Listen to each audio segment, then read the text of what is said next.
This boy frantically swung his sword day after day, even risking his life to absorb evil curses. He pushed himself to the absolute limit to become stronger. He could even defeat an S-rank monster in a single blow, but that still wasn't enough. Because in his past life he had awakened an overpowered skill to get his revenge. It could plunder the skills of others and even their curses. He used it to take all the evil curses into his own body to aid the heroes, hoping his sacrifice could bring peace to the world. But good guys never live long. Those so-called heroes only saw him as trash. They even betrayed and abandoned him in that battle. High in the sky, the Blue Death Knight, riding a powerful dark steed, descended with horrifying pressure. Witnessing this, one of the group members couldn't help but tremble, wondering, are we really going to defeat the Blue Death Knight with just this many people? The treasured sword plunged into the ground. In utter shock, someone thought, no way. The names Sigrun, Abella, Mary were called out urgently. The girls rushed over, surrounding and supporting their hero amidst choked sobs. Arthur, everyone, get over here quick! At that moment, Crash, his body covered in strange tattoos and injuries, could only cry out bitterly, Arthur, you bastard! What the hell do you think you're doing? Arthur's eyes were cold, a wound still visible at the corner of his mouth. He declared, I will end this right here. In that instant, the world's last hope seemed to have been severed. Now only desolate ruins remained amidst the white snow. Crash gritted his teeth in fury. He roared, You mean you're giving up? After everything we did to get you here, do you have any idea how many people died for this? His rage exploded as he continued to scream at the hero. All because you were too busy fooling around with those girls. Have you finally lost your mind? Immediately, an angry scream cut him off. Shut your mouth! Crash Arthur has already done his best. Sigrun Epania, the third princess of the Empire, and a genius of the A generation, screamed in fury. She hurled insults at Crash without restraint. You're just a piece of trash who doesn't know how to do anything but steal. Don't you dare talk back to Arthur. They no longer held back, cursing him to his face with unbelievable words. Crash, stunned, could only stammer, What? He couldn't believe his ears. His bloodied face twisted in fury. Trash! Who the hell are you calling trash? How dare you say that to the person who saved your lives? He pointed directly at the group standing there. He roared, Listen here. You lot wouldn't have even made it this far if it weren't for my skills. A violent coughing fit seized him, but Crash suppressed the pain to remind them of the bitter truth. If you've forgotten, let me remind you, starting with you, Abella. Abella, the Red Witch of... The magic tower was currently tending to Arthur with a worried expression, but Crash exposed her true colors. You were the one who said you couldn't use magic if you lost your voice. Didn't you beg me to take that curse from you? When you needed me, you were all sweet talk. But the moment you didn't, you treated me like trash. Now I'm the one suffering from those brutal curses for you, and in return for that sacrifice, Abella. You had the heart to attack me while I was getting painkillers. Crash gritted his teeth. Then and now, your habit of looking down on others hasn't changed one bit. Crash's gaze shifted to Mary Diana, the one known as the Empire's strongest spear. He sneered in contempt. You brainless idiot rushing in without a second thought. You got hit with all sorts of curses, then came whining to me to take your pain away. Mary stood there, silent before the sharp accusations. Finally, he looked directly at Sigrun, the benefactor she had just called trash. Crash choked with emotion. The one who sacrificed his own eyes. For you, is trash. Memories of his days at the academy flooded back when Sigrun would always point her sword at him just because he was from the Stalin kingdom. Even when he was bullied and beaten to the point of being unable to fight back, and mocked by everyone around him as a failed idiot. Crash endured it all in silence. He endured all the pain, both physical and mental. And now this treacherous bunch was turning on him. He accepted all the humiliation, just to find a way to heal Sigrun's eyes. Crash mocked his own naivety. And why? Because you all are the A generation, the ones who could save this country. Meanwhile, I was hated and shunned by the entire kingdom just because I couldn't fight. I've been cleaning up your messes this whole time. In the end, what was it all for? Blood continued to trickle from the corner of his mouth. He stared at Arthur, the man he had once placed his full trust in, and screamed, But you're supposed to be the ones to save the world. Arthur, you're supposed to lead these idiots. A memory from the early days surfaced Crash, kneeling at Arthur's feet, watching him stand at the forefront of the A generation. He had resolved to stand by his side until the very end. And now all that was left was despair. So why Why are you giving up so easily now? All his hope had turned into bitter disappointment. Arthur silently looked down his face, cold and expressionless. Despite his own body being covered in wounds, he calmly declared, "Now, I can finally tell the truth. As I said, this world is finished, so I will start everything over from the beginning." Crush's eyes widened in astonishment, cold sweat running down his face, which was distorted by shock. "Start over? What are you talking about?" In response to his shock, Arthur maintained a terrifyingly calm expression. "That's right. This isn't the first time I've witnessed the end of the world, because my skill is regression." Arthur's confession was like a knife stabbing through all of Crush's efforts up to this point. He continued to explain his cruel plan. "Now I will cast the memory storage spell, and we can return to the past with our memories intact." Arthur's gaze swept over Sigrun, Abella, and Mary, those he deemed necessary.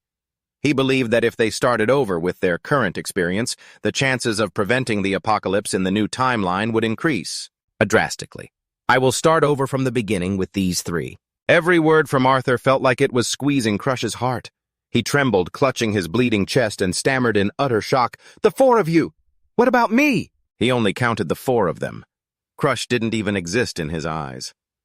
A cryptic smile appeared on Arthur's lips, but his eyes were bone-chillingly cold. He uttered the cruel words, officially discarding the only comrade who had sacrificed everything for him. "I don't need you."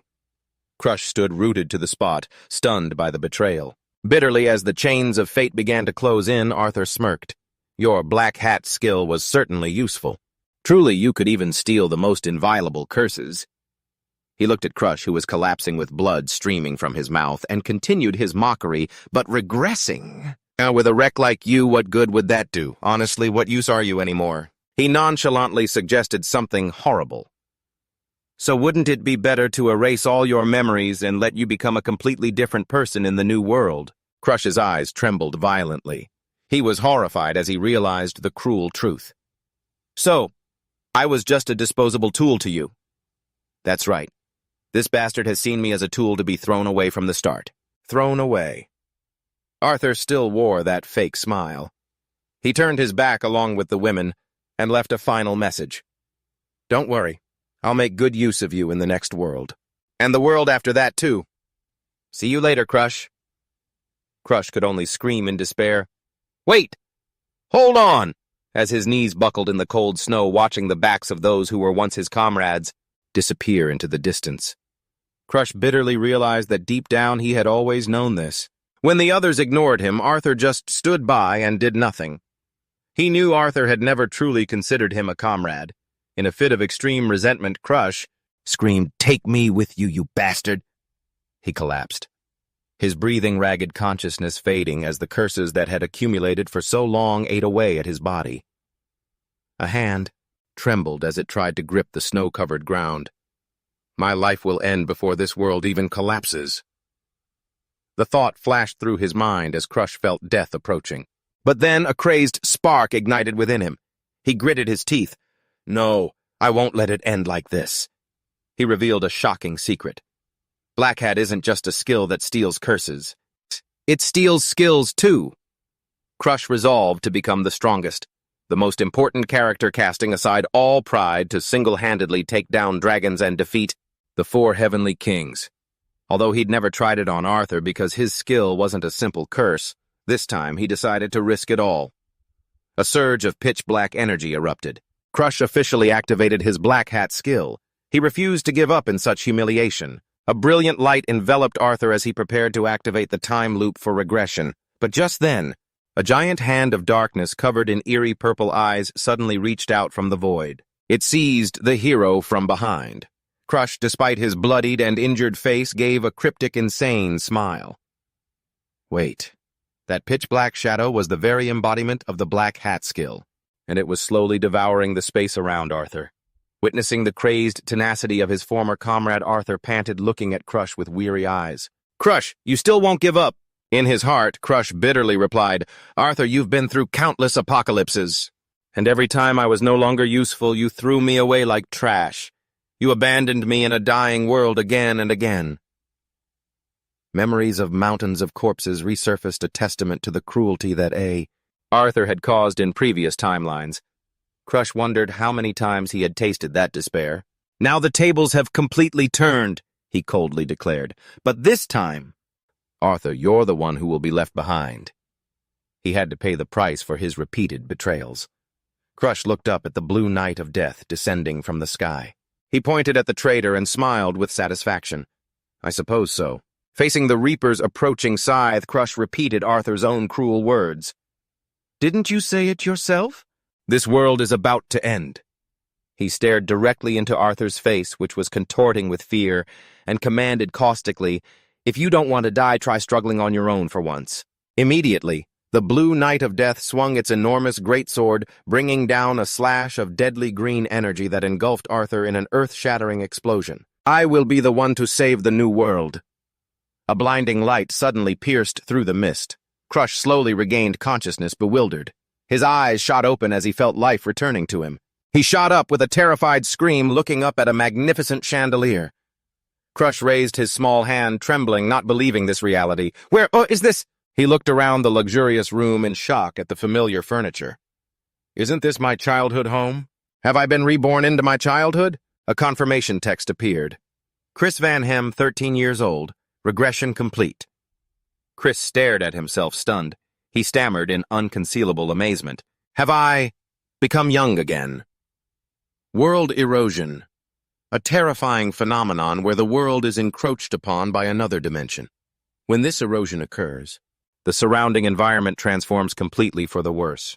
But the most terrible part is that invasive creatures from that other world begin to flood the continent. Among them, those who take human form are called world invaders. The appearance of these powerful entities spread terror everywhere, leaving the people to do nothing but flee in despair and shouting, There's an invader run. Go warn the Night Brigade immediately. Amidst that rubble and chaos, there were still those who stood up to fight against the world's erosion. They formed an organization connecting the strong to fight back. The war began to erupt violently. These elite warriors who stood on the front lines were called Generation Azur. Crush bitterly recalled that time, and I, with a body that could only seal curses, joined Generation Azur. Though we were supposedly comrades, in reality I was always treated with contempt. My body was constantly ravaged by curses to the point of vomiting blood. Crush jolted awake.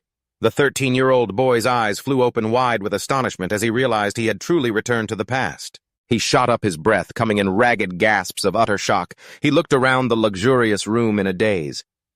Is this my room just a moment ago? Just a moment. I was standing on a freezing winter battlefield, and yet now, the summer heat is making me sweat buckets.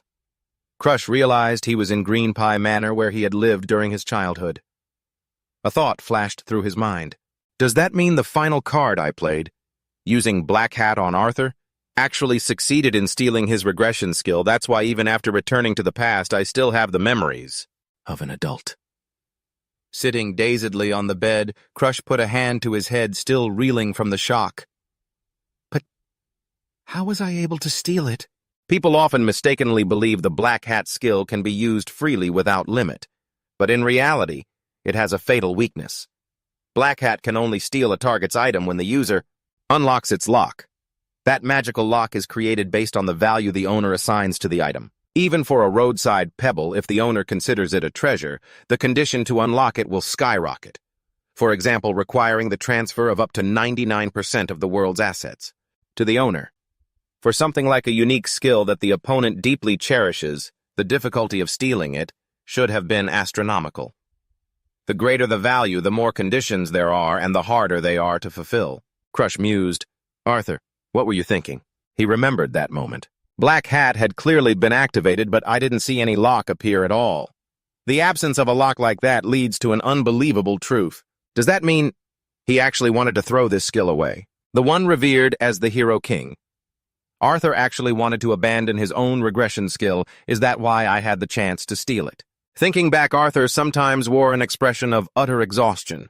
He acted as if he were reluctantly forced to complete a mission.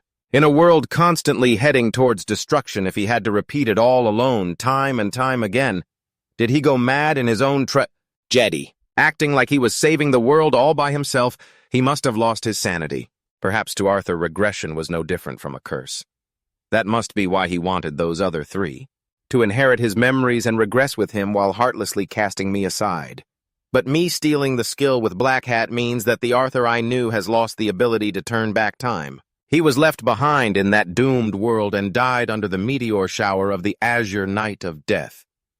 That means he's really gone. Standing in the quiet room of the past, I thought to myself, I took the very thing you wanted to discard most. You should be thanking me. Consider it me breaking the curse for them. Ha ha. A bitter smile appeared on my lips. He always ostracized only me. He treated the fact that I bore those cruel curses as something obvious that anyone could do. He never paid the slightest bit of attention to his comrade writhing in agony in the darkness. Looking back at the memories of myself grievously injured and collapsing pathetically while they just casually turned their backs, my heart seethes with resentment. "Serves you right, you piece of trash," I muttered. A cold glint showed in the child's eyes. Stepping out into the hallway of Green Pie Manor, I realized how small my body was now. Before leaving the room, I stood before the mirror and observed myself carefully. I looked to be only about 10 years old right now. Although I was short, my muscles were incredibly firm. This was the result of those days, of arduous sword training to survive in the Vanhem clan, the most powerful martial arts family in the Stalin kingdom.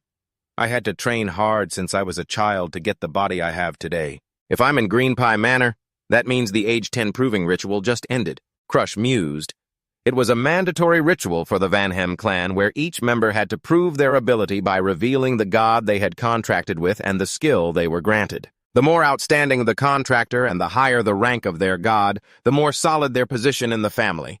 The main Vanhem line always received absolute respect, but Crush was the sole exception.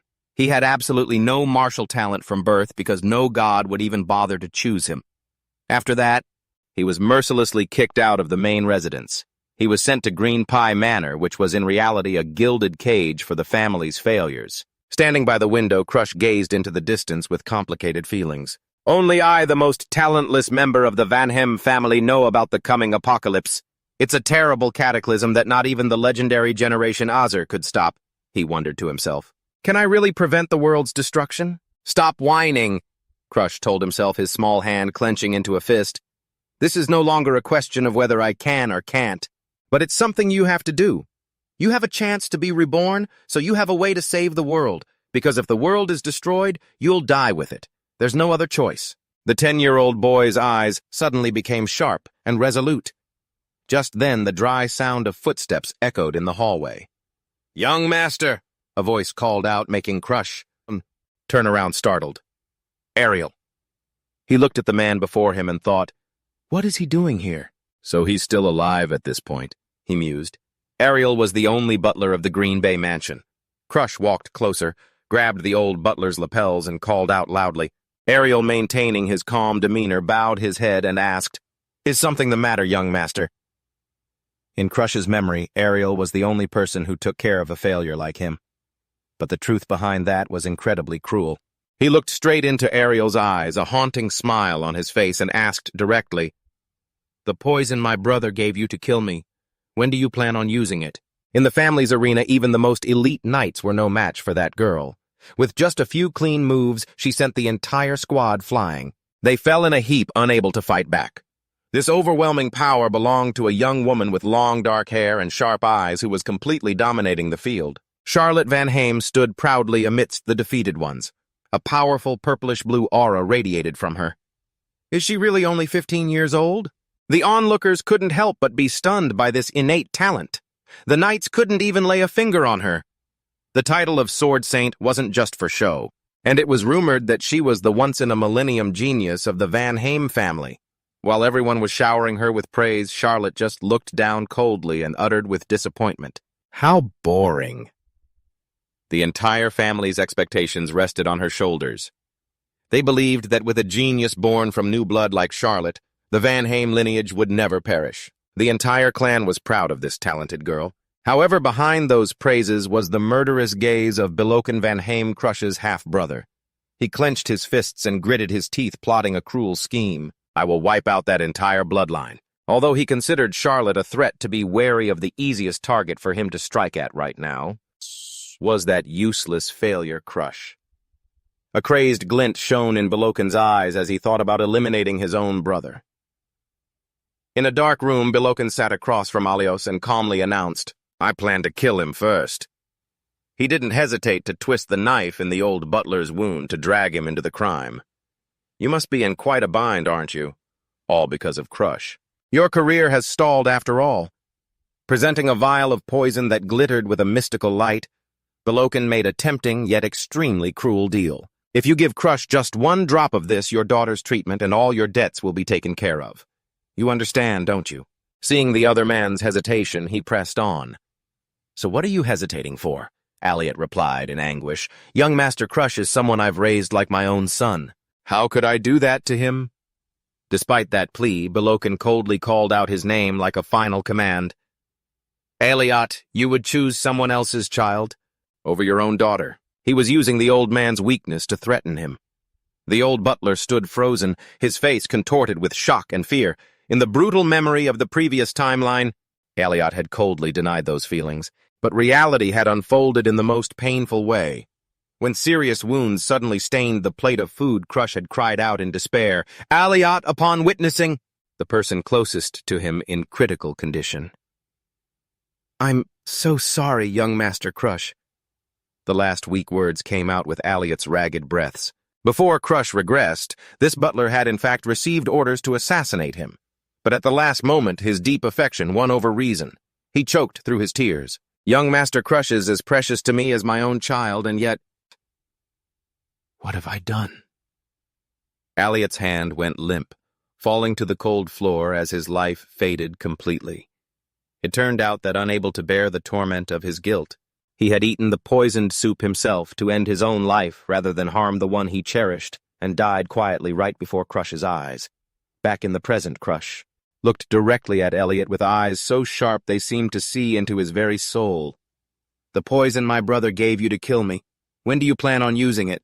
The direct accusation made Elliot tremble, cold sweat pouring down his face. He stammered in absolute terror, "Poison? What poison?" Crush didn't give him a chance to feign ignorance, his voice a low growl. "Are you going to play dumb? You were planning to kill me a failure for your daughter's sake. Did you think I wouldn't know?" Crush's question made Elliot bow his head in silence, not daring to face the harsh truth that had been exposed. Seeing the butler's devastated state, Crush thought to himself, "If I keep this up, I'll just drive him into a corner like in the last life." He suppressed a sigh and coldly declared, "Whatever. If you want to keep pretending, suit yourself." Before turning to leave, he left behind one bitter remark.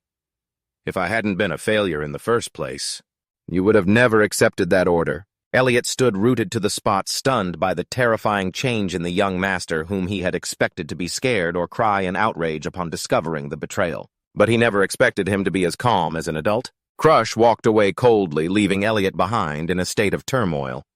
The old butler stood there, stunned, and wondered, has young Master Crush changed? He led him to the front of the mansion's vast study. Elliot was confused, not understanding why he had suddenly brought him here. Then Crush called his name. "Elliot!" Standing before an ordinary-looking wall, Crush gave a cold command. "Chop this wall down for me." Elliot was startled. "What?" But Crush only smirked sarcastically. "If you're a butler of the Van Haim family, this should be easy, shouldn't it?" Unable to refuse, Elliot bows. "Of course, sir." He then draws his sword and takes a stance. He unleashes a powerful slash carrying a brilliant blue-violet energy. Oh, the precise strike causes the wall to crumble, revealing a dark secret passage within. Crush nods slightly in approval. "Oh, what a clean cut!" Elliot is stunned as he himself had no idea this passage existed. There was a secret passage here. Ignoring his butler's astonishment, Crush calmly steps into the darkness. Before entering, he praises the butler. "Well done, Elliot." Watching the young master's small back, Elliot breaks out in a cold sweat. He realizes Crush is completely different from yesterday. The boy casually takes out a luminescent stone to light the way. He exudes a majestic aura that reminds Elliot of the powerful family head. They venture deeper until they find a door tightly bound by chains. Crush stands silently as old memories flood back. He remembers that in the previous timeline, by the time he found this place, everything had been burned to ashes. But this time, I made it in time before that could happen.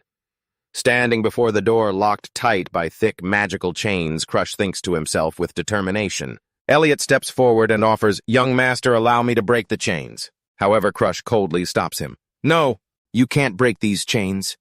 He wants to use this chance to test his own strength. Or rather, shall I test my power this time, he thinks. Immediately, a dark energy erupts fiercely as he shouts, "Skill, Black Hat!" A demonic hand with eerie purple eyes and sharp teeth emerges from the void. It lunges forward, attacking the chains with the force and power of the dark hand. In just a moment, the dry sound of shattering iron chains rings out. Crush calmly catches the giant lock as it falls silently, assessing his power. The skill hasn't faded. Ha! Meanwhile, Elliot rushes over in alarm to take the heavy object from his hand. "It's so heavy!" The old butler, stunned, asks, "Young master, could it be that you've made a pact with a god?" Crush suddenly realizes that at this point in the past, he hadn't made any pacts, so he lies casually to cover it up. "Yes, I just signed one with a nameless god." He calmly gives his next order, as for the library. "I feel free to report it to my father." Elliot stands frozen, his eyes unable to hide his shock at the young master's change. In his heart, he tells himself, just yesterday, Sun Crush's eyes still looked like someone who had completely lost their reason to live. And yet after just one night, he's been completely transformed by making a pact with a god. Elliot believes that Crush must have received an incredibly powerful skill, because after all, he carries the blood of the mighty Vanhem family, sharing the same lineage as the genius, the great Charlotte. He thinks silently. Even if he can't match Charlotte, the Crush of today is no longer the talentless person he was before. Elliot gulps and places his hand over his left breast.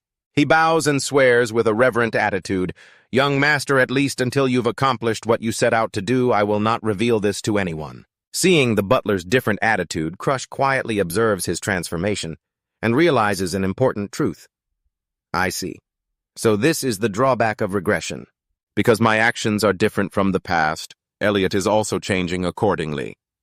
However, his eyes still show clear vigilance as he thinks about the man before him. "But Elliot is a traitor. The image of the fallen Elliot from the past will forever live in my memory." Looking at the butler in front of him, he wonders if Arthur also had to endure this paradox, which is why he made me learn the regression skill. Crush's gaze darkens as he calculates. "Elliot, if I cure his daughter's illness, he'll surely be loyal to me, right? I should increase the number of pieces I can use while living here." Crush turns away coldly, tossing back a single sentence, "Do as you wish." He decides to deal with curing Elliot's daughter later, as the secret library is his priority right now. The heavy wooden door slowly opens, releasing a powerful crimson torrent of energy. Crush is stunned as a massive pillar of light and magical flames erupts violently from within. It's as if it wants to incinerate anyone who dares to trespass. His eyes widen in astonishment at the grandeur and power of this place. He never imagined a place like this would later be burned to the ground. Despite having experienced the world's erosion many times, Crush still feels a shiver as he steps inside. I can't be mistaken, his grimoire is definitely here. He mumbles while observing the colossal bookshelves that stretch as far as the eye can see. Finally, he exclaims with satisfaction, "Found it. This is the secret library of Lamtuncat, where the ancestors of the Vanhem family who were deemed failures recorded all of their techniques and memories. This isn't just about skills. It's the great achievement of humanity, a place that preserves the grimoires for reaching the supreme realm. Originally, anyone could enter this place, but because of one person, it became a secret library. That person was Damaris Vanhem. He was once considered the worst failure in the history of the Vanhem family, but after being consumed by the world's erosion, he returned and became the strongest." Crush lets out an ambitious smile as he approaches the column of light. "The grimoire left behind by that monstrous failure is—" Crush reaches out and grabs the furiously burning tome. He whispers, "I'm sorry I'm late, ancestors, and now it's mine." All of this treasured knowledge now has an owner, Damaris Vanhem. The name that was once the terror of the entire continent, the man considered the worst failure in the family's history. The Vanhem family, but at the same time the strongest warrior to have ever appeared here. When he stood at the pinnacle of power, his presence was like that of a god of destruction stepping out of myth. The mightiest warriors of that era joined forces to challenge him. But before that absolute power, no one could stop Damaris's advance. He swept through every line of defense, turning the most fortified magic circles into flat ground in the blink of an eye. The secret behind that terrifying power was the ultimate blood poison, a deadly toxin that seeped deep into his every vein. Damaris had performed the insane act of fusing the world's very erosion into his body and mastering the grimoire to control that evil energy. He had learned how to use poison to fight poison, turning it into his strength. Crush raises the book. Holding the secret tome, he pensively recalled how in his past life half of this book was burned, leaving him unable to understand it. The fate of this ancestor. Could it be that Damaris truly went mad because he couldn't control the rampaging, erosive energy within him? He remembered the moment the curse attacked him. Crush. He realized he had once used a black hat to weaken and balance various curses to survive. If the same principle applied, he could use one curse and stolen to restrain and control the chaos of the crimson blood toxin. Images of a spirit snake and a fierce bird clashing exploded in a brilliant flash of light, proving that the intersection of opposing powers was gradually being subdued. Crush focused all his mental energy as a stream of dark energy and lightning began to converge. It formed a ball of immense pressure between his hands. He smirked confidently, believing that, with this method, that he too could become powerful, surpassing all ordinary rules, as strong as Damaris.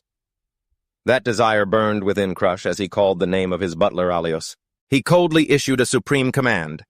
From today on, ensure no one enters Thantong Cat. That is an order.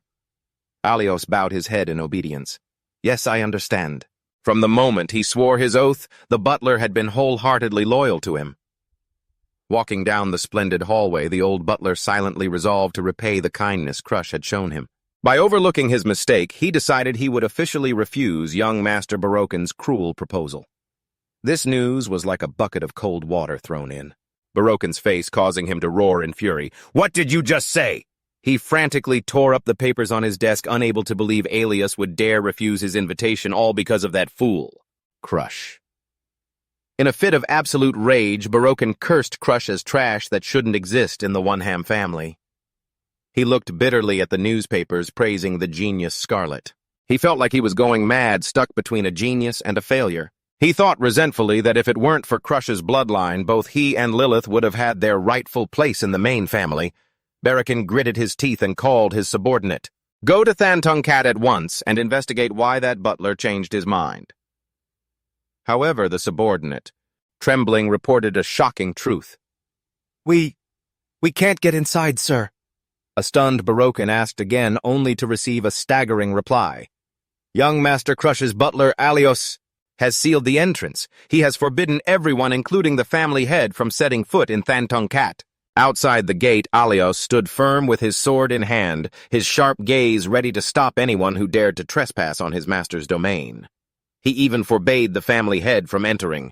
Awakens was shocked and indignant at the arrogance of the one he had always considered a failure. He also couldn't understand why a failure like Crush was so highly regarded by that man. Meanwhile, inside the secret library, Crush was meditating.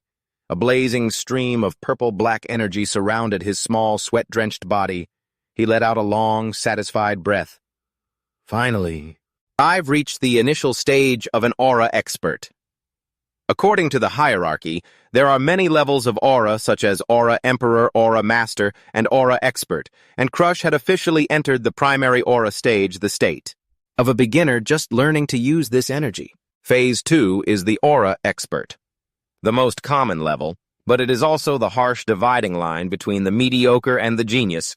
Currently, Crush considered himself to have only just reached the threshold of an ordinary person. Meanwhile, Scarlet, his sister, only 2 years older, had long since reached the realm of an Aura Master. Her talent was like that of an abnormal monster, but even a genius like Scarlet had to kneel helplessly before the brutal destruction of the world in the previous timeline. But compared to Scarlet, Crush still felt like a complete amateur. He wondered if at this pace he would be in time to save the world. But then he pushed aside his doubts. You never know if you don't try. Whining is useless. He recalled that in his past life, because he carried countless curses, he couldn't use aura. But now things were different. Though he couldn't compare his natural talent to Scarlet's, Crush still believed that he would have a breakthrough if he could grasp the secrets left behind by the failure Damaris. He would learn step by step from every idea in this book. I can become stronger. A glint of confidence flashed in Crush's eyes as he envisioned a powerful future. He retracted the dark energy surrounding his body. He told himself, for now this is enough. Immediately after the training room door slowly opened, Alias entered with a towel in hand, bowing respectfully. Young Master, congratulations on reaching the initial stage of the Aura Expert realm. Crush calmly took the towel to wipe his sweat and replied, It's nothing worth mentioning. More importantly, why are you waiting in a place like this? The old butler delivered news that stunned him. Your fiancée, Lady Bianca Haydenheart, has arrived at Thantung Cat. Crush froze his eyes wide with astonishment. The white demon Bianca? In his memories, although she was the ringleader, she had become a pawn for those who sought to take over and destroy this world. She was also the one who defeated one of the 10 great heavenly generals to earn the proud title of White Demon. Even though she was currently just the youngest daughter of the family, Haydenheart, this was in fact a political marriage. Ha! The Wanham family gets a chance to get rid of a useless failure. And the Haydenheart family will become the Lord of the North and ally with the strongest warrior clan. Crush realized bitterly, both of us are being used by our families. We're just pawns in the schemes of 2 families. However, a calculating smile spread across his face. Actually, I have some business with Bianca myself. I didn't expect her to come here on her own. Bianca... It's about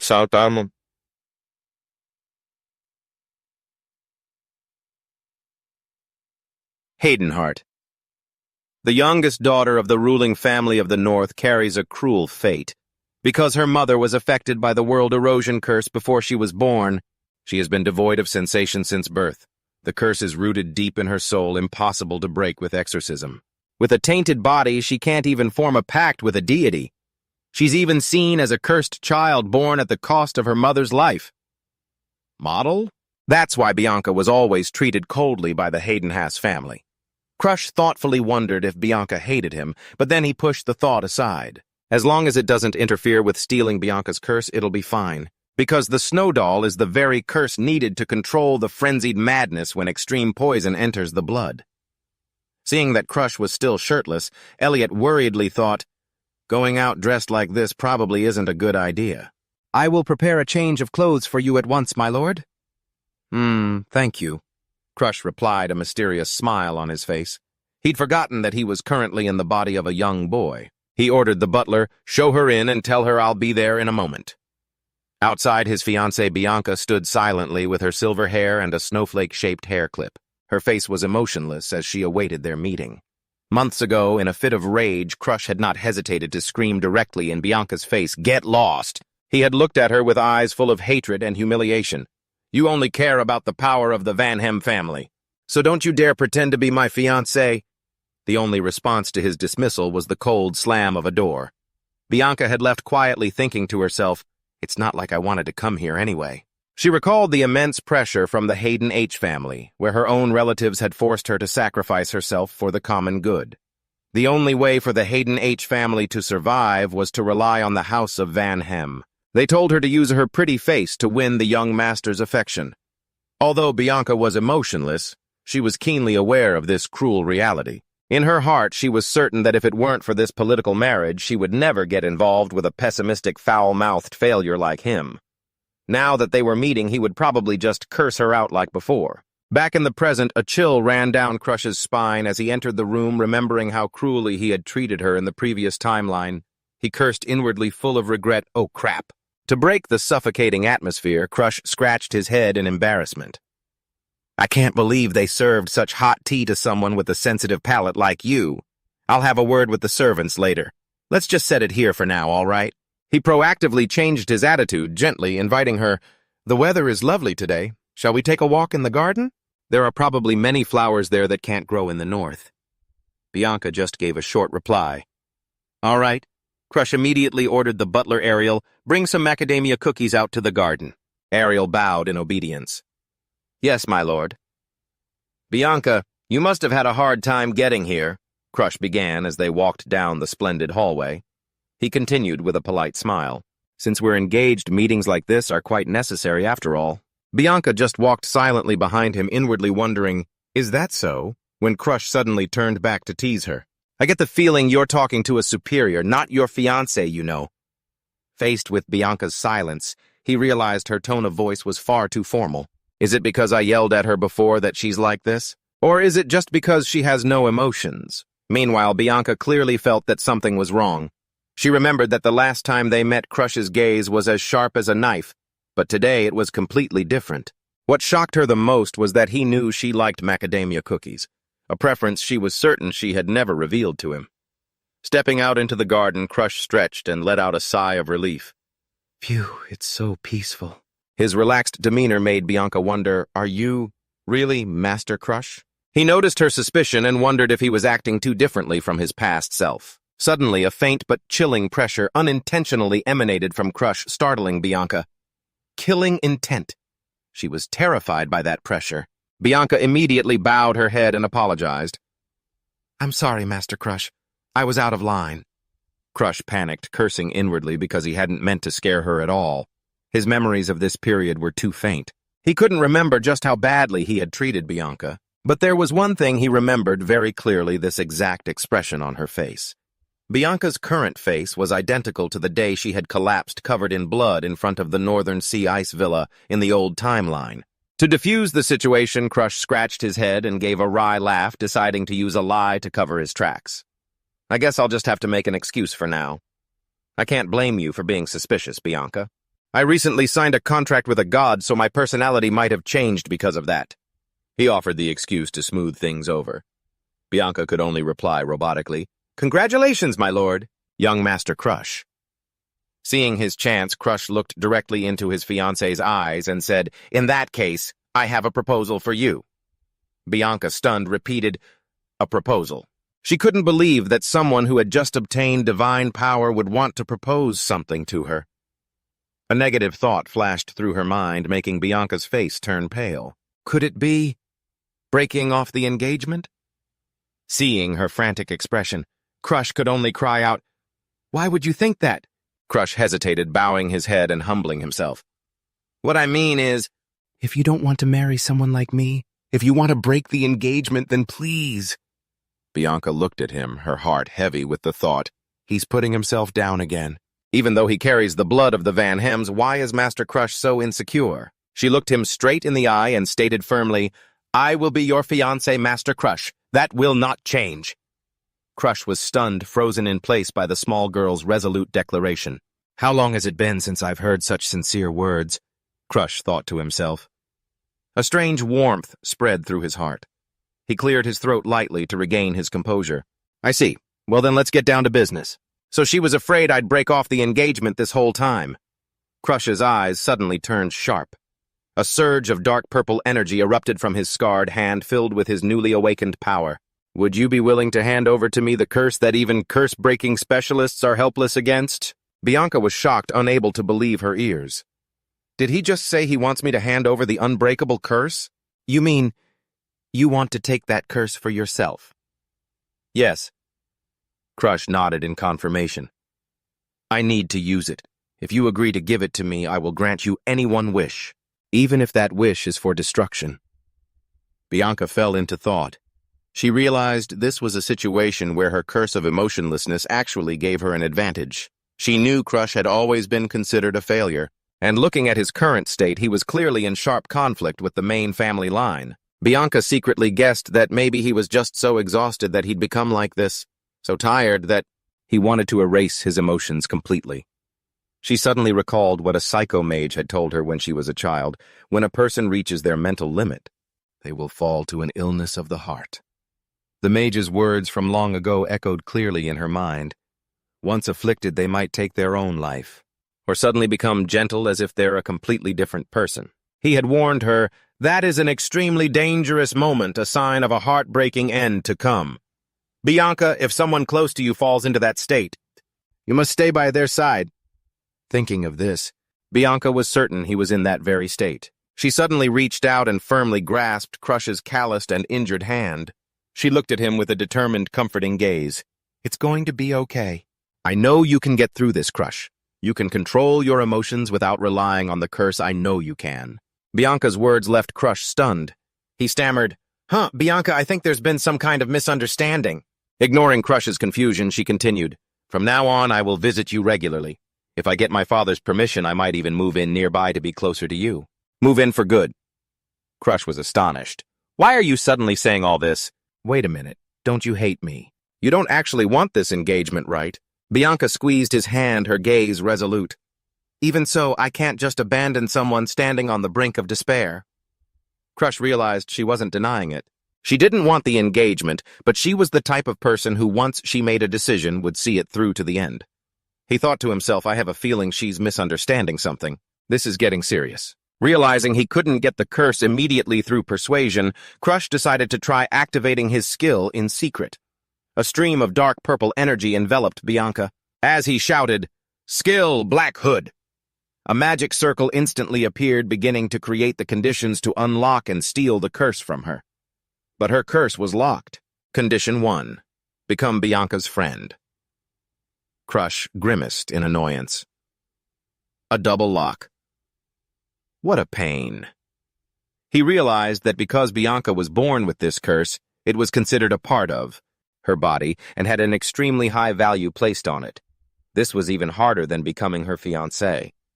Since Bianca had no emotions, she rarely showed interest in anything.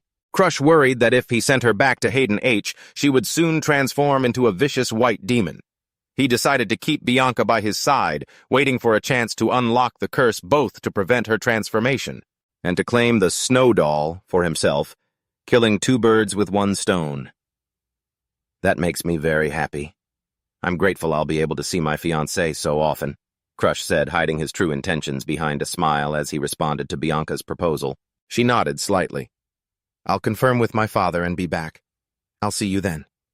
Crush watched Bianca's figure disappear into the sunset, thinking to himself that he would have a month. I'll use that time to read as many grimoires as I can. He let out a sigh of relief. Phew, things are about to get busy. However, the very next day at the Green Pyre Villa, the clamor of moving shattered the morning quiet. Crush stared blankly as men hauled large packages into the house. Hello, Sir Crush. A familiar voice made him jump. Bianca stood there, the wind whipping leaves around her, and calmly announced, Starting today, I will be living at the Green Pyre Villa. I look forward to being in your care. Crush froze his eyes wide with shock. She's going to live here, with me? Was she serious yesterday? How did she get back so fast? Bianca, is she sleeping here again? Crush sighed as he found his fiancée sleeping soundly in his room. He worried to himself, if anyone sees us like this, they'll get the wrong idea. After a long yawn, Bianca sleepily opened her eyes, looked at him, and said nonchalantly, Good morning, Sir Crush, but why are you in here? At that, Crush blew up. I should be the one asking that question, Bianca. Time flew by.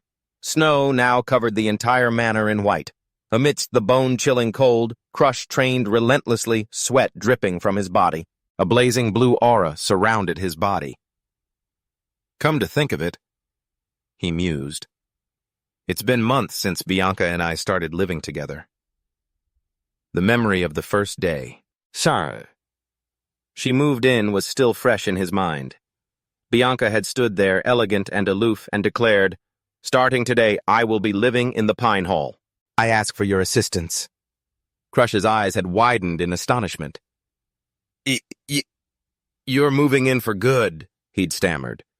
She had calmly replied that her family approved immediately without any issues. Looking at her, Crush had worried privately, being so far away from home like this. Is she really going to be okay? She's only 12 years old, isn't she? Or maybe she didn't want to be in her own house either. The one that was always trying to cast her aside. He realized that because Bianca was emotionless, her family ties were incredibly weak. She couldn't even comprehend feelings, like sadness or loneliness. But Crush had consoled himself. Still, this might be for the best, since I need to become her friend. And so their strange relationship continued. It was like a mother hen and her chick. Wherever he went, she would follow.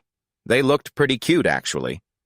Back in the present, Crush pushed himself in his training, his energy flaring powerfully.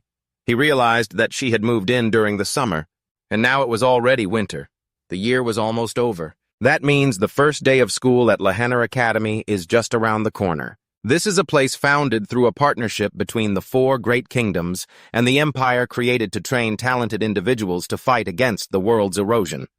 It only accepts students between 15 and 20 years old. Before Crush returned to the past, this place had trained countless members of the Now generation with high-level skills. Crush gritted his teeth in fury, vowing to himself that one by one, he would steal every last skill from those bastards as soon as he enrolled. He understood their weaknesses better than anyone. In his past life, they had tormented him like an enemy. Now they were about to pay the price. Next year, Crush will turn 14, which means he only has about a year to prepare and must become even stronger. However, he realized his talent was beginning to reach its limit, as these magic books could only bring him to the elementary level of a key expert. To overcome this barrier, Crush knew he had to claim Bianca's Snowdoll curse as soon as possible and learn how to use extreme blood infusion. Just as he stepped out of the training room, Crush saw Bianca already sitting there waiting. He asked Bianca, "Are you waiting out here again today?" The girl replied nonchalantly, "Yes, I can't leave you alone, sir." Since summer, she had been sticking to him like a shadow, even when Crush got annoyed, and asked if she intended to follow him right into the bathroom. Bianca just innocently asked back if that was forbidden. Crush could only sigh, wondering when Bianca would truly see him as a friend, so he could achieve his goal. He tried to change the subject. "Do you want to go out for a little walk?"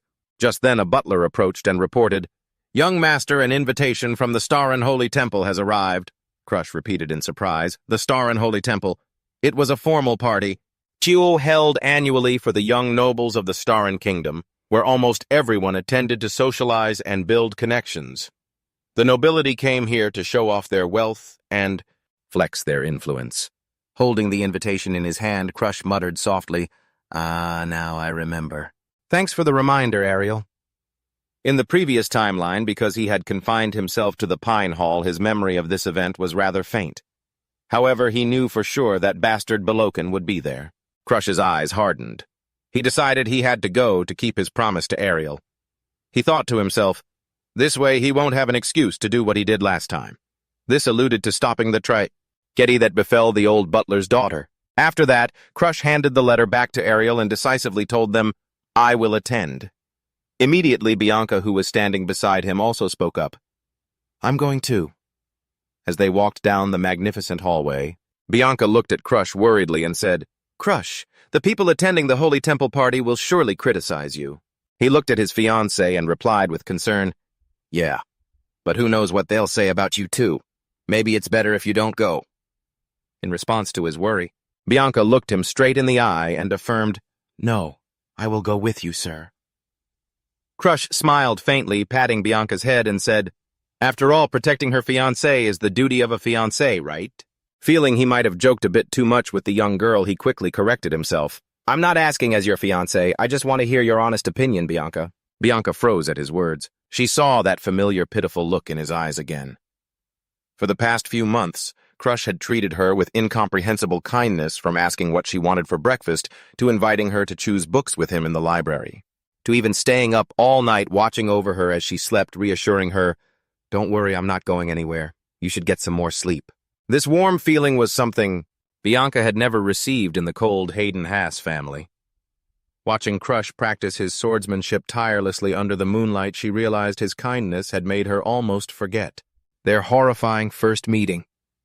In her heart, Bianca told herself, "That's why I don't hate Crush anymore." She looked deep into his eyes and repeated her affirmation, "I will go with you. Not as your fiancé, but as myself. That is how I truly feel." Crush was stunned by her sudden sincerity. He could only manage to say, "I understand." The carriage wheels turned, taking them away from the manor under a brilliant sunset. As a magnificent castle came into view, Crush looked out the window and murmured, "So this is Garariu. It really is the most famous place in the region. They rented out the entire venue. Just how rich are they?" Crush couldn't help but be amazed at the grand scale of the party's location. These nobles, they live so extravagantly, spending money like water. He pondered thoughtfully. The reason nobles in this world were respected was because they fought against the world's erosion in place of the commoners. And yet, looking at the fools before him who only knew how to party all night without even bothering to train, Crush bitterly wondered if this was truly the future of Starin. Just as they stepped into the banquet hall, an announcement boomed out. "Sir Crush Van Ham and Lady Bianca Hayden Haas have arrived." Immediately, malicious whispers swirled around the two of them. Crush, Vanham, that failure of a son from the Vanham family, and the cursed girl from the northern family, too. What a match made in heaven. The hypocritical nobles looked at them with contempt, even reminding each other not to stare too long lest they catch Bianca's curse. Amidst the chaotic crowd, Crush noticed the presence of some interesting characters, true nobles who would later join the now generation.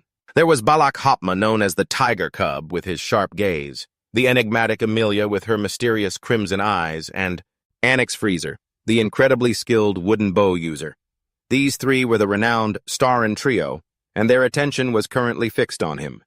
They looked at him with disdain. Crush realized they were watching him, and he guessed the reason was definitely because of his older sister Charlotte. He recalled what Charlotte had told him about wearing a stunning red dress that made people flock to talk to her non-stop. But in the end, no one could defeat her in a duel. Charlotte had once called this place a trashy temple in disgust and swore she would never return. Looking at the current atmosphere, Crush knew for sure that his sister had caused quite the commotion. Suddenly, Bianca gently tugged on his sleeve and comforted him. "Sir Crush, please don't mind what other people are saying." He was taken aback. He never expected that the girl who had just been so gravely insulted would be worrying about him instead. He reached out, patting Bianca's head, and smiled. "I don't mind at all. I was just thinking about Chiclotte." Just as he was wondering when that guy would show up, speak of the devil, an announcement rang out. "Lord Darling Danfolian has arrived. An eccentric individual. The most arrogant of all the nobles appeared with a radiant smile and an enthusiastic wave. "Hello, everyone!" That was the renowned head alchemist Darling Danfolian. He didn't care for appearances, so his style of dress was also very peculiar. He remembered his past life. "Oh my God, your whole body is covered in curses. What on earth happened to make you look this terrible?" Darling exclaimed in shock, looking at the tangled, cruel marks on Crush's body. In the old timeline, he had rubbed his chin, muttering and calculating with excitement. For this type of corrosive curse, combining this and this should work. Seems plausible. Immediately after, an excited Darling proposed something crazy. "Say, are you interested in being my test subject? I'll heal you." A blinding light erupted as Darling forcibly cast a healing spell, making Crush scream, "Stop! Stop it! Are you insane? Get away from me!" He deliberately provoked Crush, finding joy in it. That was Darling Danfolian, the lord of the renowned alchemy castle. That was also the first time Crush met the man who would later be known as the world's greatest alchemy king. Darling strode into the banquet hall with extreme confidence, waving enthusiastically. "Hello, everyone!" His appearance immediately sparked mixed reactions, while the young ladies screamed in admiration. "Lord Darling is so wonderful today!" The other nobles sneered in contempt. "What a freak! He's intentionally late just to get attention." Crush watched from a distance. He thought to himself, a show-off like him would naturally choose to appear at a gathering of people his own age. He turned to instruct Bianca, who was engrossed in her plate of food. "Bianca, wait for me here, okay?" The little girl replied obediently while chewing, yes, as Crush quietly walked away. And heading straight for Darling, it caught the alchemist lord's attention. "Who is that? I feel like I've seen him somewhere before." Crush. Vanham's sharp gaze was fixed on him. Darling saw Crush getting closer, stared at him, and then exclaimed in surprise, "He really does look like Chiclotte." He curiously wondered if Crush had something to say, or was just attracted to his appearance, but then his tone suddenly turned serious. "Lately, it seems you've been digging up information about the world's erosion, haven't you?" Crush didn't flinch. He smirked challengingly. "I wonder if saying that makes me more interesting to you." Darling flashed a sinister smile. "You really are a provocative little brat. Since you've piqued my curiosity, you'd better be prepared." He led Crush into a private room, admiring some fine swords as he asked the boy's age. When Crush replied that he was only 13, Darling remarked, "You certainly look young, but your aura is completely different." Crush suppressed a sigh and stated bluntly, "Well, I don't have much time, so I'd like to get straight to the point." Darling drew his sword from its sheath and replied coolly, "Go on." Suddenly, he tossed a sword towards Crush with a mischievous invitation. "Here, catch!" The moment Crush caught the weapon, Darling lunged at him with incredible speed. The two of them began a more intimate greeting with blades aimed at each other. Crush struggled to block the continuous slashes, roaring in frustration. "What the hell are you doing, Darling Danfolian?" Darling remained nonchalant, pressing his attack while explaining that he just wanted to test the skills of Choclat's little brother. Crush gritted his teeth in indignation. What a troublesome guy. Despite the fierce clash, Darling urged him on. By the way, didn't you say you had something to discuss? I'm listening. Speak. Crush, holding his defensive stance, replied, Oh, that. The sword in Crush's hand clashed loudly against Darling's weapon. Watching his opponent parry, Darling mocked, Aren't you supposed to be a failure? With no skills whatsoever. Crush gritted his teeth and calmly replied, I may look the part, but I practice in my head every day. He quickly calculated whether he should use his secret techniques to deal with this alchemist, or not. Or maybe I should give him a little shock. Suddenly, Crush threw out a tempting offer. The research on neutralizing curses, I can help you with that. The statement made Darling freeze. What? He uttered. He pressed his attack with sharp sword strikes while demanding to know what Crush knew about alchemy to dare propose a partnership. Dodging vicious kicks, Crush confidently explained the research method for neutralizing curses. It's something that curse-breaking mages still haven't been able to crack, but it can be done by using another curse to counterbalance it. He never expected a failure like Crush to be so knowledgeable about alchemy. Darling realized that to become a first-rate alchemist, he absolutely had to prove that research. He lowered his stance, his gaze turning more serious. I will help you with the research. At that moment, a powerful surge of dark energy erupted, enveloping Crush's small body. With my curse-stealing skill, he declared arrogantly. Witnessing this, Darling was completely stunned, his eyes wide with amazement. That aura! Isn't he supposed to be a powerless failure? He thought to himself, if what Crush says is true, then this is the perfect opportunity to complete my research. In a fit of extreme excitement, Darling flashed a mischievous smile and proposed, How should I reward you for this? Be my boyfriend, for example. Crush got goosebumps. Cut it out. What the hell are you talking about? This guy's a total weirdo from his fashion sense to his equally strange personality, isn't he? He got straight to the point, asking Lin to use his specialty in potion making to create a medicine that would alleviate the curses he would collect in the future. Crush thought to himself that relying solely on his skill-stealing ability definitely wouldn't be enough for him to survive in this harsh world. Not even the current generation of A-class individuals, those with extraordinary skills, could prevent the world's destruction.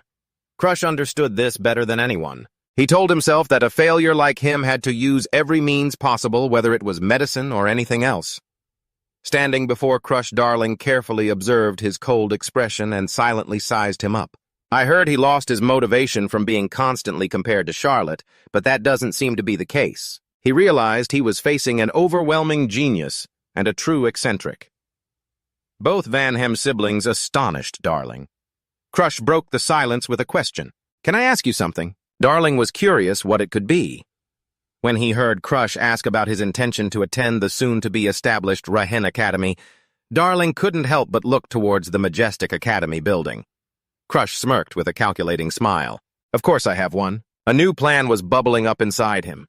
There are tons of skills for me to steal at the academy. The most important thing is to have a legitimate reason to move freely around that place. Darling was so excited he couldn't hide his enthusiasm. All right, then I'll do anything. Making potions or whatever, he affirmed. As long as it involves curses, I'm always happy to help. At the same time, he didn't forget to demand a position by Crush's side. Witnessing that over-the-top enthusiasm, Crush thought to himself, this guy hasn't changed a bit. Same as always. He suddenly switched to a more serious topic. You know about the discoloration disease, don't you? It's an incurable disease that turns the skin blackish-blue and leads to death. Crush looked straight at Darling and ordered, create a cure for that disease. Darling was stunned, exclaiming in disbelief, Huh! He reacted violently. Don't you know what incurable means? Even for me, that's impossible. But Crush remained calm because he knew that in the distant future, Darling himself would be the one to complete this cure. He clenched his fist, looking at the alchemist with eyes full of confidence. You can do it. Those words immediately stirred Darling's pride. He smirked. Saying it like that really stings my pride. He had successfully goaded a show-off into his trap. Heh. Crush and Darling bumped fists, officially sealing their deal. Crush then gave him an instruction. When the medicine is ready, remember to contact Fan Tung's group. Darling replied enthusiastically, Okay, I'll deliver it to you personally. But then Crush paused, a question that had been on his mind for a while surfacing. He asked bluntly, You like my older sister, don't you, Darling? Without hiding it at all, He yelled excitedly, "I love Charlotte so much!" But Crush wasn't convinced. He pressed him about what he'd said earlier, that the spot next to him was still open. When reminded of the boyfriend comment, Darling looked bashful and explained that since Crush was still young, he wouldn't fully understand, then suddenly confessed, "I like boys too, you know. I can love both men and women." Horrified by this confession, Crush yelled, "Well, I can't," and immediately bolted running for his life despite Darling calling after him regretfully, "Hey, wait! My future lover." Panting as he ran, Crush thought to himself, so this alchemist is that kind of person. When he returned to the party hall, he suddenly froze at an unpleasant sight. A man was brutally gripping Bianca's arm, even though the little girl was in pain and trembling. Bianca. She looked at the man with resentful but helpless eyes, silently calling Crush's name in her mind. Has she been bullied this much this whole time while I was gone? Without a second of hesitation, Crush rushed forward and delivered a powerful kick straight to that nobleman's head. It sent him flying and crashing to the ground. The man clutched his head, groaning in pain. A pitch-black, murderous aura erupted, enveloping Crush's body as his face darkened with rage. He growled threateningly, "You dare try to force my fiancée? What do you want, huh?" Facing that fury, the man trembled and stammered, "Force?" Crush looked at him with utmost contempt. "All right, I'll go," the cowardly nobleman managed to choke out. He spoke in fear, hastily backing away from Crush's terrifying pressure. Before he could regain his composure, Crush coldly declared, "Instead of going to see the two princesses as requested, I'm going to see Annex." The man, bewildered, asked back why, but Crush had already seen through the whole affair. He warned, "It doesn't matter who you serve. You've already been completely tainted by your master's vices." He decisively called to Bianca, and they walked away, leaving the stunned man sitting sprawled on the floor, a worthless punk daring to imitate his master and harass innocent girls. Strolling down the luxurious red-carpeted hallway, Crush silently wondered why Bianca would dare to refuse to see the princess. Based on his experiences in his past life, he could easily guess the identity of the mastermind behind it all. However, what puzzled him was that at age 12, Bianca shouldn't have been sharp enough to grasp the current complex political situation. Crush stopped and gently called out, "Bianca." He looked straight at his fiancée and asked for the reason. "Why didn't you obey the princess's order?" Bianca bowed her head, her silver hair slightly obscuring her face, and answered softly with absolute sincerity, "Because you told me to wait, Lord Crush." This innocent answer, filled with absolute trust, stunned Crush. He smiled faintly and reached out to pat her head affectionately. "You did well." As the two of them continued down the hallway, he walked up to a large door. Fortunately, with help from Annex, Crush and Bianca entered the room behind it. However, as soon as the door closed, Annex appeared visibly excited. He blocked their path and proposed, "All right then, how about this? I'm curious about you too, Crush. Let's have a fight. I can't believe I've run into another guy who's just as ridiculous." Crass suppressed a weary sigh. "So it's really come to this, huh?" "Hey, fighting is forbidden in the sanctuary." Annex refused to back down, arguing provocatively. "But you already fought Sharklot, so it should be fine to fight you too, right?" "You're weaker than Sharklot, though." Crush suddenly recalled the rumors about this guy. When he fought Sharklot, he lasted even longer than Abarak's master, who was slightly more skilled than him. What makes Annex so terrifying is his unpredictable combat sense. It's so unpredictable that opponents can never guess his next move. Crush thought to himself, "I've actually been wanting to fight this guy." But looking at the burning desire in his eyes, he knew he couldn't easily back down. Kraz coldly accepted, "Fine." Immediately, Annex unleashed his crystalline magical energy, preparing to strike. He launched an attack with incredible speed, but it was useless. Crush nimbly dodged it. His fist clenched, and a single punch carrying cursed black energy sent the guy flying. All he could do was clutch his stomach in excruciating pain. As Crush stood firm, silently looking down at his defeated opponent, Annex clutched his chest and groaned, "Crush, you're ruthless." Crush coldly adjusted his collar and replied curtly, "You were the one who challenged me first." Despite his pathetic state, Annex still tried to plead, "Yeah, but..." "Wait, can you let me get my weapon first?" Crush just smirked and asked sarcastically, "A weapon? More importantly, can you even stand up?" Annex tried to force himself up, but his body was completely spent and he collapsed onto the floor, utterly powerless. Witnessing this, Bianca asked curiously, "Crush, what on earth did you do to him?" Crush explained calmly as they walked away. I used the Van Helm family's secret technique, the 1-inch punch. It's a master technique created by someone who was once considered a failure of the Van Helm clan. It's a strike that delivers maximum damage over the shortest possible distance. If the conditions are right, it can even cause severe internal injuries. It was thanks to this 1-inch punch that Crush survived countless life or death situations and saved himself when the Thantung Castle was burning in the past. Crush looked at his hand and stated firmly, "I used my strongest move, so he probably won't be getting up for a while." He motioned for Bianca to follow him. "Let's go inside." Leaving Annex lying flattened on the ground, muttering helplessly, Crush stepped out onto the balcony under a brilliant full moon and suddenly froze when he sensed a presence. 2 strangers were already waiting for him. He exclaimed in shock, "BL." BL stood there with an enigmatic smile, smirking sarcastically. "How amusing that you actually defeated that Black Hood." Crush didn't flinch. He immediately exposed his opponent's scheme. "After all, you only used the second princess to lure me here. Isn't that the reason you were waiting for me? Well, now I'm here." BL seemed surprised that his plan had been seen through. He muttered, "How did you figure it out?" "That's strange. You're different from what I've heard. Perhaps the rumors were false." Crush growled, pointing directly at the man opposite him. "You're the one who spread those rumors calling me a failure, aren't you?" He held out a hand that was radiating pitch-black energy and declared menacingly, "However, if you lose to me today, then from now on those rumors are going to change a little, because I'm going to steal your skill." Crush stood defiantly on the balcony. That man was none other than Annex Gleiser. In his mind, Crush bitterly recalled the time they had spent side by side from their days at the academy until they joined Generation A. "You're an old friend of mine. We were together for so long, so I know you all too well." But behind that facade of friendship was a harsh truth that Crush had seen through. His true nature was that you were only friends with me because I was useful to you. A selfish person who would betray his own friends, someone who only befriended me to take advantage of me. And that so-called usefulness was the very reason he betrayed me. The memory of that fateful day came rushing back like a nightmare.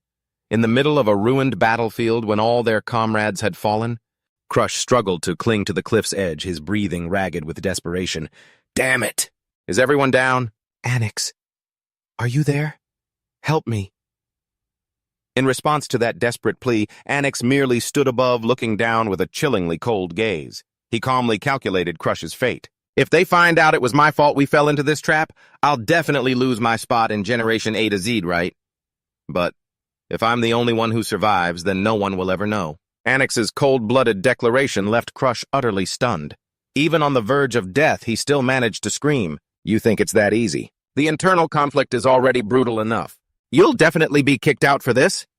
But Annex just smirked devilishly. He had already hatched a cruel plan. "It's fine, I'll pin all the blame on you. Since everyone around you dislikes you, they'll believe me. And just like that, the truth of this incident will be buried." He leaned down, offering a hypocritical farewell. "Thanks, Crush, for being my friend to the very end." With that, he walked away without a second glance. On the brink of life and death, Crush felt his strength draining away his bloody hands, slowly losing their grip on the cold ledge. "Is this how I end?" Just as that despairing thought flickered in his dimming eyes, a hand suddenly shot out and grabbed him tightly. "Ah!" Arthur appeared like a savior at the last second, asking, "Are you okay?" And he quickly pulled him up from the deep abyss. The present-day Crush thoughtfully recalled that moment. Arthur had saved him simply because they were on the same team. But Crush also understood clearly that it was the beginning of a new, long chain of tragedies. After that incident, Annex was expelled from Generation A to Z thanks to Arthur's testimony. Crush had once been furious seeing him desperately try to marry the princess, but now, facing the Annex of this timeline, he realized this guy hadn't changed one bit. Annex smirked slyly. "Crush, your face and the way you talk are a lot like Scarlet's." The words struck a nerve in raging Crush. He snarled, "Hey, don't say my sister's name so casually. You say she and I are alike." A surge of dark energy from his black hat skill erupted violently, enveloping Crush's body as he prepared for battle. He coldly affirmed, "That's right. Just like her, I'm the type who never backs down from a fight." Before Annex's calm gaze, Crush charged forward like a black specter, unleashing a powerful attack. A giant root suddenly shot up from the ground, forming a solid shield, but Crush reacted quickly. He kicked hard off the wooden trunk, twisting his body to grab hold of a branch, using it as leverage to launch himself forward. Confident in his superior strength, Onyx looked down arrogantly as giant roots frantically attacked Crush. Despite trying to dodge, Crush was still caught by the wooden tendrils which wrapped around him tightly and thrashed him about in midair before he fell right next to Bianca. Suppressing a frustrated sigh, he muttered, "As expected, this is such a pain." Onyx smirked victoriously, the roots writhing around him like venomous snakes. He smugly showed off the heaven and earth wood art, the treasured technique of the Geyser family, which allows the user to enhance and control plants at will using their aura. By using a recovery skill to propagate the plants, he could easily compensate for the technique's limitations. Onyx provoked, "Is that all you've got? You'd better use a weapon." Crush calmly picked up a dry branch from the ground and retorted, "You want me to use a weapon? Fine. I'll use your own wood against you." "Really? Then try blocking this with that twig." Onyx roared, controlling a barrage of roots that shot forward like a storm.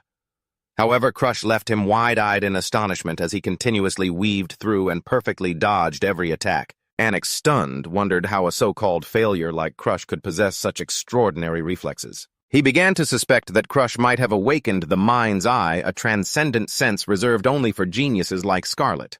A mysterious purple light flashed in Crush's eyes. He coldly declared, "To you, I am nothing less than a natural predator." Deep down, Crush knew he had already seen through Onyx's abilities, to the point of being sick of them from the previous timeline. Seeing his opponent was still lost in thought about Scarlet, Crush unleashed a powerful strike with the branch in his hand, knocking Onyx back. Furious at being underestimated, Onyx roared, "Crush! You should watch your mouth." He immediately performed the fifth technique.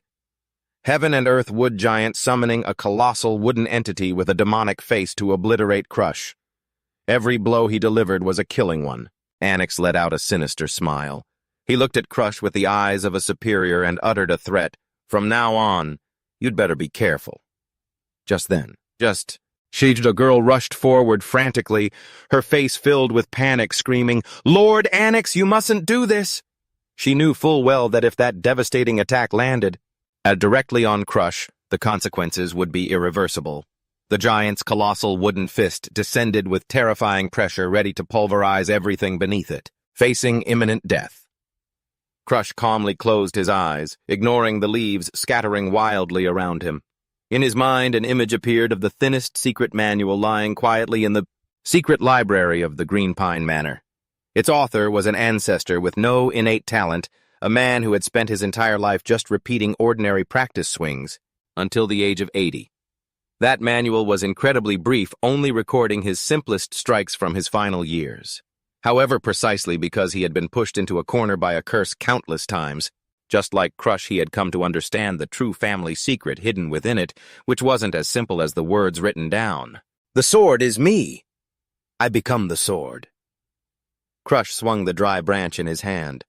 As long as he regarded the object in his hand as a sword, that incredibly simple truth would create infinite power. A single vertical slash split the giant wooden monster in two.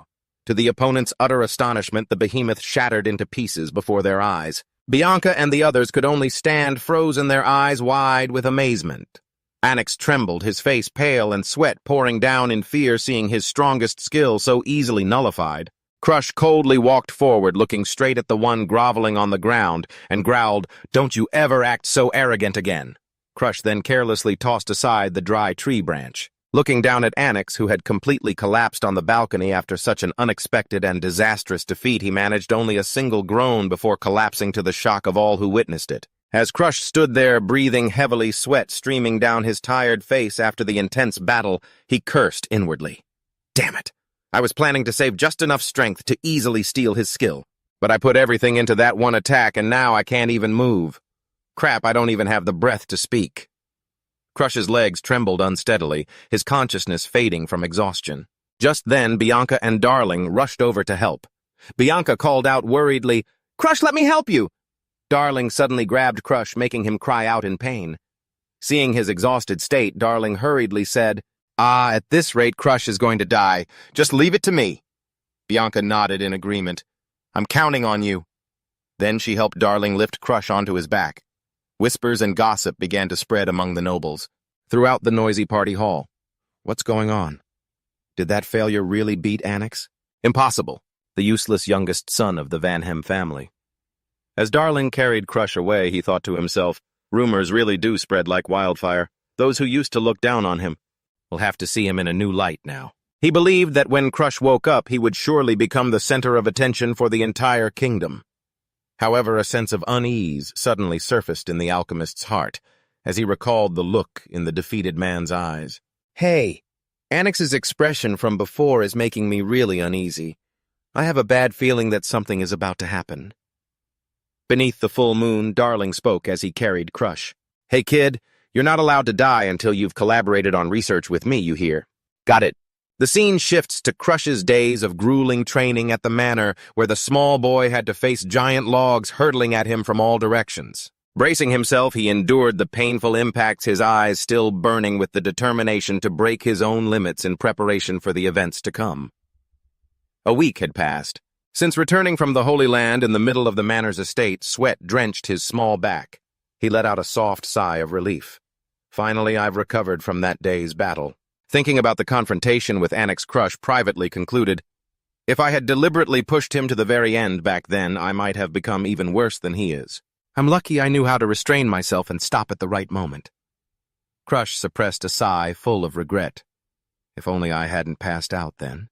At least I would have had time to prepare to steal his skill. Because he possessed two methods to steal an opponent's skill. The first was the normal method, taught by unlocking the Black Hat skill, and the second was a more subtle way, making the opponent underestimate the very skill they possess.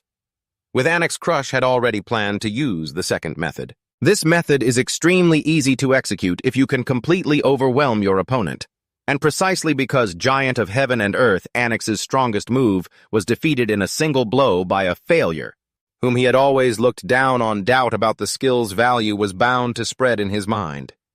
Once he starts doubting himself, his spiritual defenses will weaken. He'll no longer value the move that he failed with. Although it might take some time, Crush was sure that Annex's recovery skill would eventually be his. In the 1 year remaining before he officially entered the academy, Crush planned to dedicate every single day to training in order to surpass those geniuses. However, the sound of the door bursting open cut through his thoughts. The butler Elliot entered with a respectful but serious demeanor. Young Master Crush, Lord Beloken has arrived at the manor. Crush smirked faintly. He knew Beloken must have run out of patience after having his invitation refused 22 times. He couldn't delay any longer. He calmly ordered, "Show him in." Elliot bowed in obedience and then withdrew. At that moment, Bianca approached kindly, offering him a cup of water. "Crush, please have some water." He took the cup with a quiet thank you, but Bianca immediately grimaced with concern. "What's wrong? You smell of sweat all over." Crush was taken aback. Huh, really? He wondered if it was a waste product being expelled from his body after using his aura, or if his nose had just gone numb from being too familiar with the smell of the world's decay in his past life. He didn't even notice what his body was like anymore. Seeing her fiancé's awkwardness, Bianca delicately asked, "Aren't you going to bathe before meeting Lord Beloken?" Crush just clicked his tongue and dismissed it, deciding to just keep training instead of worrying about his appearance in front of an enemy. "Then don't come near me." Bianca turned away in a huff, leaving Crush with an amused expression. He thought to himself, daring to give orders to her own fiancé. Bianca, you've really grown up, haven't you? Looking at her small figure, Crush immediately thought of a penguin puffing out its feathers in a sulk. Unable to resist the urge to tease her, he immediately gave chase as Bianca started to run away. "Where do you think you're going?" "To Crush right now." Bianca was like a little sister, making him unable to stop himself from wanting to tease her. However, in these rare, peaceful moments, memories of his past life suddenly rushed back, haunting Crush like a ghost. He grew pensive, a flicker of sadness in his eyes. The people I knew before I returned to the past. They must be looking at me with such cold eyes. Even though he was living in the present, his painful past still haunted his mind. In his thoughts, the image of Arthur appeared full of authority, but also incredibly cold.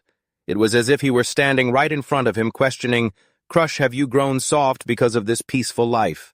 And yet, you think you can stop the end of the world?" Crush could only unconsciously utter, "Arthur," then silently admitted a bitter truth, except for that final moment of betrayal. He has always been a pioneering hero, someone who never lets his guard down. His train of thought was cut short as Crush wondered, I wonder where he is and what he's doing right now. Just then a sarcastic voice rang out from behind. "Are you flirting with your fiancé? Having a good time, are we?" The one who had just appeared with such an arrogant air was Beloken Van Hem, the third son of the Van Hem family. Everyone needs to relax, right? He silently sized him up. The man who was once too scared to even look at him straight was now staring daggers at him while Beloken was still half doubting the rumor about Crush, defeating Annex when Crush launched a verbal attack first. "Well now, for someone so busy, you sure have a lot of free time to come all the way out here, don't you?" Beloken was taken aback, stammering as he repeated, "Busy." He had no idea what Crush's hidden meaning was. Crush then followed up with another psychological blow. "I hear Raran Academy holds entrance exams for admissions regardless of status. So you should be preparing too, shouldn't you? Brother." The provocative statement made Beloken's face contort with shock and rage. "Is this guy provoking me?" He felt his pride deeply wounded because to him, the Van Hem family stood on a completely different level so high that even the most powerful empire had to be wary of them. As a direct descendant, Beloken considered being told to take an entrance exam the ultimate humiliation. He gritted his teeth, thinking to himself, "Don't you get cocky just because you took down someone like Annex." However, to save face, Beloken forced a fake smile and replied, "You're funny." Beloken continued using a sarcastic tone to belittle Crush. "Well, it's understandable, I suppose. Failures like you would naturally be worried about passing or failing the academy." He deliberately provoked his younger brother to back Crush into a corner, but contrary to his expectations, Crush just replied nonchalantly, "Yeah, I guess so," which made Beloken's face flush with anger at his indifferent attitude. He suppressed his rage and got straight to the point. "Actually, I came here today to deliver an order." Crush raised an eyebrow in suspicion. "An order?" Beloken coldly declared. "We are going to stop the world erosion occurring at Mount Gorilla." This news stunned Crush. What family missions aren't mandatory for anyone under the age of 15? To push his brother into a corner, Beloken slyly reassured him. "Don't worry, I'll go with you as your guardian." He leaned in close to Crush's face and threw down a challenge. "My little brother, the one who supposedly defeated Annex, surely won't be scared of a trivial little thing like this. Now would he?" Seeing right through him, Crush thought to himself, "He's just testing my strength and trying to keep me in line." Without a moment's hesitation, he accepted the challenge. "Fine, let's go." To Crush, facing world erosion was more familiar than the peaceful life he was living now. He clenched his fist, confident that even if this was a trap set by Beloken, he already had a plan to deal with it. Just then Bianca appeared and asked worriedly, "My lord, where are you going?" He instructed her not to follow as he would be away from home for a while. "To deal with the erosion," Bianca asked sadly. "I can't go with you." Witnessing this scene, Beloken was thoroughly disgusted. He scoffed internally at the ridiculous idea of a 13-year-old boy stopping world erosion. Beloken muttered an insult. That cursed princess. Crush immediately shielded Bianca and snapped, "She is my fiancé." He didn't forget to fire back a sarcastic remark at his brother. "Surely a magnanimous brother like you doesn't believe that the words of a child who's only 12 years old should be taken seriously, do you?" Crush's words were a direct, disrespectful slap to his brother's face. Their eyes met, filled with tension. Beloken gritted his teeth in fury, then stormed off in a huff. Crush gently patted Bianca's head and praised her. "Good job, Bianca." Seeing her confusion, he affirmed that her presence had been a great help. She looked at him with worried eyes and pleaded, "Please don't collapse again." Crush replied softly, "I know. I'm leaving now," and turned decisively to walk away. The world is being corroded by another dimension, a terrifying phenomenon that causes erosion creatures to appear and the environment to change abnormally. If the erosion progresses any further, that area will completely transform into another world. At Mount Gerlach, a swamp had formed and was classified as a 3-star erosion. Crush stood among the knights in their dark blue uniforms and coldly asked for news from the purification squad. Though he was the youngest in the group, he was still focused on his mission. A soldier reported that they would begin their work. "As soon as the master of this area is eliminated, At a 3-star level, this is a challenge that a mid-tier professional night squad can handle with ease. Beloken, a high-tier expert, will surely be able to defeat the master of this erosion, without much difficulty. He called out Crush's name and nonchalantly declared that the purpose of bringing him here was so that a novice-level expert could gain some experience. Crush merely replied with an indifferent, "Humph," but internally he couldn't help but scoff at his brother's patronizing attitude. "Experience? Who do you think you're talking to?" Crush thought with a sharp gaze the only reason he followed someone like Beloken, who only wants to impose his will, was for one single thing: to test a temporary solution for my frenzies. The real battle erupted as hideous erosion creatures were sliced in two by powerful slashes, clearing a path for the army to advance deeper into the swamp. A blood-curdling scream, "G-I-A-A-A-A-H," rang out amidst the swarming monsters, causing the soldiers to start losing their composure. "Damn it! At this rate, we'll never be able to wipe them all out.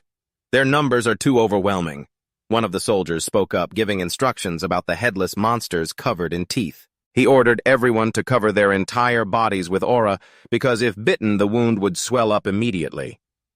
A soldier asked in surprise, "Lord Crush, have you ever experienced world erosion before?" Crush calmly replied that since he was only 13, it would be absurd for him to have ever approached an erosion zone. However, the calm demeanor of someone who was supposed to be a failure made Billiken couldn't help but be suspicious. Why would a failure like him be so calm in the erosion zone, despite it being his first time? The memory of his 55-year-old self, whose pride was utterly crushed in this very place, returned as a bitter reminder. So how could that guy so casually give advice to the knights? Billiken stared at Crush with extreme suspicion. He realized his younger brother's calm demeanor now was a world away from his own when he first set foot in the erosion zone. Looking at Crush's back as he silently walked forward, a radical theory began to form in Beloken's mind. He trembled, wondering to himself, if Crush grew up to be as strong as Charlotte and surpassed me, does that mean I'll become the failure of the Van Hem family? He was afraid this younger brother would leave him behind, that he would be the one cast aside. When Crush suddenly stopped, he softly called out, "Brother, we're about to reach the place where the master resides." Beloken tried to regain his composure. He smirked and told Crush that he was lucky, as this time seemed easier than his first. Observing that there were no more erosion creatures around, Beloken assumed that only the master was left here. But Crush immediately spoke up to warn him that's all the more reason to be on high alert. He explained that for a 3-star master to maintain an entire erosion zone by itself, its power was not to be underestimated, causing the knights behind them to grow anxious. Seeing the soldiers' morale falter, Beloken snapped, "Hey, don't let that shake you. It's just the words of a kid." He tried to rally the soldiers' spirits. He ordered the entire squad to quickly take care of the 3-star target so they could return soon. Crush silently observed the rushing group. He thought to himself that they would realize the truth soon enough. He focused intently on the task at hand, his ice-cold eyes sensing the tide of erosion energy churning beneath the ground thanks to the poison that had seeped deep into his blood before his regression. Crush realized his perception was now even sharper than in the previous timeline. Now all I have to do is devour it. Crush picked up the cup of medicine, his heart pounding as the decisive moment arrived. He resolutely drank the entire dark liquid. Immediately, an intense pain washed over him, making his eyes turn blood red and his veins bulge frighteningly. Crush collapsed, vomiting a large mouthful of blood to the shock of everyone around him. A panicked knight rushed over to support him. "Sir Crush, are you all right?" He suppressed the pain, wiped away the fresh blood, and lied to reassure them, "Ugh, I just tripped." Beloken, standing nearby, offered with pity, "It's your first time, so don't push yourself. I'll carry you." But Crush coldly refused. "There's no need." Looking at the streak of blood on his hand, he silently concluded, "The erosion energy is acting like a deadly poison, ravaging my body, but I have no choice but to grit my teeth and bear it." Why would he harm himself like this? This was the reason. Crush had been training to let the deadly poison seep into his blood beforehand. Following the secret method, he began to mix his aura with the erosion energy, forcing the aura to circulate relentlessly. He imagined his aura as a great river, silently absorbing and dissolving the erosion energy within it to create a new color of power, one that could not be overwritten. However, the consequence of this frenzy was devastating, causing Crush's eyes to bleed and his body to tremble uncontrollably. He coughed up blood again, Looking at his blood-stained hands, he told himself that a normal person would surely not have been able to withstand this. It's time to use that secret technique. He recalled the history of Thantung, a place that was once closed off and thought to be lost to oblivion after Damaris Van Hem's disappearance. However, a blind ancestor had accidentally discovered this secret archive. Unfortunately, because he couldn't see, he was unable to read the secret techniques, which led to him having to seal this place away forever. So that no one would have to repeat his tragedy, that ancestor decided to leave behind a single secret technique that could be passed down without sight. And that technique was received by Crush. A flow of aura erupted powerfully around Crush, marking the awakening of a superhuman sense that could perceive the slightest vibrations through aura. It was the sixth sense. Although Crush could currently only extend its range to about a fingertip's length, that was more than enough for him to realize something was wrong. Right at the spot where he was standing. Crush's eyes widened. A crazed smile appeared on his blood-stained face as he understood his true situation. It wasn't that the world was being consumed by madness, but that Crush's own perception was becoming sharper than ever before. He noticed the madness was thinning, all thanks to following the ancestor's sixth sense technique. Even so, Crush understood that this was only a temporary solution. If he continued to absorb the erosion energy, the madness could strike at any moment. This is also what's known as going berserk from overtraining, and when that happens, he would still need Bianca's snowdoll curse to keep his mind in check. Even if it was just a temporary fix, it was undeniable that Crush had gained control of his power thanks to it. He clenched his fist, feeling clearly that this was the first time he had been able to ascend to a new level. However, a sudden chill ran down his spine. Crush's eyes widened in amazement. He hurriedly whipped around to look behind him as he sensed an overwhelming presence from within the darkness. A grotesque creature patched together from countless human body parts slowly revealed itself. It stretched out its long neck, its face ashen gray. Its closed eyes suddenly snapped open, blazing with a deathly red. It was a giant lumpy mass of flesh, covered with faces screaming in agony. Looking at that weak-willed people like us would probably all pass out. It's the master monster. A terrified scream echoed through the dark space. The monster roared, revealing a gaping maw full of fangs with grotesque faces swarming all over its body. Witnessing this horrifying sight, Awakens was completely stunned, his face so contorted with fear that he couldn't utter a word. Crush was also shaken by the appearance of this incredibly powerful entity. An information window appeared confirming its identity. Senganki, the thousand-faced demon, a 3-star master of the erosion zone. Facing the colossal monster that was radiating an overwhelming killing intent, a commanding shout shattered the tense atmosphere. "Everyone prepare for battle!" Prepare for battle. The resounding cry spurred the knights to draw their swords in unison, ready to face the imminent danger within the gloom of the erosion zone. He began to focus his energy, causing his sacred sword to radiate a brilliant blue light. Instantly, a terrifying wave of heat erupted, engulfing him in blazing red flames. The skill Ignis was officially unleashed, transforming Awakens into a mighty fire warrior, his hair blazing like lava. With this formidable power, he faced the demon. With this, he might actually be able to defeat it. Witnessing this spectacle, his companions gasped in amazement. Lord Awakens' Ignis flame is always so astounding. Not only that, its destructive power is terrifying, isn't it, after all? It's an ultimate skill that can incinerate anything in its path. In contrast to the crowd's cheers, Crush stood silently, his eyes filled with raw hatred as he stared at that flame. He bitterly recalled a horrific memory from the old timeline. Ignis. That was the very skill that had burned his arm off. The image of a brutal Awakens stomping on a smaller Crush. And his scolding words came flooding back. "Now do you see the difference between us, huh? I don't have time to waste on trash like you." Watching the arrogant back of Awakens walking away with his flame sword, Crush muttered his name with absolute coldness. He knew full well that in his past life, Awakens had fallen completely into madness before the time reversal event occurred. But now, with power in his own hands, Crush was no longer the child he could bully. He would return everything that man had given him in his past life. A mysterious purple-black energy erupted, enveloping his body as the black hat skill activated. Grotesque eyes and a mouth appeared on Crush's hand. He smirked knowingly. "But what about now? I hope you haven't changed one bit." Instantly, a violent tremor erupted, accompanied by agonizing screams. A grotesque entity with a hideous face was being choked by the purple energy. Its body writhed helplessly. The apprentice knights began to panic as they witnessed the horrifying scene. Is that the face-stealing curse? The situation descended into chaos as the monster extended 8 giant arms, frantically attacking and crushing everything around it. Watching even their seniors struggle to defend themselves, the young soldiers trembled in despair. How are apprentices like us supposed to avoid that curse? If it's come to this... The only option is to run. A soldier's desperate scream rang out across the chaotic battlefield. The scene was utter chaos, some yelling to fight others to flee. Suddenly, a powerful roar drowned out all else. Attack!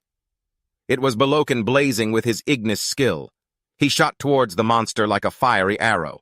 Slashes carrying incredible heat cut through the thousand-faced demon's hideous body, creating dazzling streaks of fire in the gloomy swamp. Watching from a distance, Crush couldn't help but be surprised. He's targeting the thousand-faced demon instead of me. He narrowed his eyes following his brother's frantic movements. But the situation suddenly turned bizarre as the faces on the monster's body began to ooze a dark liquid. Crush exclaimed in shock, "Blood tears!" Streams of pitch-black blood flowed from the hollow eyes of the masks, creating a chilling and haunting scene. Something's not right. If this continues, it'll be extremely dangerous. If it keeps flowing like this, it'll soon engulf everything. Crush silently assessed, watching the blood tears continue to pour from the grotesque masks. Despite that ominous sign, Belokan continued his frantic assault, landing fiery blows on the giant's body. However, a terrifying pressure suddenly erupted from the monster, causing Belokan's face to pale in terror. What is this terrifying pressure?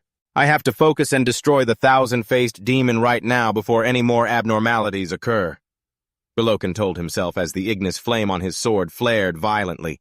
He shot forward like a fiery arrow and roared out a command. All knights take down the thousand-faced demon. Before him, the soldiers stood motionless like statues. Their faces were shrouded in eerie shadows. Belokan stammered in utter confusion. What in the world are you? A horrifying thought flashed through his mind. The thousand-faced demon's curse. No, I can't believe it. But I haven't even touched it. That strange sensation from earlier suddenly rushed over him. Belokan tremblingly raised a hand to his deforming face. He realized the bitter truth with a shock. Don't tell me that strange feeling from before was... The giant monster with its crimson maw full of fangs was right above him, looking down with the eyes of death. Belokan froze. It got me! The scene abruptly shifted to a dark forest in the pouring rain. He was collapsing onto the waterlogged ground, panting in absolute terror. This is bad. Oh no, this is really bad. I'm going to be killed! The young boy tried to crawl away helplessly, his small body covered in mud. At this rate, I'm going to die. Right behind him, a giant grotesque hand glowing with purple-black energy was reaching out, ready to crush him. Why is this happening to me? Me die. I, the strongest of the Vanhem, am going to die. Through the white sheet of rain, a familiar figure suddenly appeared behind him, uttering a cold, sarcastic remark. Because you're an idiot, outdone by your sister who's 3 years younger. After all that boasting, you lost your entire squad of knights and now you're running for your life. What a fool. Because you failed so miserably, you will die. Those insults suffocated Belokan's mind as he was being crushed by the giant hand of the thousand-faced demon. He only had time to scream in desperation before he collapsed both mentally and physically. Under the pouring rain, the once arrogant man was now just a pathetic figure crawling through the mud. Blood and rainwater mixed on his wounded face. He looked up, his breath ragged, and asked hopelessly, "Who are you?" Before him, Crush appeared, looking strangely calm. Belokan, stunned, blurted out, "Crush, why are you here?" You're still alive," Crush smirked, replying in a casual tone. "Oh, you're awake. I've been watching everything from a distance for a while now." He explained that when he saw his brother swallowed by the swamp after the thousand-faced demon's attack, he had secretly pulled him out immediately. Belokan, trying to suppress the pain and hold on to his last shred of pride, said, "I see, I'm fine, I can walk on my own." Crush stared into his trembling eyes, mocking him inwardly. "With a body that can't even use aura?"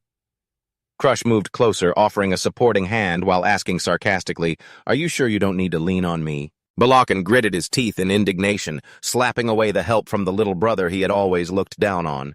I don't need help from an idiot like you.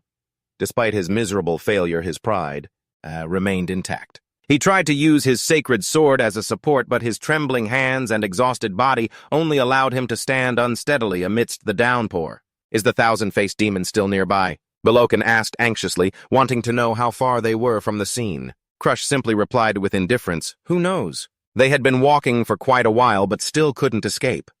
This world erosion must be a closed space, he thought to himself. Does that mean they can't leave? Unless they defeat the thousand-faced demon, Balokan collapsed to the ground, gritting his teeth and cursing in utter desperation. Crush looked at his broken brother and called out softly, Brother. Crush suddenly revealed a shocking truth. Actually, I have a secret technique. It's something Scarlet passed down to me. He asserted that the reason he could face Annex at the Holy Sanctuary was thanks to this very technique. Balokan was stunned. He couldn't believe his ears. A secret technique from Scarlet? In his heart, he was shocked, wondering even someone as cold as Scarlet held special affection for her little brother. He looked at Crush skeptically and asked, You think we can defeat the thousand-faced demon with that technique? Chris looked straight into his brother's eyes and replied confidently, Maybe. He couldn't defeat the demon alone, but if his brother fought alongside him, was there a chance of winning?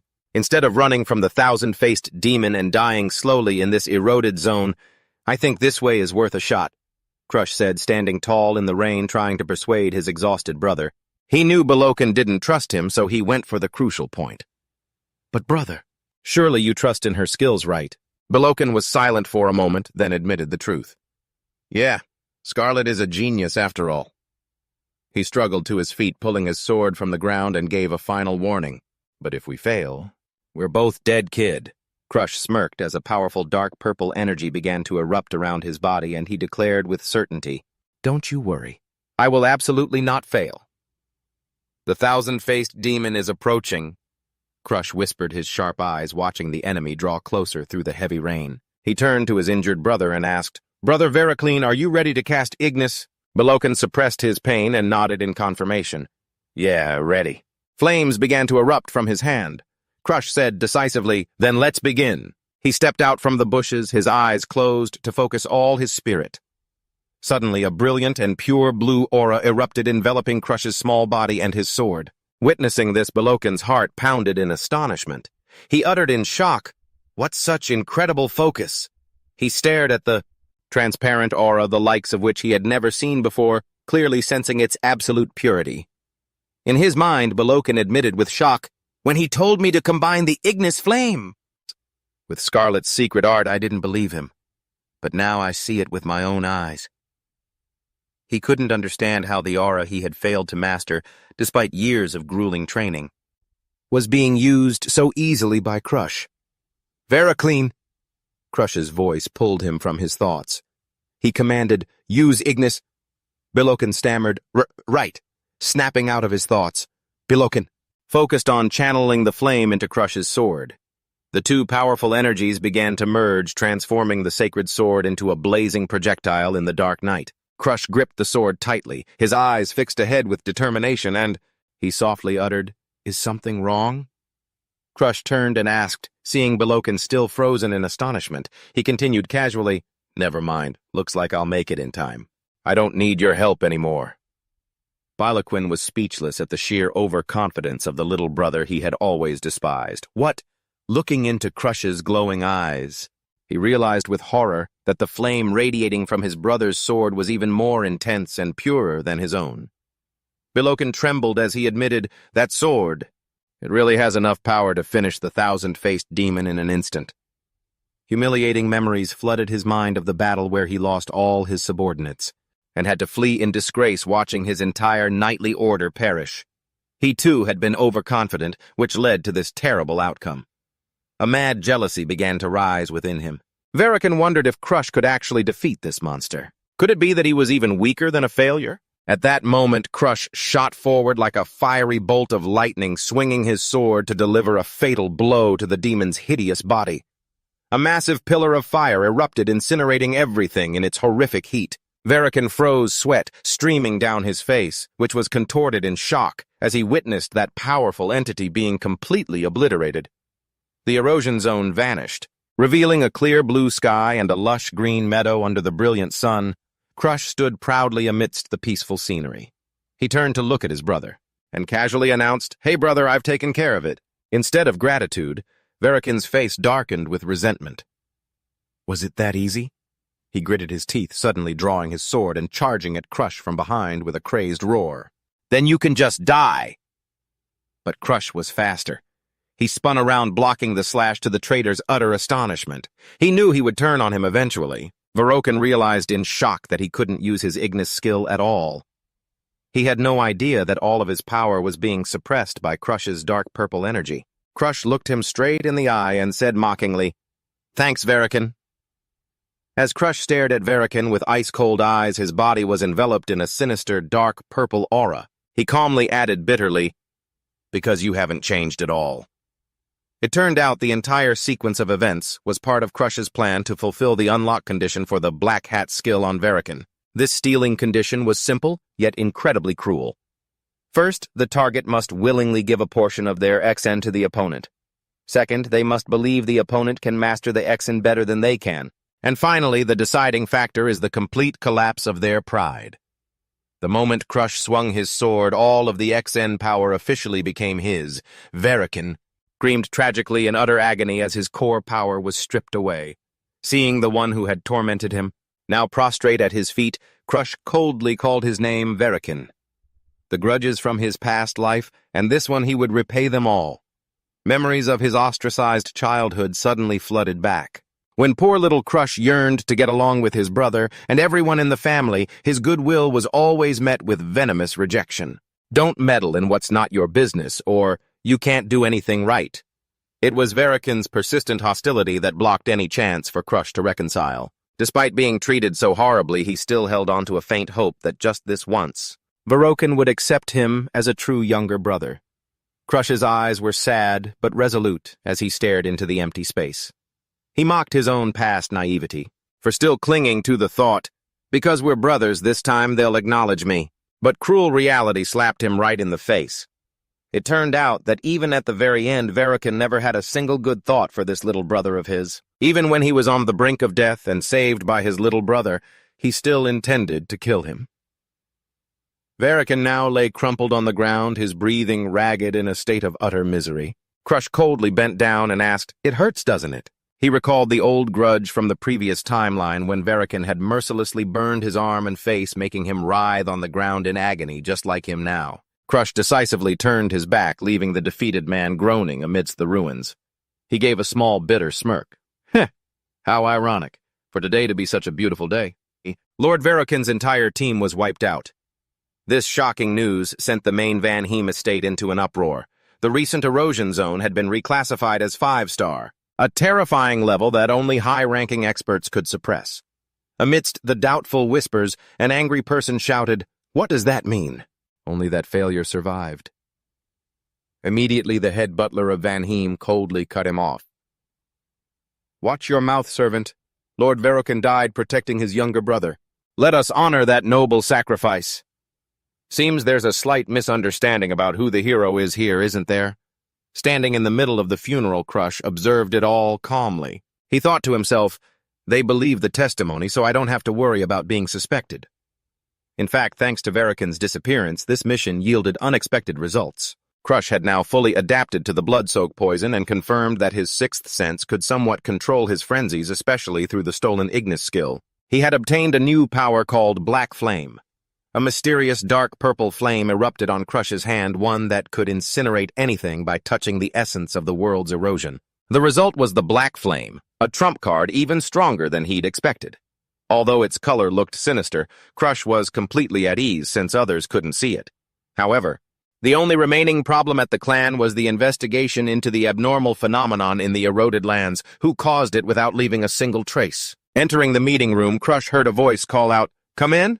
He knew the truth behind those phenomena. It was the work of world invaders. The true body of an immortal was resting in an eternal slumber. It could only observe reality through its minions. The fact that they were starting to move meant that Crush could encounter the minions of that immortal at any time. As soon as he entered the room, he met Saphira, a fourth-class investigator from the Erosion Survey Bureau. She announced, "Lord Crush has arrived. We were waiting for you." Immediately, Crush noticed something unusual on her neck, a distinct black star. "Didn't expect we'd meet again so soon." To Saphira's confusion, Crush coldly pointed directly at her and declared, "Hey, immortal, I want to negotiate with you. I will erase your immortality." His eyes bored into his opponent as he dropped a shocking question. "Tell me, you're a regressor, aren't you?" When questioned so bluntly by Crush, Saphira's face suddenly distorted, her eyes glowing red with a demonic smile as the entity within spoke. "I was searching for a different destination, but it seems fate has sent me to the wrong place. Before I turned back time under Arthur's orders, I once tried to steal that guy's immortality. But that effort failed miserably. Memories of his chained and besieged body returned. Back then, the immortal only had enough strength to maintain his regeneration with no power left to control his subordinates. Saphira, from his memories, whispered, "So the reason he ordered so many minions around is because his real body was cursed and couldn't move. How pathetic, right?" Immediately, Sigrun snapped, "Pathetic? Did you forget he's the one who leveled up the erosion zones and sowed hell upon us?" Sigrun continued to berate her. "Stop pretending to be so noble," causing Saphira to only stammer in embarrassment. "Sir Sigrun, I didn't mean it like that." She could only stand there and take Sigrun's scolding, even though the problem with the immortal seemed to be over, and the meaningless battles would end. But reality was incredibly bitter. The Crush of the past admitted with a bitter laugh when asked about stealing the power. That's right. No matter how many times I was reborn, it was still considered impossible. The reason is simple: the condition to unlock the Black Hat skill on immortality is a barrier. That can't be overcome, because its requirement is to be stronger than the immortal, a goal that Crush was completely unable to achieve back then. Back in the present, the entity possessing Saphira's body gave a demonic grin and asked directly, "Tell me, you're a regressor, aren't you?" At that, Crush calmly asked back, "A regressor, huh? What makes you think I'm a regressor?" The other entity laughed sinisterly and explained, "The moment a child dared to propose a deal with someone like me, you revealed yourself. Only a regressor would dare to do something like that." It looked contemptuously at the boy before it. Someone trapped in their own endless loop dares to declare they will kill an entity that transcends time itself. It covered its face and let out a loud, crazed laugh. "Don't make me laugh with such obvious lies." Letting him laugh for a moment, he then spoke up. "This isn't a lie," Crush stated coldly, holding out his hand, which was emitting a dark purple energy. A grotesque mouth with sharp teeth suddenly appeared in the middle of his palm. Crush explained that thanks to this special Black Hat skill, he was fully capable of stealing even his opponent's immortality. Hearing this, the entity inside Saphira's body suddenly fell silent, memories of centuries of solitude resurfacing.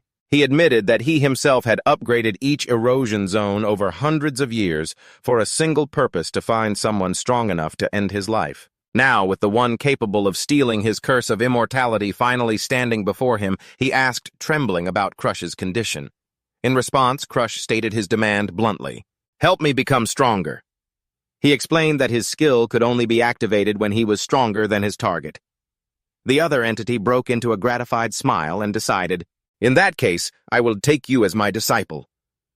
He was willing to do anything, even sell his soul, as long as he could escape this cursed immortality. Being unable to die was the most disgusting and terrifying thing to him. A blazing red aura erupted violently. The entity officially revealed its true identity: "I, Crimson Garden, August, will make you the strongest."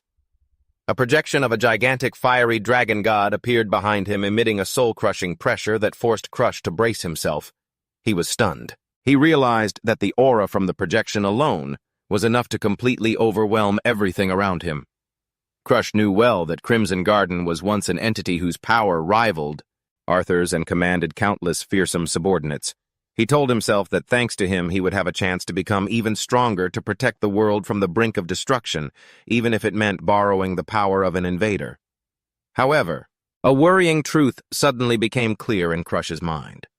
According to the laws of the timeline, the regression skill he stole from Arthur in the future had now returned to Arthur's hands in this life. That meant Crush no longer had the power to turn back time. If this world perishes once more in this era, it will all truly be over. I only have one chance to save the world. If this world falls, I'll disappear along with it. Crush stared at his trembling hand while the entity Crimson Garden, August in Saphira's body, smiled cryptically. It's nice to have a companion Cream. When Crush repeated the unfamiliar name in confusion, Cream, he was immediately met with a hard smack to the head. Saphira growled, It's Crush, call me master now. Rubbing his aching head while walking down the hallway, Crush let out a sigh of relief. All right, I can finally leave this place. Crimson asked curiously. You don't live here. Crush admitted pensively that he hadn't set foot in the main residence for so many years. He'd almost forgotten his parents' faces. As he walked through the magnificent Valkyrie Hall, a servant suddenly blocked his path to announce, Lady Arya wishes to see you. Crush thought to himself that his mother was probably curious about the rumors that he had changed. That was why she wanted to meet. But it didn't stop there. The servant added another shocking piece of news.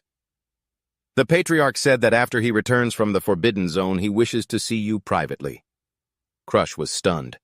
Father wants to see me. He knew well that his father was an incredibly terrifying being who had reached the demigod level. Why do they both want to see me now? Are they curious about how much this son has grown up? Crush wondered if his father had sensed something unusual about him through the stars. Although Lady Arya requested he stay at the main residence and wait. Crush thought of Bianca waiting at home and all the important things he needed to do.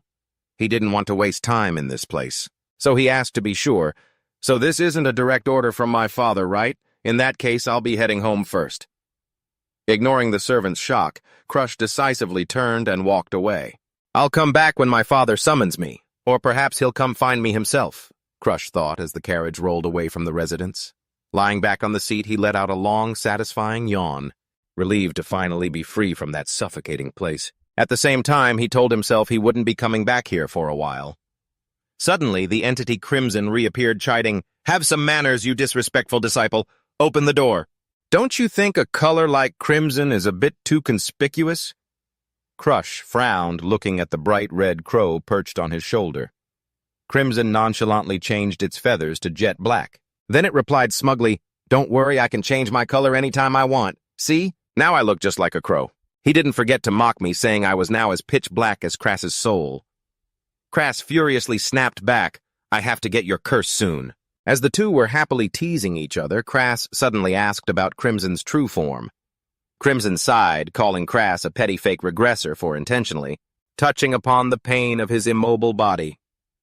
Crass thought to himself that in reality Arthur was the true regressor, and he was just borrowing a faint copy of that skill. But he decided there was no need to explain this to Crimson. When they arrived at the Green Pine Pavilion at dusk, the crow suddenly reminded Crass to be kind. To the white-haired girl inside, the girl in front of him was Bianca, wearing a cute bird-shaped hoodie. She clutched a book to her chest and said softly, Welcome back, sir.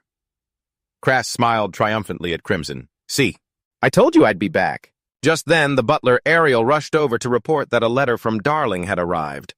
Crass curiously opened it and was left speechless when he saw Darling boasting about having completed the discoloration cure, thanks to always thinking about him complete with a bright red lipstick kiss on the paper.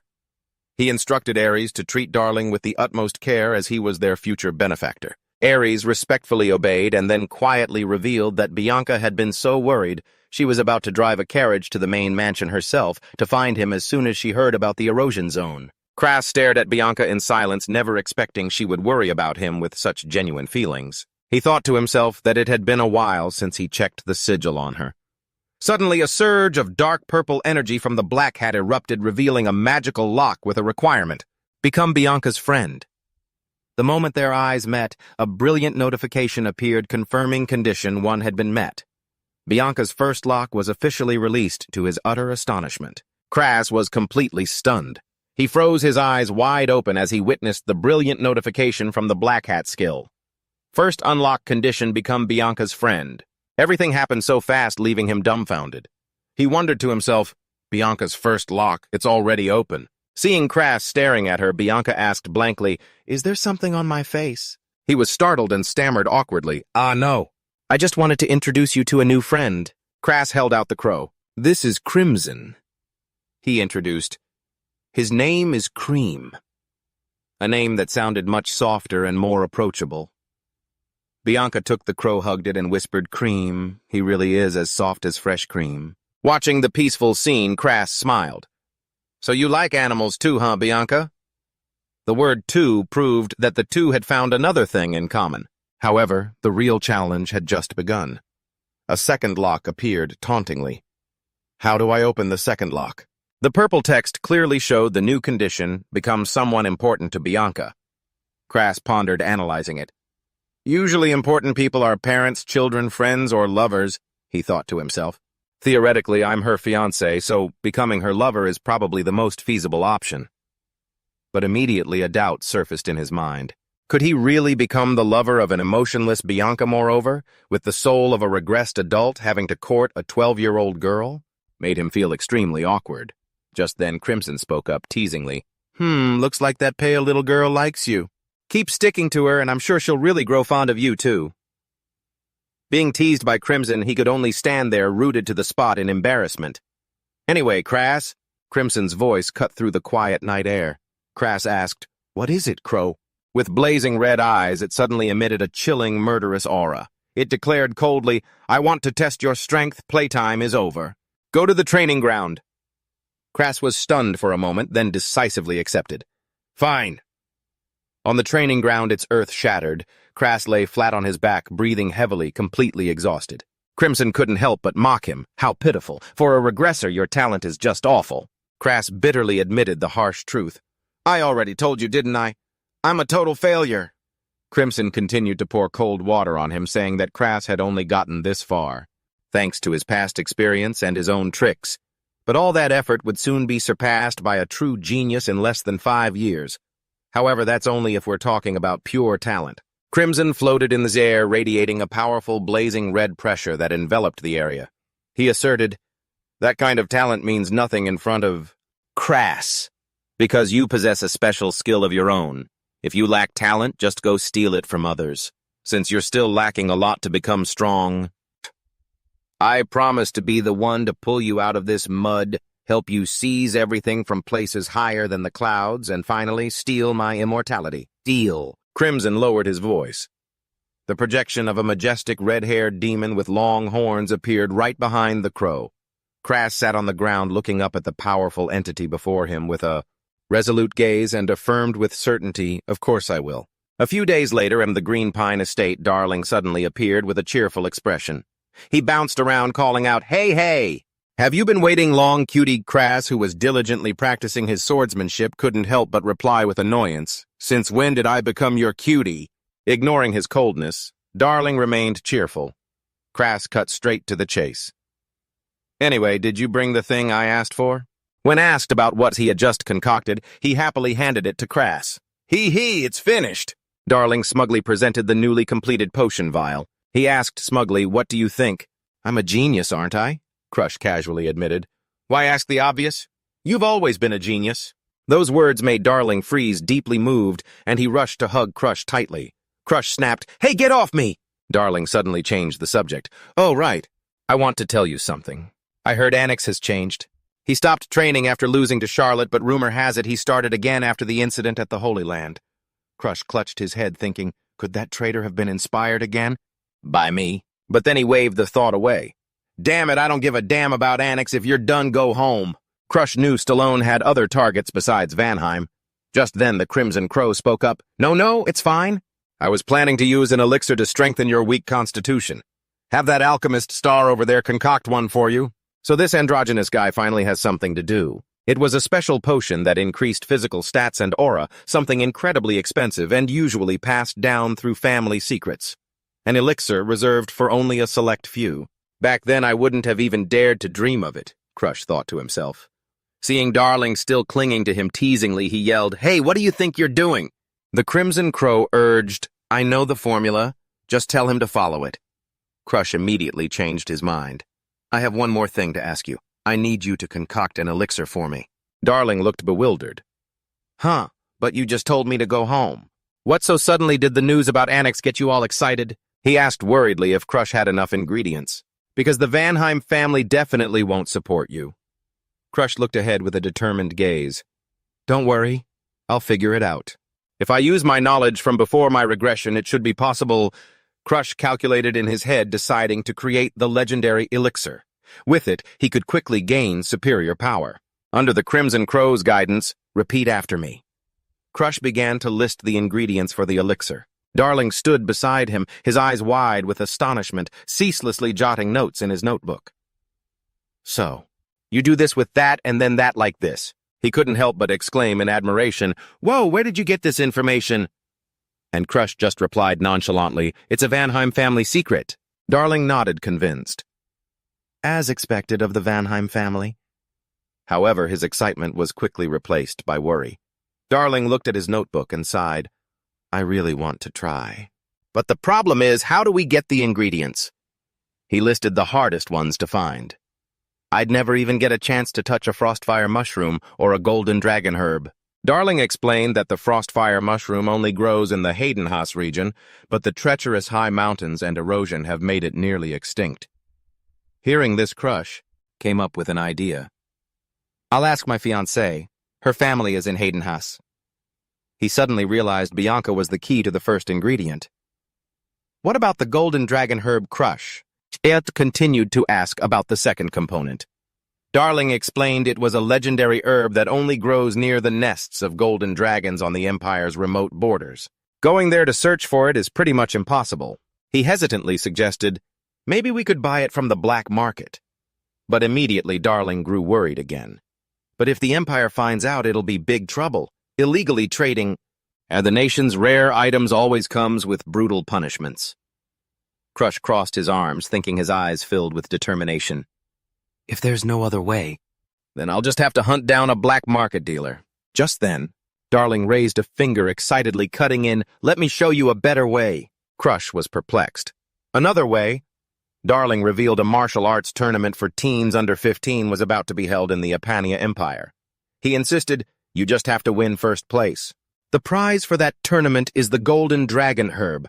What do you think? Isn't it a brilliant idea? Crush clutched his head in frustration. Have you forgotten? I'm a Vanheim.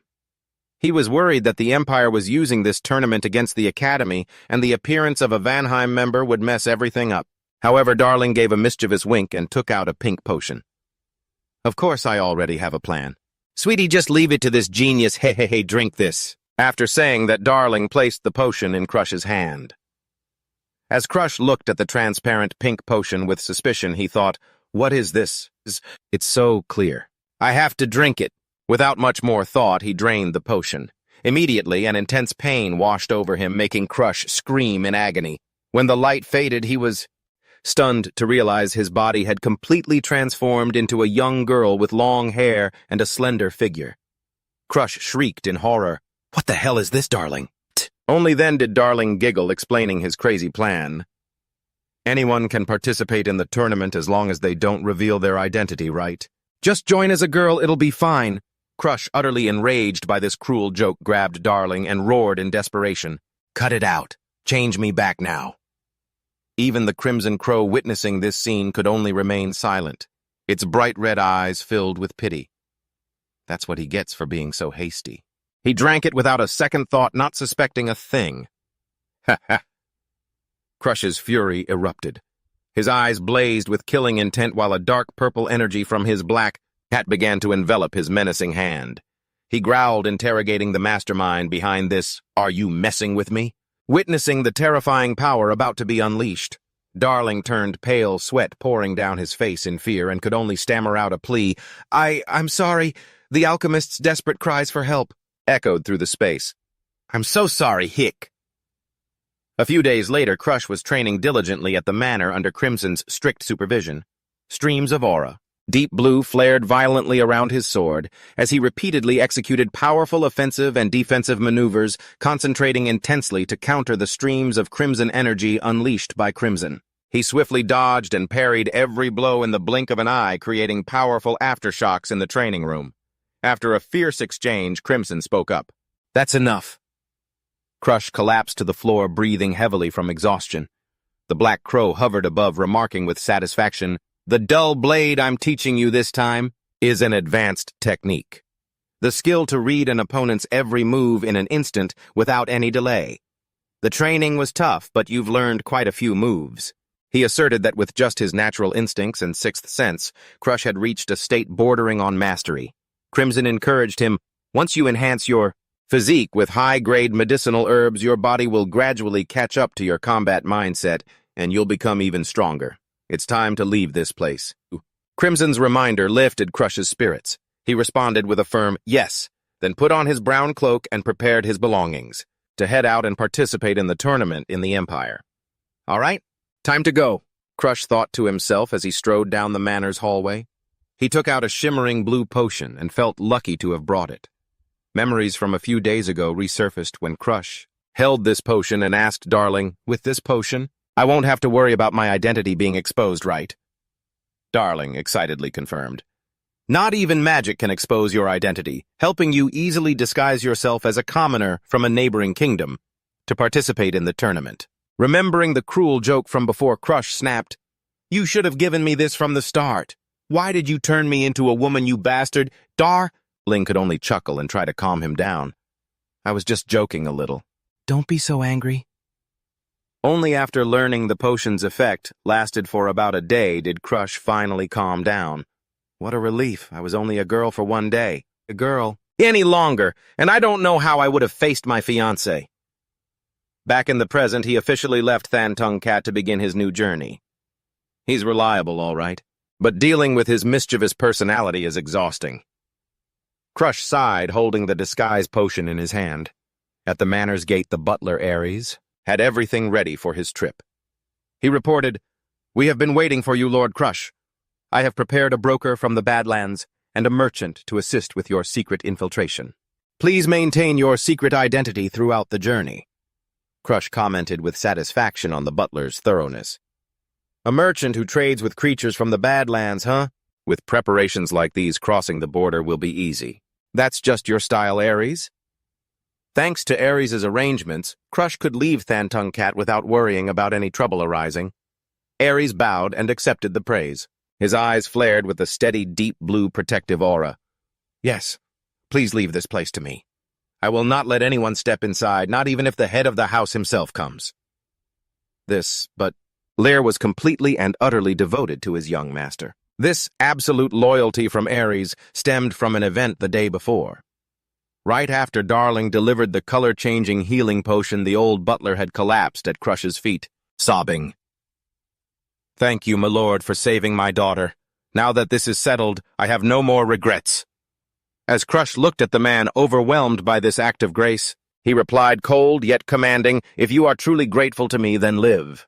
No matter what, I will ensure your daughter's safety. So spend the rest of your life serving me until I grant you your freedom."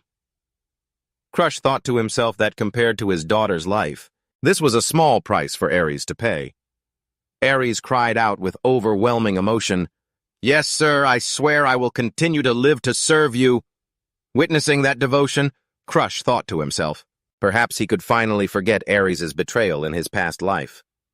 Turning to Bianca, who was now wearing a tightly drawn hooded cloak, he said gently, "Bianca, thank you for your help. I know you have to leave for a mission soon." Crush added, "It's been a long time since you visited home. Feel free to enjoy your time there and get plenty of rest." However, Bianca immediately rejected his concern. She stated firmly, "No. As soon as I'm done preserving the slime, I will return immediately. I will await your return at Than-Tung-Cat, Lord Crush." Bianca swept past Crush with a determined expression, leaving him stunned. How can a girl who's only 12 years old have such decisive and resolute thoughts? "All right, I'll be back as soon as I can." Crush smiled and said goodbye while holding a wicker basket in his hand and looking at the delicious-looking sandwiches inside. He silently realized that the noise from last night was Bianca diligently preparing this breakfast for him. He gave a small nod of thanks and promised to eat it later. Bianca pulled her hood down lower. With sad eyes, she watched him go and quietly wished him a safe journey. Crush didn't forget to tell her to take care either, then gave a firm wave goodbye. The carriage began to roll, heading straight for the Empire under the guidance of the Crow. Crimson soared high above. 5 peaceful days passed, and Crush used the time in the carriage to train diligently, causing the dark flame and corrosive energy to surge relentlessly. It swirled around his body.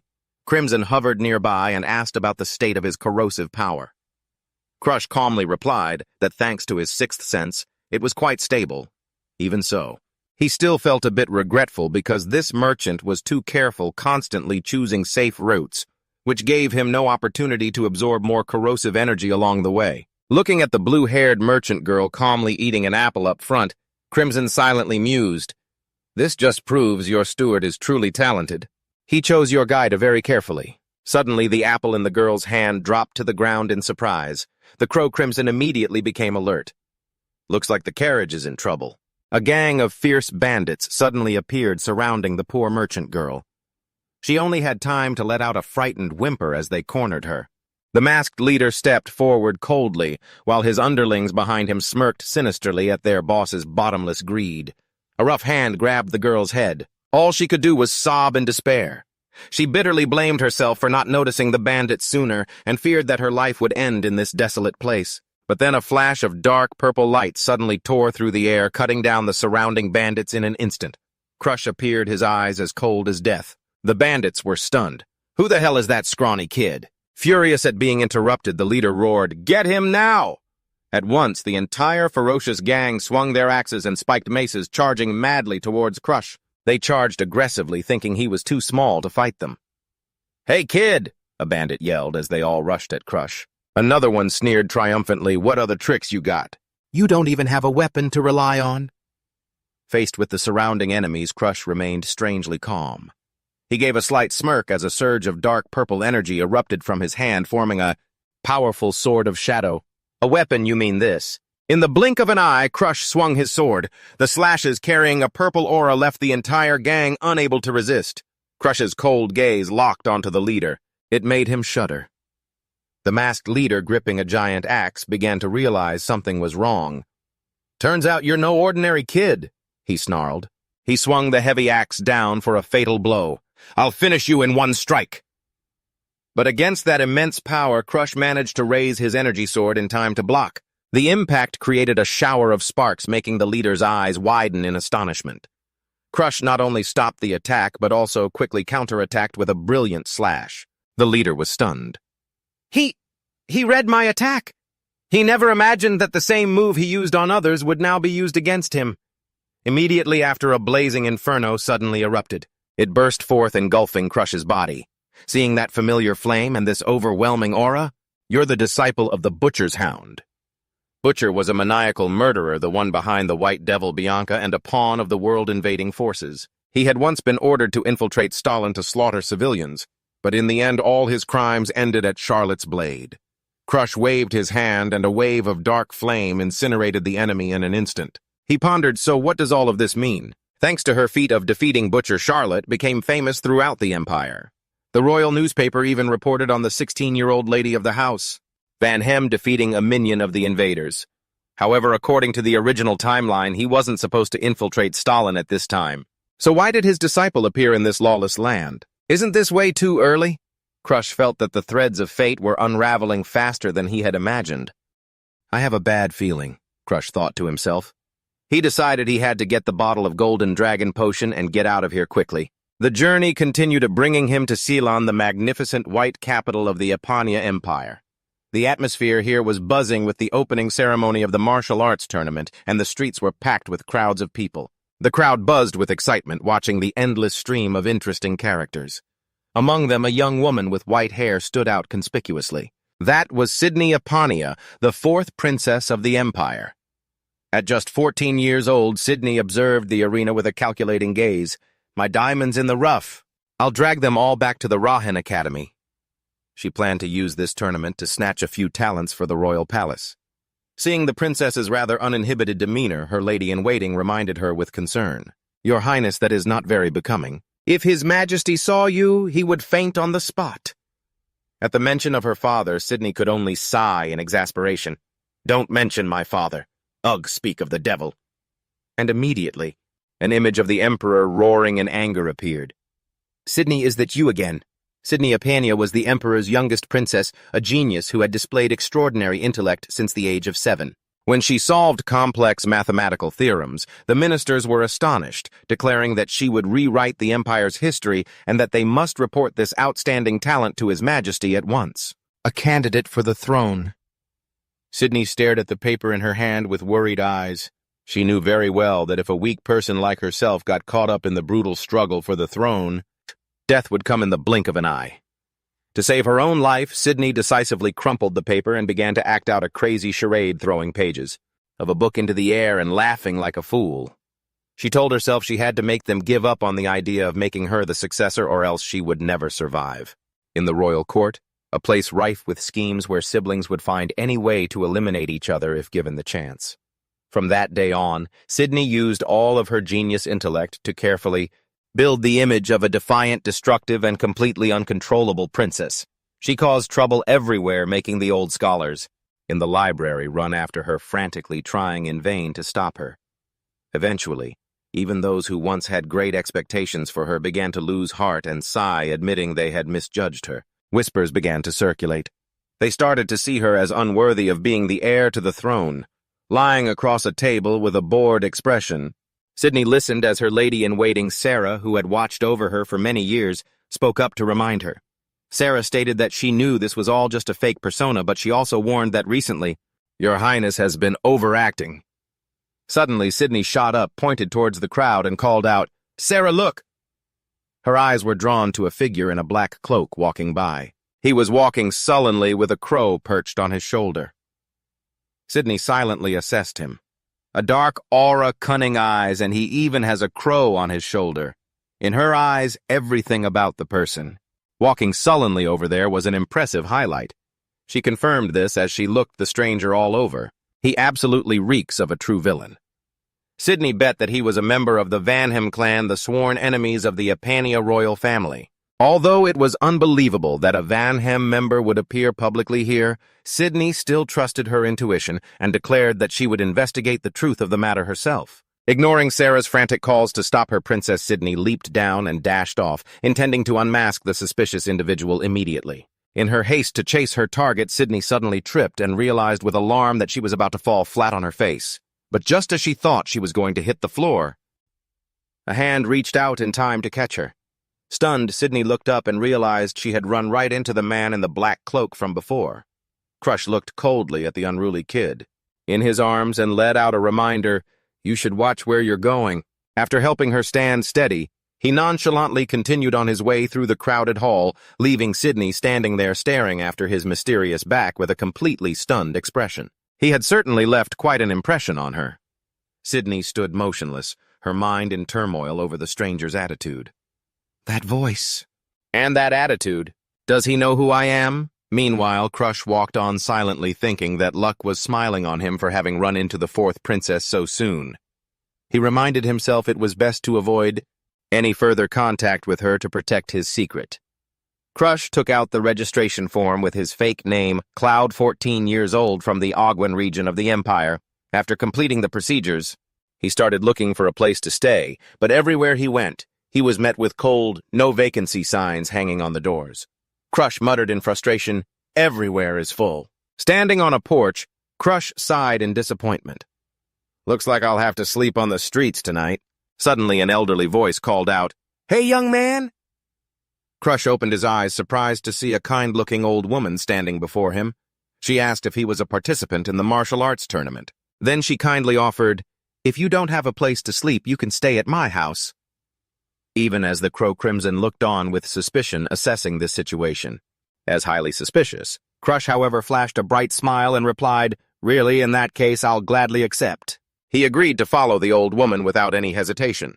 Crimson flew behind, constantly nagging, "Hey, didn't anyone ever teach you not to follow strangers?" Crush walked on nonchalantly. He thought to himself that he had slept on the streets far too many times in his past life, and he was sick of it now. This nonchalant attitude made the crow just click its tongue in exasperation at the troublesomeness of these so-called regressors. As dusk fell, they stopped in front of a wooden house that was cozy right in the heart of the capital. The old woman instructed him, "You can use the back room on the second floor. I'll prepare dinner. Come down and join me in a bit, okay?" Crush bowed respectfully. "I'm very grateful, ma'am." Walking upstairs, Crush let out a sigh of relief, finally having a bed to rest on. However, just as he was about to head to his room, he suddenly froze in astonishment. Huh! Right in front of him was Princess Sydney. She was equally stunned to recognize him. It's you from earlier." Crush covered his face helpless against the absurd coincidence, while Crimson furiously squawked, "What is this model? See, it's a trap. I told you not to follow strangers." Realizing it would be extremely troublesome if he were identified, Crass decided to ignore her and quietly slip back to his room. Seeing him leave in a hurry without a greeting, "You really are a weirdo." Sidley followed Crass, chattering nonstop. "Why would you ignore a beautiful girl who's trying to talk to you? Don't tell me I'm not your type." Crass frowned, annoyed. He walked away decisively and replied coldly, "You're not my type. There are plenty of people in this world 100 times more beautiful than you." Hearing this, Sidley just smirked curiously. "Oh, like who?" But Crass remained distant. He snapped, "I have no obligation to answer you." But Sidley seemed completely unfazed by his dismissal. She giggled, skipping along behind him. "You're just as mysterious as you look." Her shameless persistence irritated Crass even more. He growled, "Stop following me." Despite his harsh attitude, Sidley cheerfully suggested, "Come on, let's have dinner. I want to get to know you better." In response, Crass gave a blunt and final refusal. "I decline. You're trouble." The atmosphere suddenly grew thick and tense as Sidley stopped in the shadows of the hallway, radiating a completely different aura from her playful one earlier. "You know I'm a princess. Are you sure you want to treat me this way? So that's how it is." She's using her title to threaten him. As Crass froze, his eyes narrowed with vigilance. The crimson crow on his shoulder also began to sense something unusual from this girl. Sidley smirked knowingly, her eyes flashing as she watched his retreating back. "Huh." The gentleman from Starone Crass flinched, a cold sweat running down his back as he realized how sharp the little princess was. "If I keep talking to her, she'll figure out I'm from Van Hell," he replied coldly to cut off the conversation. "I don't know what you're talking about. Children should go to bed after dinner. You, talking to a princess and you call her a child." "Being called a child?" Sidley shouted in fury. "Who are you calling a child? You're just a kid yourself." Seeing this lady-in-waiting, Sarah approached and asked worriedly, "Your Highness, is that child really from Starone?" Sidley affirmed with certainty. "He is." She explained that although the Empire and the people of Starone share a language, the Starone people have a distinctive accent and intonation that's impossible to mistake. While Crass was casually having dinner downstairs, Sidley continued to observe and analyze. His accent is like that of the Empire, but he can't hide a few small details. Sarah was full of admiration. "You're so perceptive, Your Highness. Only someone like you could notice such a subtle difference." Sidley declared smugly that while commoners might miss it, she could remember and analyze everything she saw. She realized something strange. Even though I don't remember his face at all from his reaction, it's clear he knows exactly who I am. Sarah suggested with concern, "Should we capture him for interrogation, Your Highness?" But Sidley immediately dismissed the idea. She jumped down excitedly. "No, this is where it gets interesting. We shouldn't interfere." She would watch Crass's every move, wondering why he came to this forbidden land. However, her face suddenly turned serious as she asked for news about her other sister. Sarah bowed her head and confirmed yes. "Just as you predicted, Princess Siren. The third princess has completely changed after a year." Sarah's report was like a bucket of cold water dumped on Sidley's mind. A haunting image of Siren appeared with a dark face, crazed eyes, and blood on her lips. Sidley realized with horror, she's no longer the sister I once knew. The situation is becoming extremely serious. Sidley gripped the staircase railing, her eyes trembling with fear. My suspicions were correct. If this continues, the Grand Princess and the second princess will be in danger. The royal palace will be drenched in a sea of blood. At that very moment in the arena, a real massacre was taking place. The sound of dry, brutal collisions filled the air with dust, and the scene became gruesome with seriously injured opponents lying everywhere. The overwhelming power of the stranger left the crowd of spectators gaping in astonishment. The announcer's voice rang out loud and clear. "The preliminary round is over. The 4 winners please exit the arena." The witnesses were still in shock. They whispered in disbelief as Crass stood proudly amidst the wreckage. His hood concealed half his face, and the crow, a crimson, was perched demonically on his shoulder. Everyone was curious about him and the black crow that was always with him. The whispers began to surround him. Who is that hawk-eyed guy? Could he be an underground assassin? The attention wasn't just on him, but also on the bizarre crow. Even the crow on his shoulder is weird. Its wings keep flapping, but it won't fly away. Crass! He felt the pressure of Sidley's gaze. He thought to himself, has that girl been watching me since yesterday? Being watched by someone as smart as her made Crass feel extremely tired. Just a few words with her feels dangerous. She could pry information out of me, so tiring. However, he also reassured himself that at least the preliminary round had passed without any major incidents. This preliminary round was truly a brutal culling. 100 people in a free-for-all, but only the 4 strongest would advance to the official rounds. The weak have no chance of winning. That's the unchanging law of this arena. While walking through the dark corridors of the palace, Crush was suddenly blocked by a fighter whose body was covered in bandages and a web of scars. The man scrutinized him before speaking. Just like the rumors said, a crow on your shoulder and a cunning look on your face. Crush, annoyed, wondered to himself, what is it now? The man suddenly asked a question that stunned him. You're a member of the Night Crows, aren't you? Why would he ask something like that? The name Night Crows put Crush on high alert. They were the most notorious assassin organization in the Empire, famed for being the most dangerous underground group, and also one of the reasons the Empire fell in the old timeline. Crush calculated internally, as an outsider to the Empire, I don't know the details, but I've never heard of a member of the Night Crows ever entering the Academy.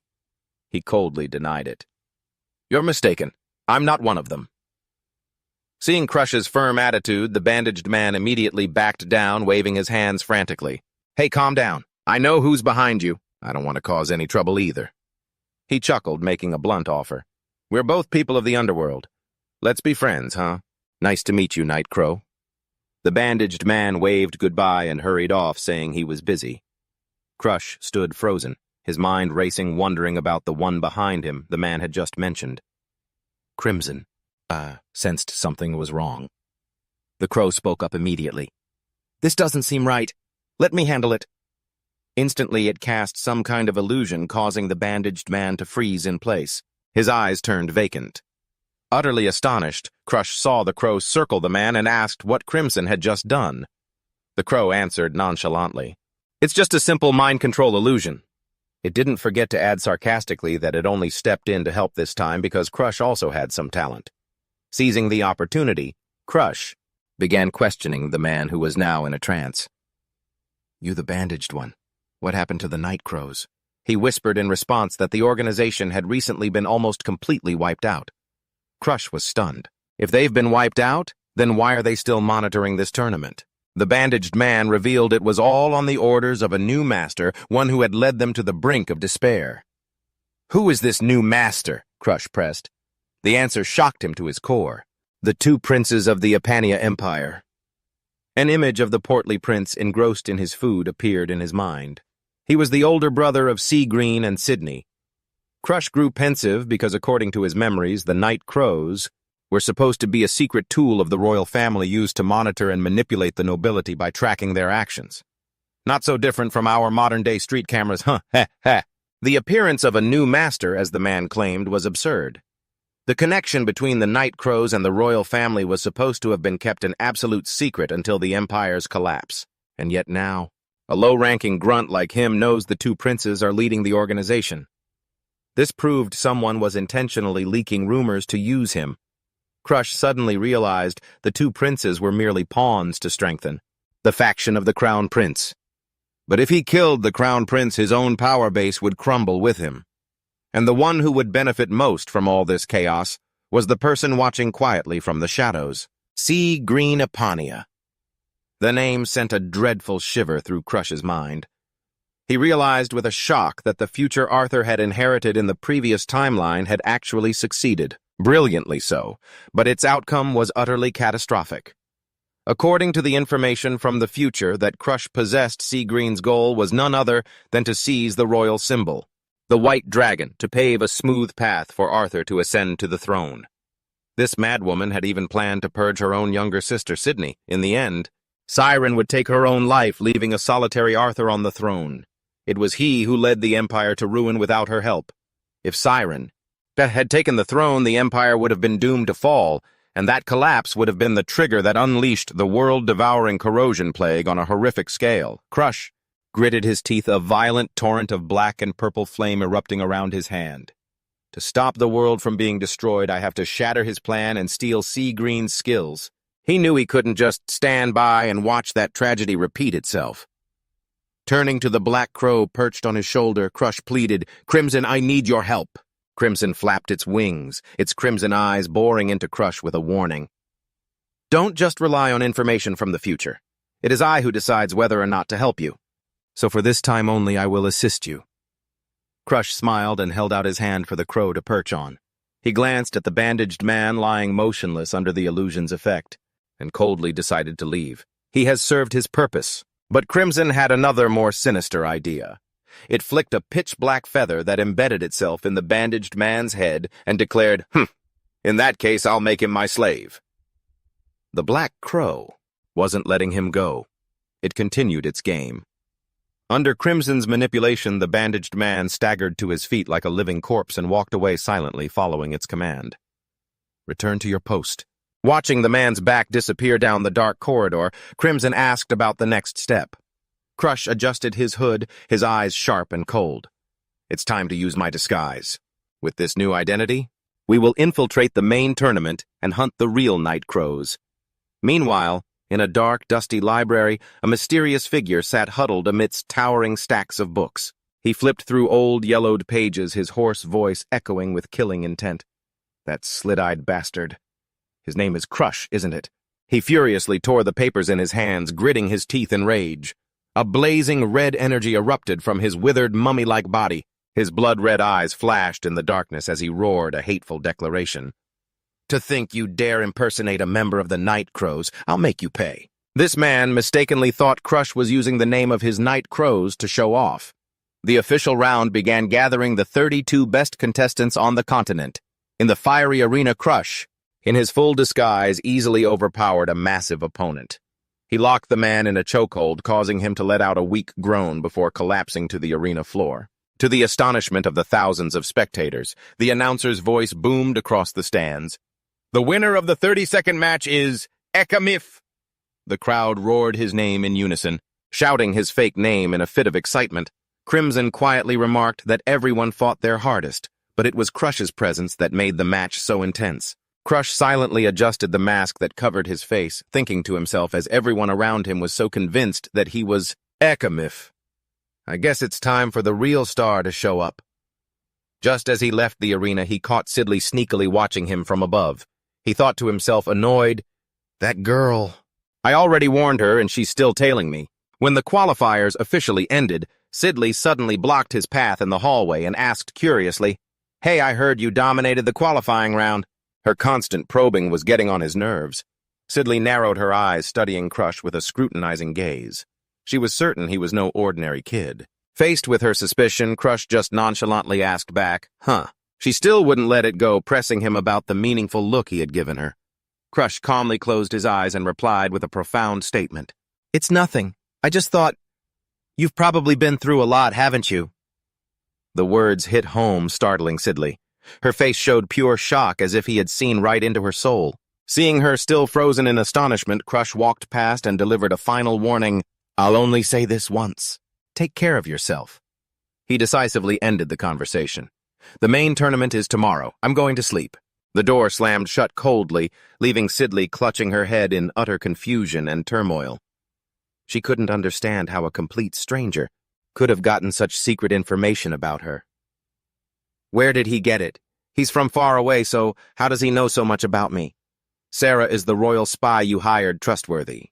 Sidley asked worriedly. Sarah bowed her head, her gaze serious as she replied, "I will double-check." Sidley sighed softly.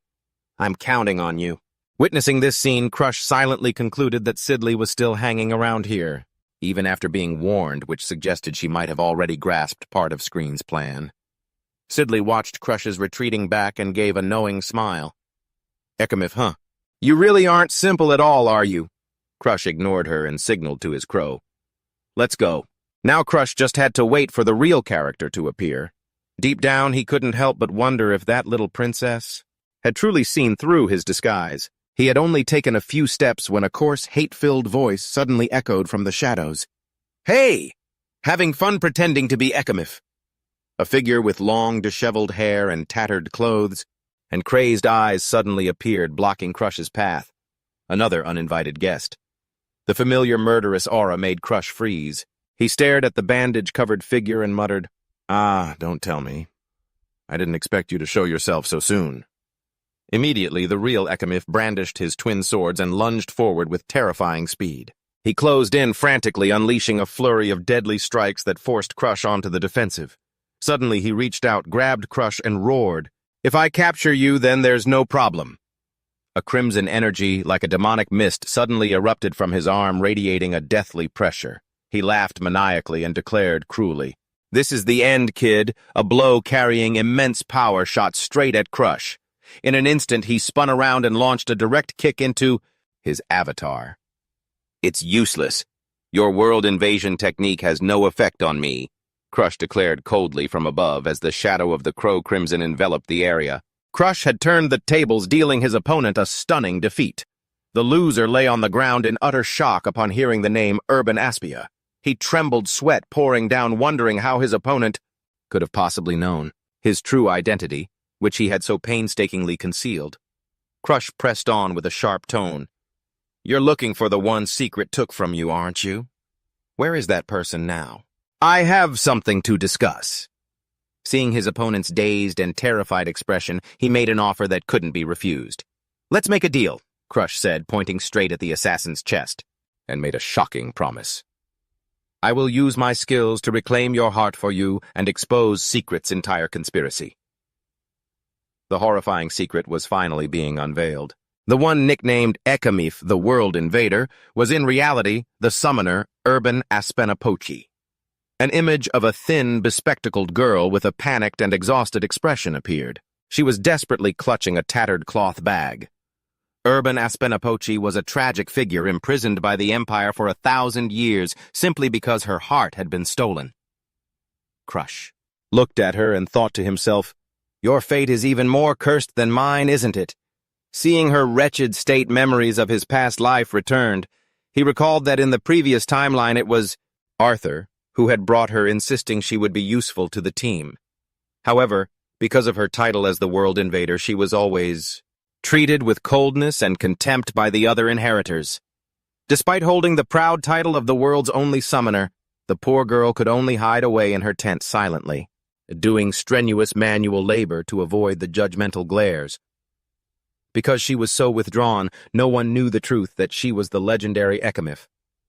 Crush also walked on in silence, memories of the assassin clan flooding his mind. He knew that if it were a corpse, you couldn't get any information no matter how much you sympathized. But a necromancer could easily control those corpses to serve their own purposes. Thanks to that, all clues about the notorious assassin organization led straight to Urban Aspia. The real Ekamif had actually been eliminated back in his academy days and disappeared completely after being captured by Arthur, making her true identity an unsolved mystery to the entire world, leaving the thoughts of his past life behind. "You're quite aggressive today," Crimson remarked, seeing him treat the girl so harshly in the shabby web-filled room. Crush replied coldly, "With this one you have to be firm." He grabbed her chin, forcing her to look up straight at him. Before she could react, Crush activated his Black Hood skill. Magical chains and a purple aura began to surround the target, the heart that originally belonged to her. Realizing the complex conditions made it difficult to use his power directly, Crush leaned close to her ear and made a deal. "If you agree to give the heart to me, I can reclaim it right now." Faced with her only chance, the girl cried out through her tears, I agree, Crush. Agree." Still wasn't satisfied, he demanded, "Don't just say it. Add more emotion. Only by heightening her emotions will her heart have any value." Despite Crimson's concern about his excessive seriousness, Crush continues to use psychological attacks, preying on her fears. He paints a picture of the future. "You're sick and tired of this life, aren't you?" He promises her a life of lounging in her room while the dead do all the work, eating well, and enjoying a carefree existence. On the other hand, if she doesn't get her heart back, she will have to serve the royal family for the rest of her life, working like an ox with no days off. The extreme fear causes Appalash to lose control. Unearthly spirits erupt around her as she screams. No, never. I don't want to work anymore. The necromancer's power begins to erupt violently in her rage. Urban Ash sobs, having endured 1,000 years of hard labor. She clings to Crush, pleading, "Save me, Crush." Crush coldly pushes her to the final step of their deal. "Well, the only way is to give me your heart, isn't it? So you won't have to be a slave for the rest of your life." "Forget the heart I give up. Here, I'll give you this heart. So please set me free," the desperate girl screams. Crush calmly replies, "Not yet." He places a hand on her head, demanding absolute trust. "I will send the heart here, in exchange for your deepest desire. Please trust me." Urban Ash, at her weakest, sobs, "Please. I just want to live a peaceful life." The magical chains shatter before her will. Urban Ash screams, "Take my heart." Finally, the pressure and stimulation have made her willingly offer him her heart. Crush smirks, a look of complete satisfaction on his face for achieving his goal. He says softly, "Well done," then declares loudly, "Apple Ash, you are now free." Even though they've reached an agreement, Everest is still trembling, demanding, Then give me back my heart." Crush coldly reassures her, "Hold on, remember to keep your promise." "This is a deal. I'll return your heart when everything is over." Watching the girl sitting collapsed on the ground, wailing, "Boo-hoo-hoo. I don't want to work at all." Crush can only snap, "Stop your crying." He immediately gets straight to the point. She originally received a secret order. I was ordered to eliminate her and use her corpse to assassinate Princess Sydney. However, the scene was the complete opposite. Sarah Vetera was now severely injured. Her face contorted in shock as she realized her opponent possessed far superior power. "Impossible. You're stronger than me." Suddenly, a spear pierces through her chest from behind. The one who dealt the cruel blow was Mary Diana. She had ambushed Sarah, leaving her critically wounded with no strength left to resist. Standing in a pool of blood, Mary Diana looks down on the vanquished with a scornful gaze. "You should be proud to have sacrificed yourself for the Empire," she says as a grotesque giant looms behind her. She mutters about the cruel order from Lady Cyrene. An order from Lady Cyrene to use Sarah's corpse to assassinate the fourth Princess Sydney. Looking up at the bright moon, Mary is lost in her longing for her Master Arthur. "Ah, it's been a year since I returned to the past, but my heart still hasn't lost hope. Master Arthur, can you see me? Lady Cyrene and I are doing all of this for you. Master Arthur." The endless longing for him gnaws at Mary's mind, taking her back to memories just before the apocalypse. On the first Saturday after her regression, Mary remembered Arthur's promise as if it were yesterday. "Let's meet in front of the Peace Monument, then." Her heart had pounded with excitement as she eagerly ran to the meeting spot, her faith unwavering. But Arthur never came. Standing at the foot of the statue with Abella, Mary could only utter in despair, "Why?" She waited and waited, but never met Arthur. Both Abella and Master Arthur had vanished without a trace, leaving Mary to wander alone through the city streets late at night. She wondered, "Where on earth are you?" Throughout the long year of waiting, Cygrene's words still echoed, reminding her to believe in Arthur's return. Mary tightens her grip on the spear, her resolve hardening. "Before he returns, I will restore my former power and make him proud of his strongest spear," she tells herself. "I must try harder to complete this mission at all costs." Turning to the giant, Mary asks coldly, "Hey, Everest, that crow boy from the tournament was a corpse you were controlling, wasn't it?" Everest, in her monstrous form, trembles as she admits it, causing Mary to smirk in praise. Attaching the crow to draw attention was a clever move. However, she immediately follows up with a chilling threat. "Ah, and don't you dare try anything foolish while Lady Cyrene is away. You know who holds your heart, don't you?" Faced with such terrifying power, Everest's panicked face, that of a small, bespectacled girl, shows from behind the giant facade. She can only stammer in absolute fear, "Of course." Then, "If you'll excuse me." Threatened to the point of losing her composure, Everest quietly departs, carrying a large sack on her shoulder. Watching from behind, Mary lets out a sinister little smirk. "Everest, you usually collect such ugly corpses. Why are you hiding away a cute specimen like Craig?"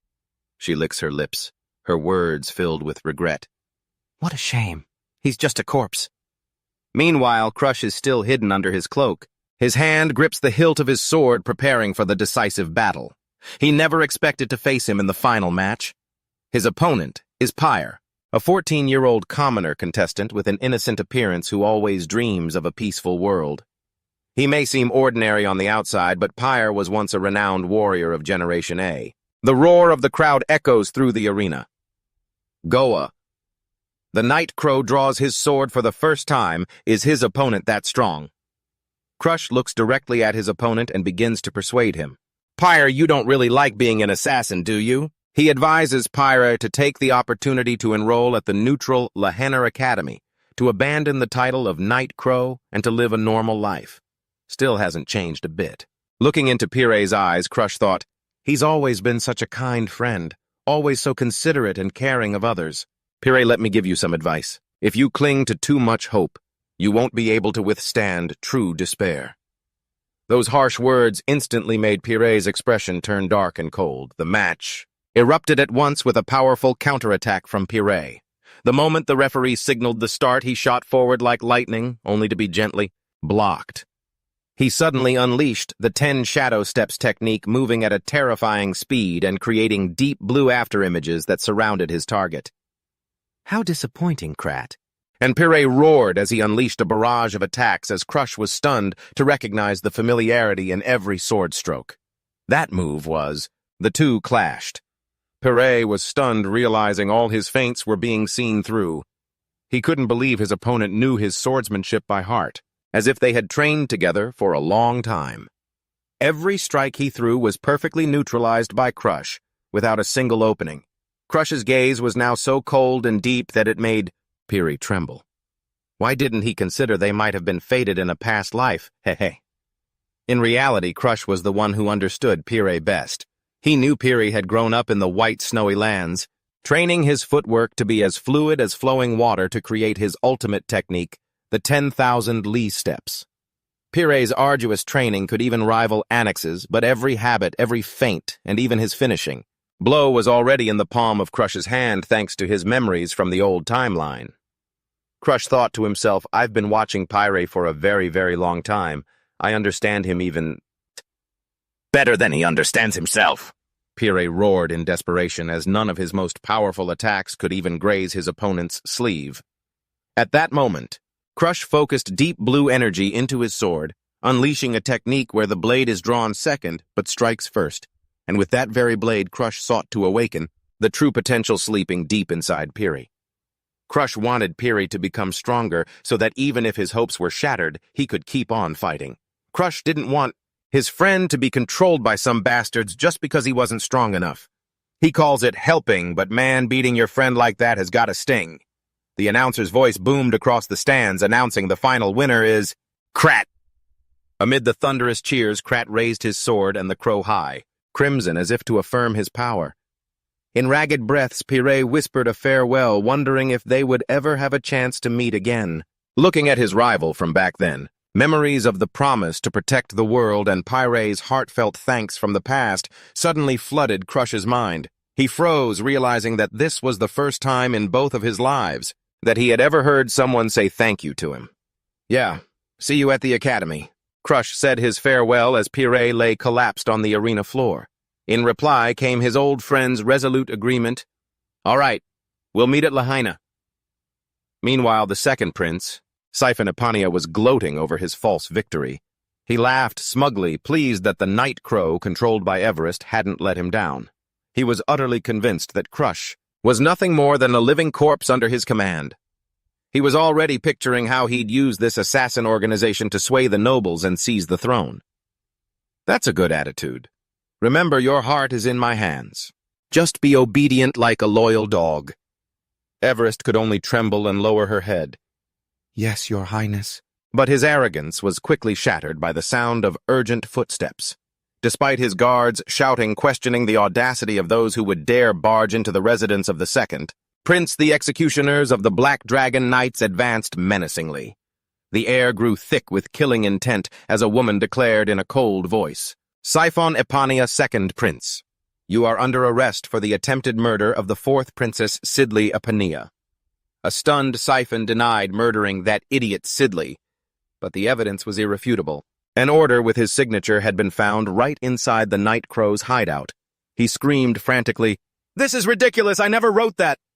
In his desperation, he ordered Everest to deal with these traitors who dared to frame him. But the young girl could only stammer already in the knight's custody.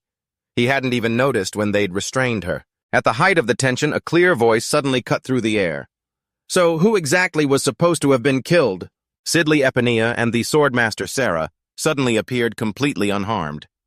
Sidley remarked sarcastically, "Hey Sarah, when exactly was I killed? We haven't even seen an assassin. Let alone been attacked." Seeing the two people who were supposed to be dead, Sigrun Epinea was completely shaken. She couldn't believe her eyes. As the one behind this plan, she had been so sure they were dead. In utter disbelief, Sigrun could only ask herself, what in the world is going on? The truth rewinds to the night of Sarah's assassination. Sidley's intuition had been correct as she asked Sarah with concern, "Can we really trust that royal spy we hired?" In response, Sarah could only suppress her own anxiety and promise, "I'll go check on it one more time." At that moment, they had no idea that all the spies they had placed in the palace had already betrayed them.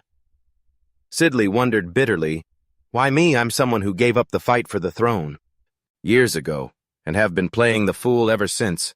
Why am I still a target?" That night, sensing something was terribly wrong, Sarah rushed off. She decided she had to get back to the princess at once. But in that very moment, a pitch-black energy surrounded her. A deep voice echoed directly in her mind. "Sarah Batera, in exchange for your life force, I will grant you power. Immortality, for a limited time, so for now just play dead." Sarah was stunned. She realized it was Crush's voice. "Is he speaking directly into my head?" she thought as the dark power completely consumed her in her astonishment. A demonic star-like pattern appeared in a glowing red eye. When Sarah came to, she was still reeling from what Crush had done and told her to do, but in that very moment, a chilling presence closed in from behind her. "Is someone right behind me?" In a flash, Mary Diana appeared with her death spear. A brutal thrust pierced through Sarah's body. Mary Diana had driven the spearhead right into my stomach. If it weren't for the immortal power from Crush's crow back then, both Sarah and the princess surely would not have survived.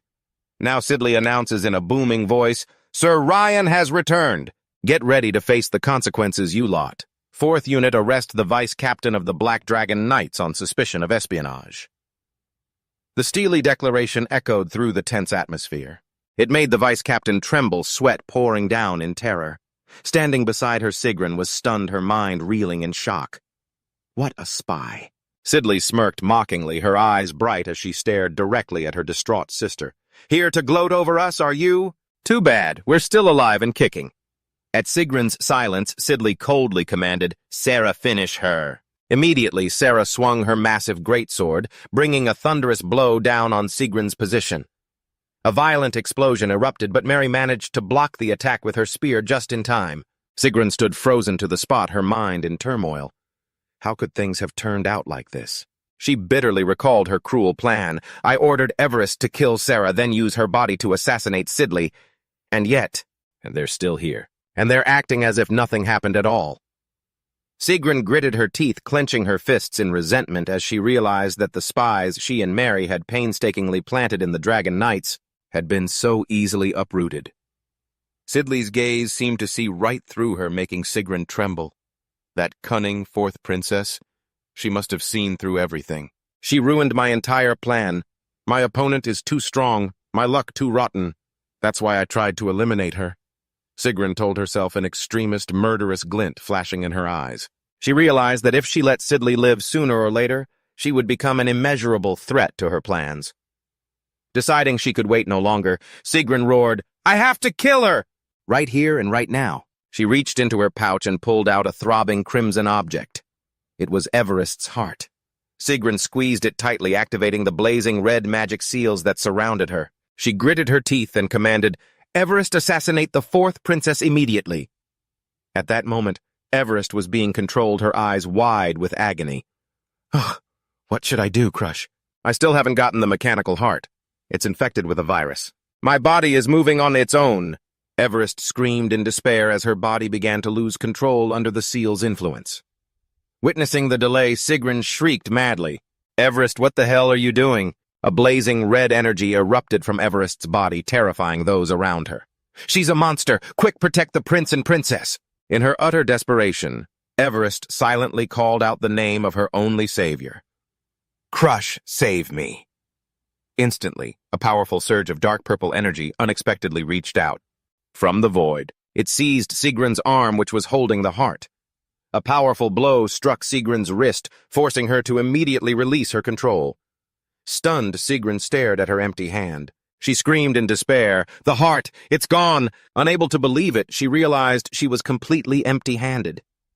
Not only had she failed to take the fourth princess's life, she had also failed to capture the second prince, and she had even lost Everest's heart. All her schemes suddenly crumbled, leaving Sigrun to do nothing but scream in absolute resentment as she saw all her efforts go down the drain. But madness quickly overwhelmed her reason. She gritted her teeth, her resolve hardening. Fine. Then I'll finish this princess myself. Taking advantage of everyone's distraction with Everest, Sigrun saw this as her only chance to turn the tables. With absolute speed and maximum acceleration, she shot forward like a bolt of lightning, aiming straight for Sidley and roaring, "If I can't use my skills, I'll take you on bare-handed, sweetie." A thrust carrying the weight of 1,000 pounds came crashing down. But in that hair-raising moment, Crush appeared just in time to block the attack. The dark purple energy erupted, clashing violently with Sigrun's skill. It created a shocking explosion right in front of Princess Sidley. Sigrun was dumbfounded. That's my family's ultimate technique. And he blocked it like it was nothing. While Mary Diana was stunned to recognize Crush's presence, he was still struggling to hold back his opponent's spearhead. Crush looked straight into Sigrun's eyes and uttered a familiar, sarcastic remark. "Just like always. Your simplistic way of thinking hasn't changed one bit." Those words shocked Sigrun, making her wonder who this person was that knew her so well. Seizing the chaotic opportunity, Prince Shifeng immediately ordered his soldiers, "What are you all doing? Seize her at once!" A hand suddenly reached out and grabbed Sigrun's weapon. The suspect in the plot to assassinate the royal family, Mary Diana, was finally captured, to the astonishment of everyone present, tightly restrained by the knights. "This—" She struggled frantically, screaming, "Let me go! My spear!" Even though her plan had been completely exposed, Mary couldn't hide her resentment. "Ugh, damn it all!" Watching from a distance, Crush silently blamed himself for doing something unnecessary, even though he knew the outcome. Meanwhile, Everest was also being led away, crying out in despair. "Save me, Sigrun Arthur!" As soon as the crowd dispersed, Sidley hurried over to Crush, asking worriedly, "Crush, are you okay?" suppressing his pain. Crush struggled to reply, "Not really." He silently acknowledged that he had only just managed to block Sigrun's terrifying attack. Even after using all of his Dark Fire's power, Crush realized with bitterness that he was still a long way from the master level. A very long way. That was the steep price for daring to confront the Divine Order head-on.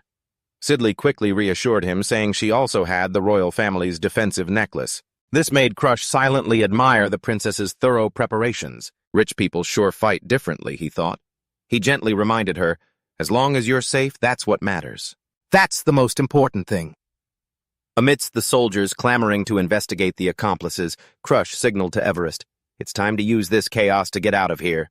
Everest, get ready." A pitch-black energy erupted at their feet, swallowing them both into the shadows. Before disappearing completely, Crush didn't forget to leave one last message. "Sidley, take care. Especially keep an eye on your men."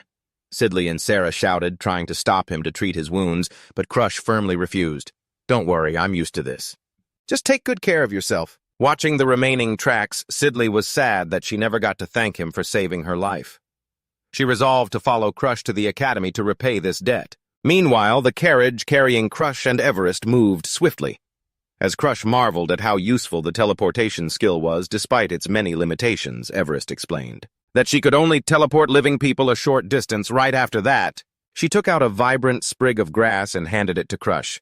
"Here, take this. Here's the golden dragon grass you asked for. I almost got myself killed for this thing, so remember to pay me handsomely." Crush took it with satisfaction and honored their agreement. "Now we're all settled. Here's the heart I promised you. Take it." Everest, stunned, received the pulsating heart, unable to believe she was actually allowed to keep something so precious. Everest clutched the heart, exclaiming emotionally, "I thought you were going to make me work for you forever." She remarked that Crush seemed different from the other fallen ones she had met. even though he had used that very power to block Mary's attack. Crush mused to himself, perhaps it's because the black flame incinerated the absorption power from the blood sacrifice poison. So in her eyes, I must look like a different type. He realized this was why Everest trusted him, but he also worried that he would be misunderstood by actual fallen ones in the future. Suddenly, the Crow Crimson flew in, interrupting their pleasant conversation. "Sorry to be the bad guy, but we have a big problem." The Crow's eyes suddenly turned sharp and grave. It looked straight at Crush and delivered a shocking announcement. "It seems something has happened.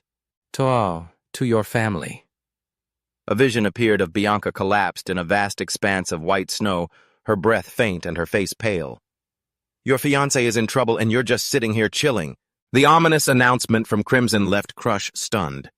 He could only utter in shock, "What?" Crimson continued in a serious tone, revealing that it had just received word from the servants at Haydenhart House. A dangerous individual named Butcher Dog had snuck into the Haydenhart mountain range, and the worst part was Crush's fiancée, who was there at the time, had vanished without a trace. Rage and anxiety flared up. Crush gritted his teeth, recalling the bad feeling he had when he met Butcher Dog's disciple earlier. So this is what it was about.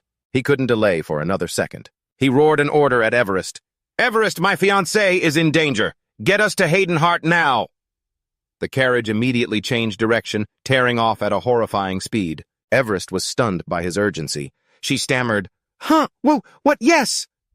Sitting in the carriage, Everest was still in shock. She couldn't stop wondering, what, you're an invader, but you have a fiancé. Does that mean Crush's girlfriend lives at Haydenhart? She mumbled, recalling the frightening rumors that the Von Haim family's fiancé also lived there. And she couldn't believe any family would be brave enough to marry their daughter into such a terrifying clan. Everest's face was pale with fear, but Crush just replied coldly, "That's not it." He stood up, his entire demeanor changing, and stated firmly, "I am not an invader, and Crush, and is just a nickname." A mysterious purple energy began to envelop Crush's body, gradually peeling away his long-held disguise. In a brilliant vortex of magic, he officially revealed his true identity. "My real name is Kratz von Haim, the youngest son of the Von Haim family." A name that makes his enemies tremble. Witnessing the young master's transformation, Everest was completely silent, her eyes wide with terror, so much so that she dropped the heart she was holding. She stammered in absolute panic. "What Von Haim K. Kratz? So Kratz is one of the Von Haims." Her scream echoed through the sky as the carriage continued to race madly through the deep forest. Crush snapped, cutting through her panic. "Now is not the time for that." The scene. The shifts to the cold, snow-covered mountains in the Haydenhart territory of the Roken Range.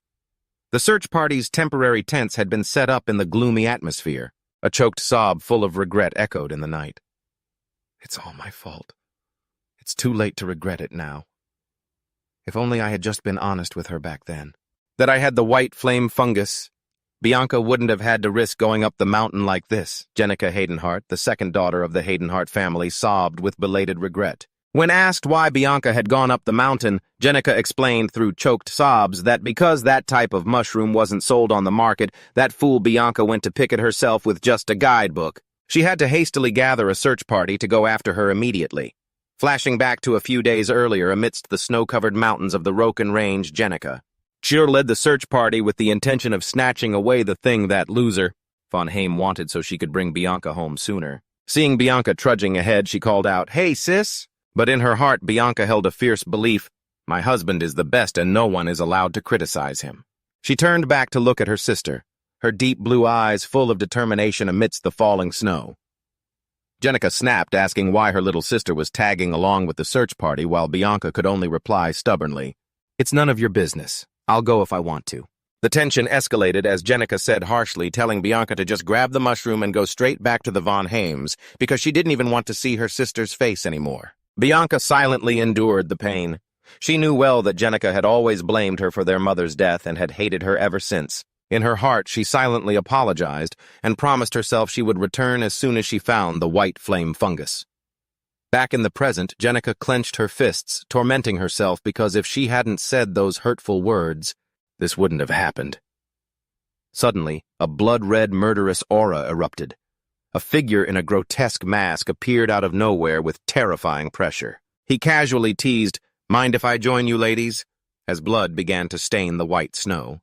The scene turned gruesome as he spoke those cold words. "Hello, you two beautiful ladies?" A stunned Jennifer asked for the stranger's identity, while their loyal guard, though wounded, screamed for the two ladies to run for their lives. The killer brutally grabbed the soldier's head. He clicked his tongue in annoyance. "What a nuisance. But it seems today is my lucky day." The masked killer licked his lips, his red eyes, glowing with excitement as he saw his prey ahead. Bianca, suppressing her own pain, supported the badly injured Jenica, urging her to hurry through the desolate white wasteland. The butcher calmly watched the two young women struggling to flee. He thought to himself smugly, "To find such perfect hostages in a desolate place like this." Hitting the jackpot, he grinned from ear to ear. He didn't rush to finish them off, but instead strolled after them, his hoarse voice echoing menacingly. "Where are you hiding, my ladies?" Hiding behind a large rock, Bianca and Jenica trembled in fear. Bianca gritted her teeth, realizing the bitter truth.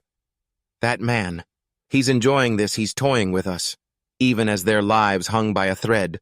Bianca still clutched the sprig of grass in her hand, her eyes filled with determination. "Little sister, I promised my crush I would definitely bring this white firefangus back for him." Witnessing her sister's stubbornness, Jenica cried out in despair, "Forget about your fiancé, I don't want to die here either." Suddenly she froze as she spotted an escape route. "Wait! A daring idea struck Jenica. She whispered to Bianca, "Bianca, I have a plan." She explained that thanks to the ancient artifacts they were equipped with, they could move more safely on the snow than the killer. Jennifer pointed towards the glacial ice walls. It was treacherous terrain, and she suggested that if they could reach the ice crevice, it might slow him down. However, their entire plan had been seen through by the butcher. He was standing right on the cliff above them.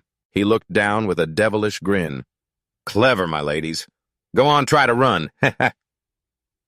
As they neared the edge of the ice crevice, Jenica collapsed from exhaustion. She sobbed, "My legs, they've given out. Just leave me here to die, sister." Standing before the deep, dark abyss, Bianca looked at her sister and asked, "Are you ready?" Jenica, bewildered, didn't understand what was happening. Bianca gave a cold command, "We're jumping to the other side." "What?" Jenica protested in alarm, because if they failed, they would surely die. But Bianca just replied calmly, "We're going to die anyway." Just then the killer caught up. He swung his giant axe and let out a taunt. "Hey, my ladies, it's dangerous to stand there. Come on over here with me." The moment he reached for them, Bianca screamed, "Now!"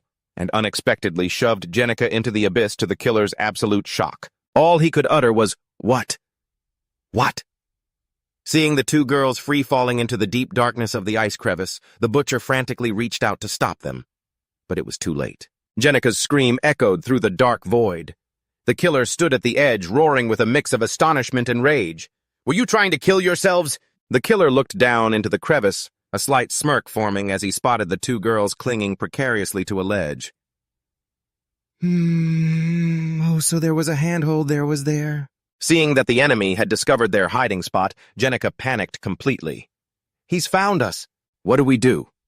Not giving his prey a moment to react, the butcher leaped straight down with a crazed grin. "This looks fun. Let me join in. Showing off like that is a good way to get killed." But in the face of grave danger, Bianca remained remarkably calm. She looked at her sister with a steady, reassuring gaze. "It's all right, Jenica." While Jenica was still stunned, she had already launched herself forward, tackling the killer to protect her sister. As Jenica stood on the ledge, all she could do was scream helplessly, "Bianca!" That was the last image she saw before her sister disappeared into the white void of snow. Fortunately, the search party reported that the place where Bianca fell had a very deep accumulation of snow, so there was a chance she was still alive. Back in the present, Jenica buried her head and sobbed in front of her crush, tormented by belated regret. "But if only I hadn't suggested we go to the crevice area." Bianca wouldn't have had to jump. Regretting it won't change the fact that she jumped. She blamed herself. "I should have just given her what we already had at the mansion from the start. Then we wouldn't have run into that cold-blooded killer." Hearing this, her crush's eyes hardened. He mused, "So that's what happened." Jenica continued to cry out in anguish, "Don't say such irresponsible things. It's already been a whole week since that day." She feared that even if she had escaped the butcher, someone like Bianca, who just spent all her days reading books, would have a hard time surviving deep in these harsh mountains. Meanwhile, deep in the snowy forest, Bianca lay curled up, breathing weakly at the base of a withered tree. In her delirium, she whispered the name of the one person she longed for. "My love, save your wife. It's so cold here." Waking up, she faintly murmured, "Blurry," then realized she had fallen asleep again. For the past few days, she had only been able to stay alive, thanks to various nuts and the warmth from thermo-snow mushrooms. Her body had reached its limit. Checking the wound on her leg, Bianca thought to herself, "My leg seems to be okay now." After falling from the ice cliff with the killer, she had to drag herself aimlessly to higher ground to find a way to call for help. And luckily, she found a place with a great many thermo-snow mushrooms, which were emitting a warm light. Thermo-snow mushrooms, just as their name implies, they naturally give off heat, Bianca thought, deciding to rely on this warmth. She used them to endure the bone-chilling cold, found a small cave to take shelter in, and took out her survival book as a reference to get by. She treated her wounds and managed her food supply, but the cold, her unhealed injuries, and severe malnutrition had drained all her strength. Bianca felt herself constantly drifting off to sleep. She worried, "At this rate, I won't make it."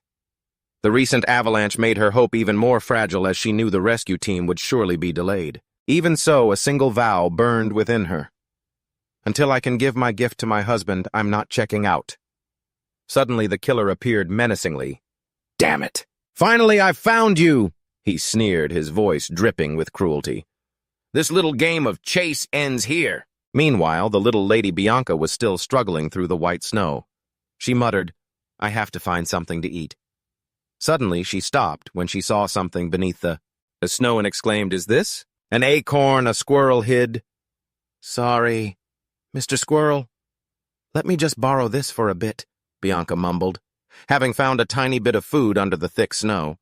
Suddenly, something shot forward and slammed down right next to where she was. A stunned Bianca looked up, her breath catching at the sudden appearance of her enemy. A violent explosion of snow erupted, throwing Bianca far back, sending her tumbling across the cold ground. All she could manage was a terrified, "Huh!" From within the snowy mist, the dark silhouette of the assassin Burzmum loomed forward. He mocked her, calling her a freak, because her expression hadn't changed in the slightest. He narrowed his eyes maliciously at her and said, "Getting money out of the Van Hems is a real pain in the ass."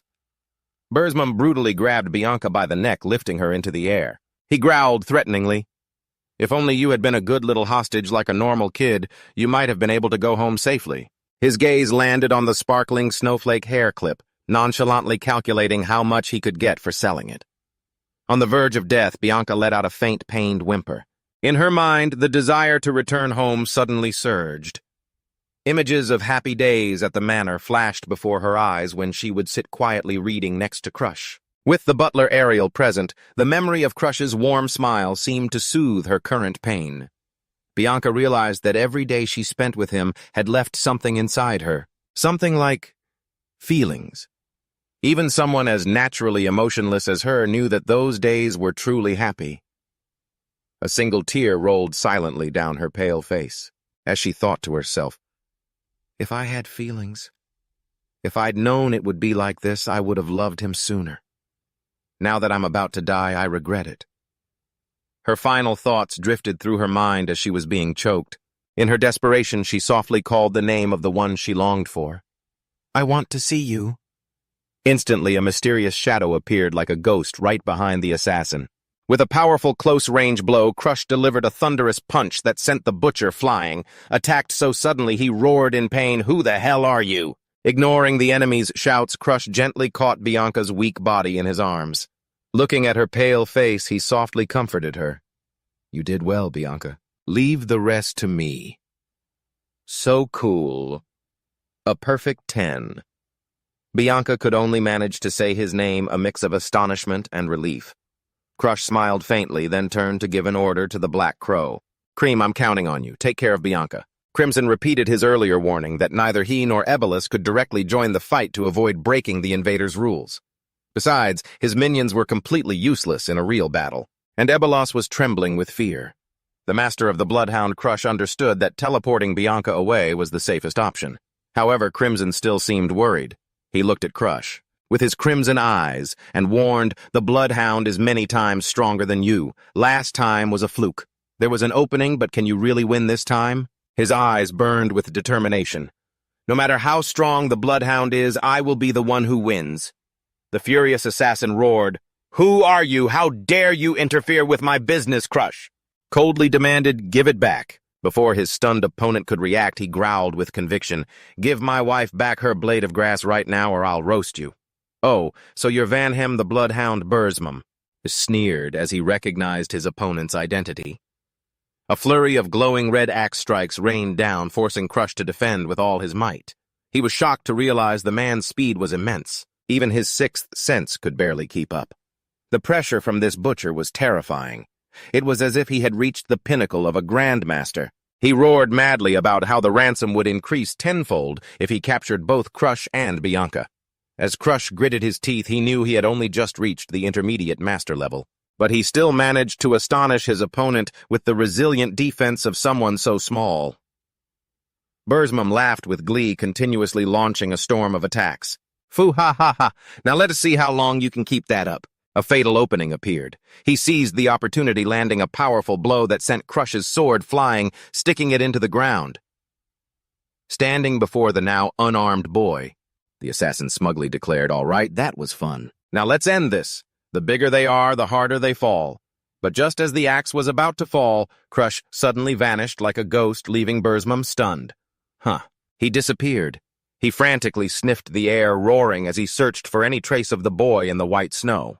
Suddenly, he burst up from the snow right behind him, focusing all his power into a close-range attack. He aimed straight for his opponent's side, sending him flying in pain. Crash thought to himself, "Even if I were holding a dull sword, I couldn't deploy my domain to counter his brute force." The Flame Arts skill was officially activated. Burzmum's eyes widened in horror when he saw his opponent was determined to defeat him at all costs. "Easy there, kiddo. Don't get all hot-headed." He unleashed his Shadow Lock skill. Instantly, he froze, unable to move. An invisible pressure weighed on him as if he'd been pulled into another dimension. The assassin slowly advanced. "You can't handle this, kid. The rescue team is probably on their way, but let me send you to the great beyond first." His axe came rushing forward with immense force. He shivered, realizing his senses were being cruelly distorted. This was a secret art that used sound to disrupt, aura, and paralyze the opponent's nervous system. If this were the old Crush, he would have died before he even knew what was happening. But he was no longer that weakling, because he had survived things far worse than this. Gritting his teeth, Crush decided to push his aura to its absolute limit to activate his sixth sense super-perception. Faced with the boy's resistance, Burzmum sneered mockingly.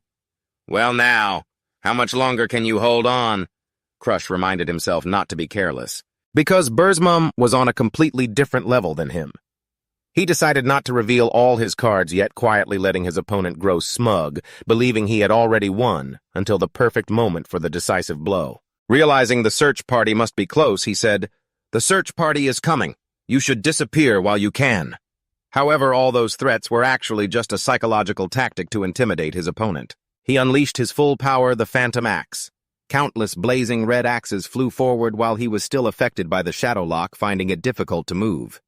He used his super-perception to block that attack, but her body was still under immense strain as she witnessed the horrifying scene. Ebelis trembled, utterly terrified. He's going to die, and is this really how it ends for him, just standing here and watching? Breaking out in a cold sweat, she wrestled fiercely with her thoughts, wondering if she should jump in to help or not. But the fear of Birdman's mad dog of a master consumed her mind.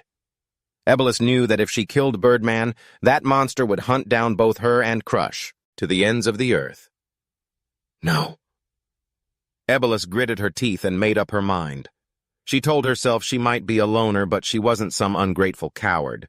She couldn't just stand by and watch her benefactor die such a pointless death. Just as she was about to rush in to help, the Crow Crimson flew down to block her, ordering coldly, "Wait, don't interfere." We almost had a classic damsel saves the hero moment. Crimson explained that Crush had chosen to fight this battle himself and asked Ebelis to put her faith in the one who had restored her heart. He asserted that Crush, Isha, had what it takes to see this through. At the same time, he added a very practical comment.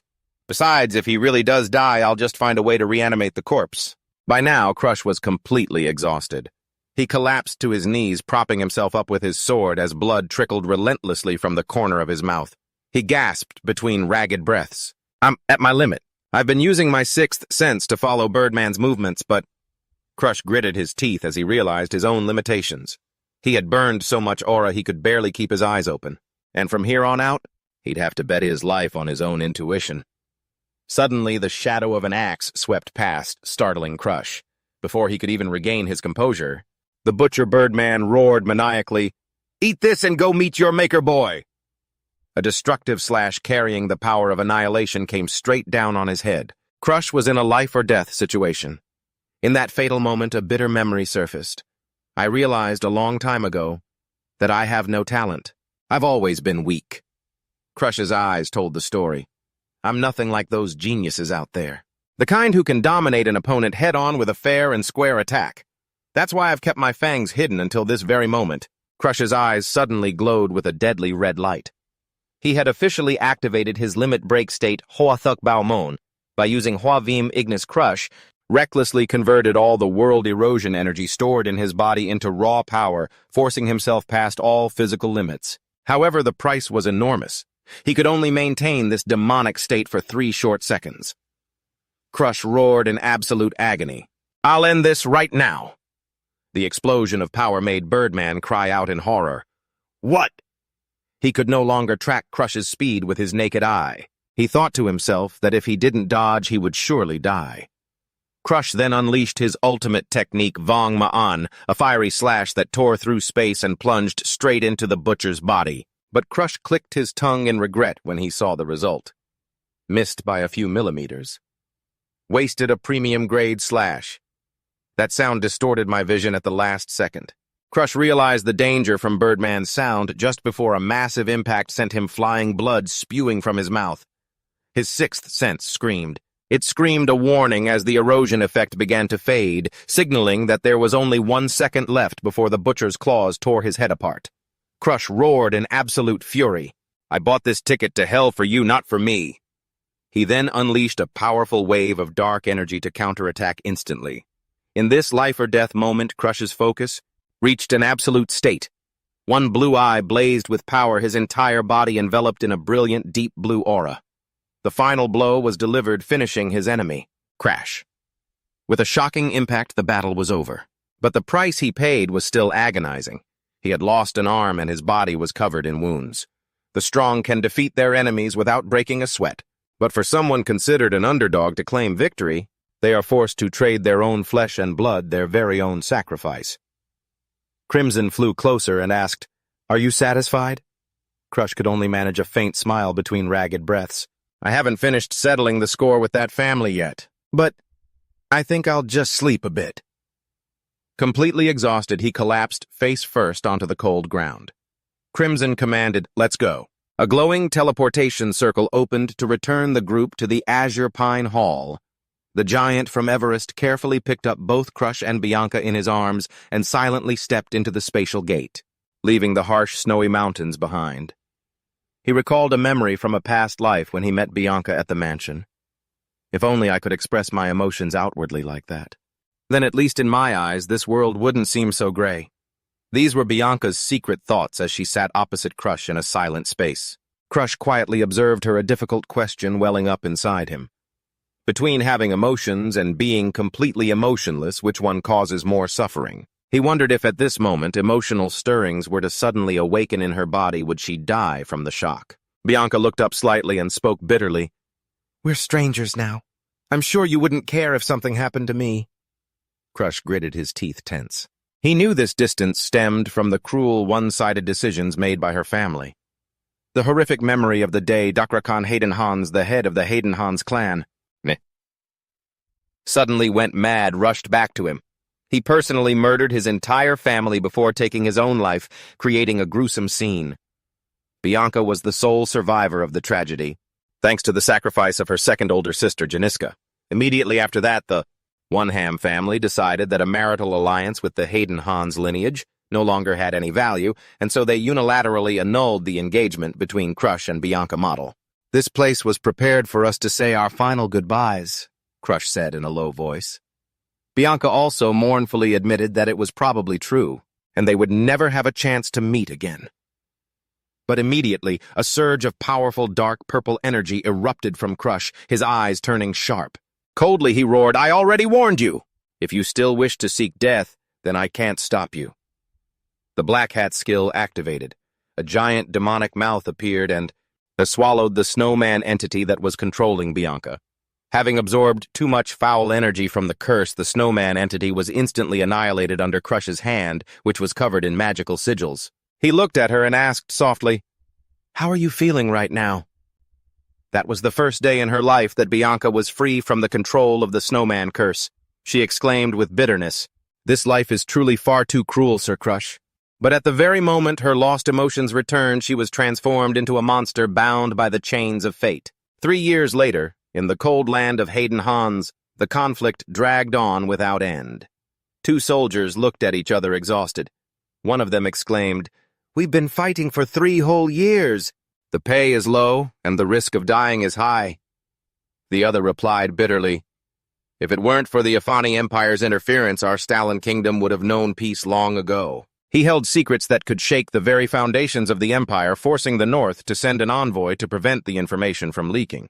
It was that very envoy who drove Lord Hayden mad. Hans went insane, leading to the tragic massacre of his family and igniting the fierce flames of war we see today. People whisper that after that incident. The White Beast himself eliminated the envoy, who was one of the 10 great masters, to get revenge, then retreated into seclusion at the Northern Ice Palace. Amidst the brutal battlefield and explosion, shook the earth, erupting right at the supply depot. The Stalin soldiers guarding the place couldn't help but panic. What the hell are those Stalin soldiers doing? Crush, now a grown man with gray hair and strange tattoos on his neck, calmly observed the enemy's opening. He dashed forward like a phantom, through the snow, causing the guards to scream in alarm. "He's over there! That's one of the demon faction! Don't let your guard down!" Crush gritted his teeth. His body was reaching its limit. "Damn it! I've overused the curse's power. Even if she were a saintess, she wouldn't be able to heal this now. You brought this on yourself. Who else is there to blame?" Standing before the fortified city gate, Crush thought to himself, "I'll definitely have to rely on Bianca's help." He banged on the wooden door, shouting, "Honey, open up, your husband's being chased and is about to get wiped out." Instantly, a deep blue energy burst from within. Sharp ice spikes suddenly shot up from the ground, finishing off the entire squad of soldiers chasing Crush in a blink of an eye. Looking at the corpses impaled on the ice pillars, Crush slowly turned his head. A figure with long white hair gradually appeared amidst the rubble. He whispered, "It's been a while since we've seen each other, hasn't it?" But the sight before him left Crush completely shaken. Bianca was standing there, but a sword had pierced through her chest. Fresh blood stained her pure white clothes. She weakly called out, "Lord Crush." Crush rushed forward in a panic to catch her collapsing body. Bianca. He realized with a shock that this fatal blow had been dealt by the daughter of that envoy from years ago. With ragged breaths, Bianca repeated the question she had once asked him before the tragedy. Possessing emotions versus living without them. Have you ever wondered which state is more painful? Memories of that tragic day flooded back when her older sister Janiska had held her tightly and confided, "I really don't hate you. From the bottom of my heart, I don't hate you. I just hate this part of myself." Her sister Janiska's last words echoed in Bianca's mind. Back when she was still in her emotionless state, she couldn't understand what those words meant at all, because it was an emotion so complex and full of contradictions. That's why when the Hayden Hans family, the very place that had caused her so much suffering, was destroyed, she didn't feel the slightest bit of turmoil at the time. It wasn't until she learned what emotions were that Bianca understood what her sister had said long ago, that she truly loved her dearly. Bianca clutched her head and sobbed with belated regret. If only she could have developed feelings a little sooner. Everyone in the family could have shared their sorrow, and perhaps they could have sat down and talked with each other. The outcome might not have been so tragic. And as for Lord Crush, maybe they could have been together more completely. Bianca faded away, her face streaked with blood and belated tears. In her delirium, a voice calling, "Bianca," shattered the darkness. Crush woke with a start in a sickbed, his entire body wrapped in bandages after the horrific battle with the butcher. A small hand gently touched his. Bianca, sitting beside him, said softly, "I've been here all along, Lord Crush. You're finally awake." Crush looked around the lavish room and wondered, "Is this the Hayden Hans manor?" Bianca asked worriedly if his arm still hurt much. But Crush scolded her with a stern voice. "Climbing a mountain by yourself trying to be a superhero. Are you trying to give me a heart attack?" Bianca lowered her head and explained quietly, "I just wanted to find some Varindua snow mushrooms for you." Crush was speechless at the young woman's sincerity. He softly said her name, "You," then suddenly remembered something. He held out his heavily bandaged hand and gave her the sparkling, snowflake-shaped snow mushroom. Bianca looked down at his bandaged hand and said softly, "I'm sorry for making things so much worse, Crush." Even though his own body was covered in injuries, he flashed a radiant smile to reassure her. "Thank you. Thanks to this, we can start preparing the elixir." Bianca quietly said his name, Lord Crush. She bowed her head and confessed a painful truth. "Right now, I am still someone without emotions. Even though you put yourself on the line to save me, which is why you're in this state, I can't feel happiness, anger, or sadness with you." Bianca clutched the hem of her clothes, her heart heavy. "Right now, I feel so restless I can't stand it anymore. I don't want to show a blank face at times like this. My operating system has a bug and needs a hard reboot." Deep down, she longed to smile, to share sorrows and even moments of anger with Crush. But she was afraid. "I don't want you to lose your soul and emotions like I did. If you can't smile, then I don't want to smile alone." Seeing Bianca's sorrow, Crush gently reassured her, "Don't worry too much about it. The curse's effect is halved for those who aren't the primary target." Bianca looked up at him with her deep blue eyes, pleading, "Lord Crush, please, help me find my lost emotions." A mysterious purple energy flared up around Crush.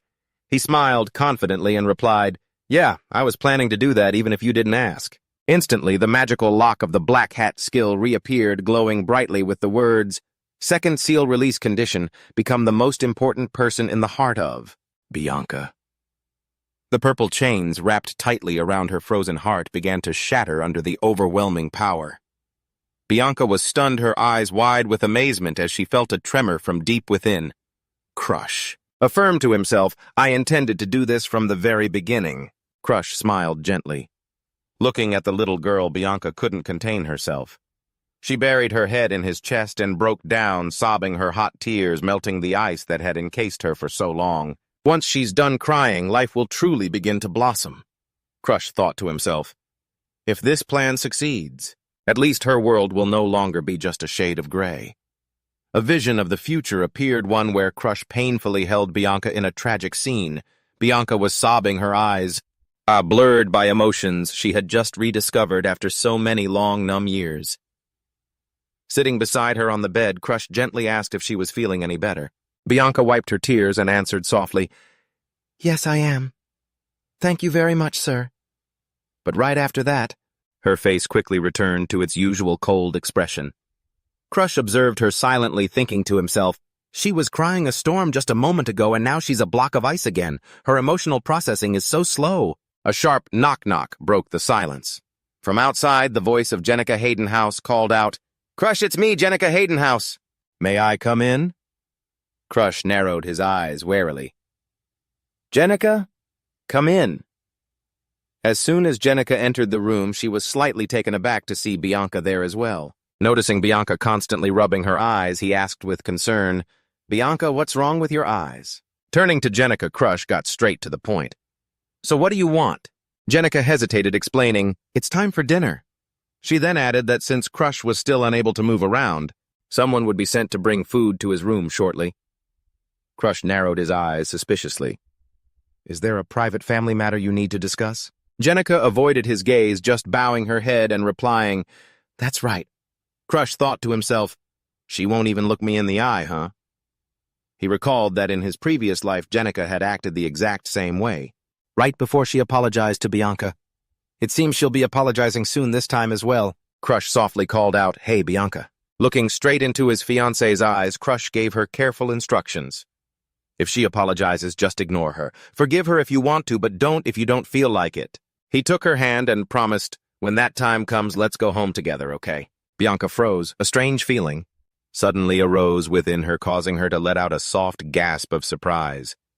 It felt as if flower petals were falling around them. Bianca raised a hand to her face as a radiant smile unexpectedly bloomed on her lips. She used 2 fingers to gently pull at the corners of her mouth, feeling the sensation of joy for the very first time. Deep in her heart, Bianca happily realized that right now, her heart was feeling incredibly happy. "Well, then I'll be taking my leave now." Bianca said her goodbyes to go eat with the family. Crush waved and smiled. "All right, take care and be safe." But the moment her figure disappeared behind the door, Crush's face instantly turned ice cold. He called out loudly, "Abelers, come here quickly, I need to borrow your ears for a moment." A blazing red energy manifested. Crush gave an order to the magic rats, secretly follow them and listen to every word they say to Bianca. "You're my human-powered camera." Mouse-powered. The rat gave a slight nod to acknowledge the order, then vanished into the shadows. Crush clenched his fist and growled threateningly, "If any of them dare to say a single insulting word to Bianca, I will absolutely make them pay a heavy price." Witnessing this protectiveness, the Crow Crimson couldn't help but mock him. "You don't even have an arm left, and you still have the mind to worry about your fiancée. With that dilapidated body? Hey, do you really think you have what it takes to steal immortality from me?" Crimson looked at Crush mockingly, not forgetting to add that reincarnators are truly a pain to deal with. Crush casually waved his hand, reassuring him, "Don't get worked up over nothing. This wound can be healed in an instant if I just ask the Saintess for help." At the Holy Kingdom of Freeman, one of the 4 great powers a Saintess resides. With the supreme divine power bestowed upon her by God, she holds the ultimate authority to even bring the dead back to life. The One-Ham family would never be willing to spend a fortune just to have the Saintess heal a good-for-nothing like you. Crimson continued pouring cold water on Crush's hopes. In response to that contempt, Crush just smiled. "I lose this arm, I'll just get a better one. What's the big deal?" Crimson was stunned, realizing Crush's true intention.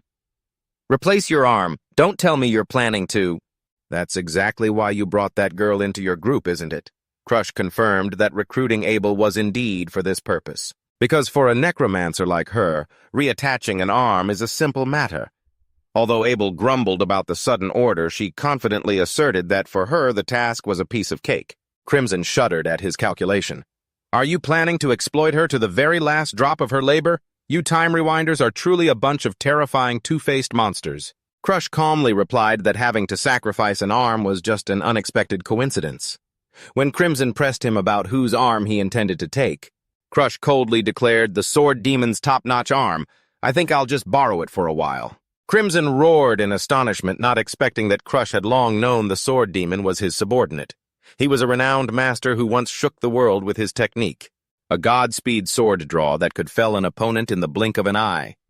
Most importantly, the Sword Demon was the subordinate that Crimson Garden treasured and cherished the most, the one he had poured so much of his soul into forging all this time. "Didn't you always want me to become stronger? Well then, take care of me as meticulously as you did with the Sword Demon." Crush smiled provocatively, infuriating Crimson. He snapped at him to shut up since he had already taught him the secret Jotum sword technique.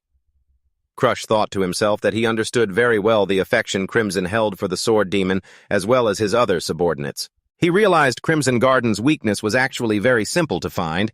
He observes the world through the eyes of his subordinates. Crush knew that Crimson had unintentionally forged an emotional bond with them that he himself wasn't even aware of. And for now, Crush thought, we have the help of the Saintess. He thoughtfully recalled the priest's warning about the extreme cruelty of using healing magic to prolong torture, forcing subordinates to reveal their hiding spots. He realized this was the perfect weakness to exploit for persuasion. Crimson, even though the Sword Demon had passed away from old age, but the essence of his swordsmanship remained, and Crimson surely remembered every detail of it. Kras got straight to the point. If we transplant the Sword Demon's arm onto my body, his ultimate quick-draw technique will be reborn.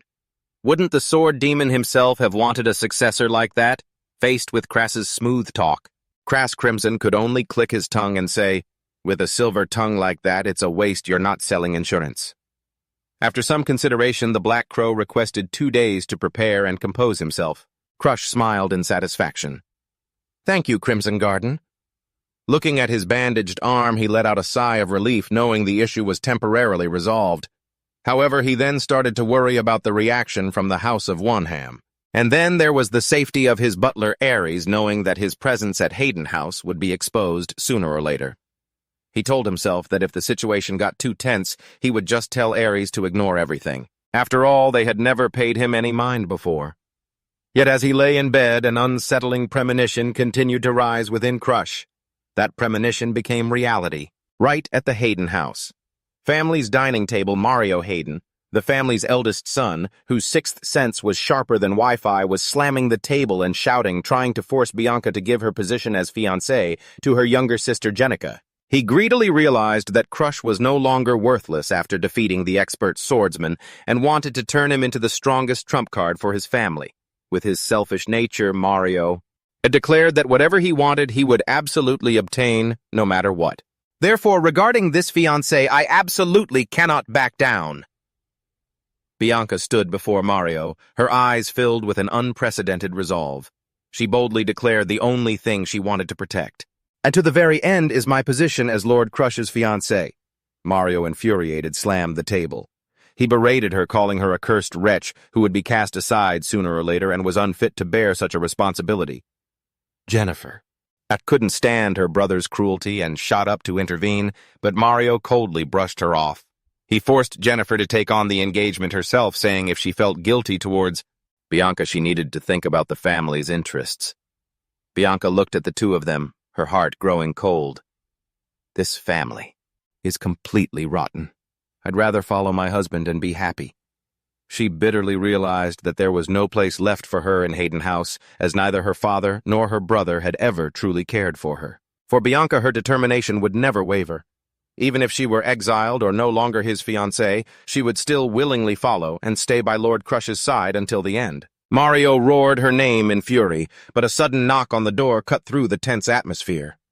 "I'm busy right now. Whatever it is, save it for later," Mario yelled, but the door opened anyway. Crush calmly walked in with an apology for barging in so abruptly. He admitted to accidentally overhearing a few things that echoed all the way out into the hallway. A very intentional accident, folks. A stunned Mario called out, "Crush Wanham," and advised him to stay in bed and rest.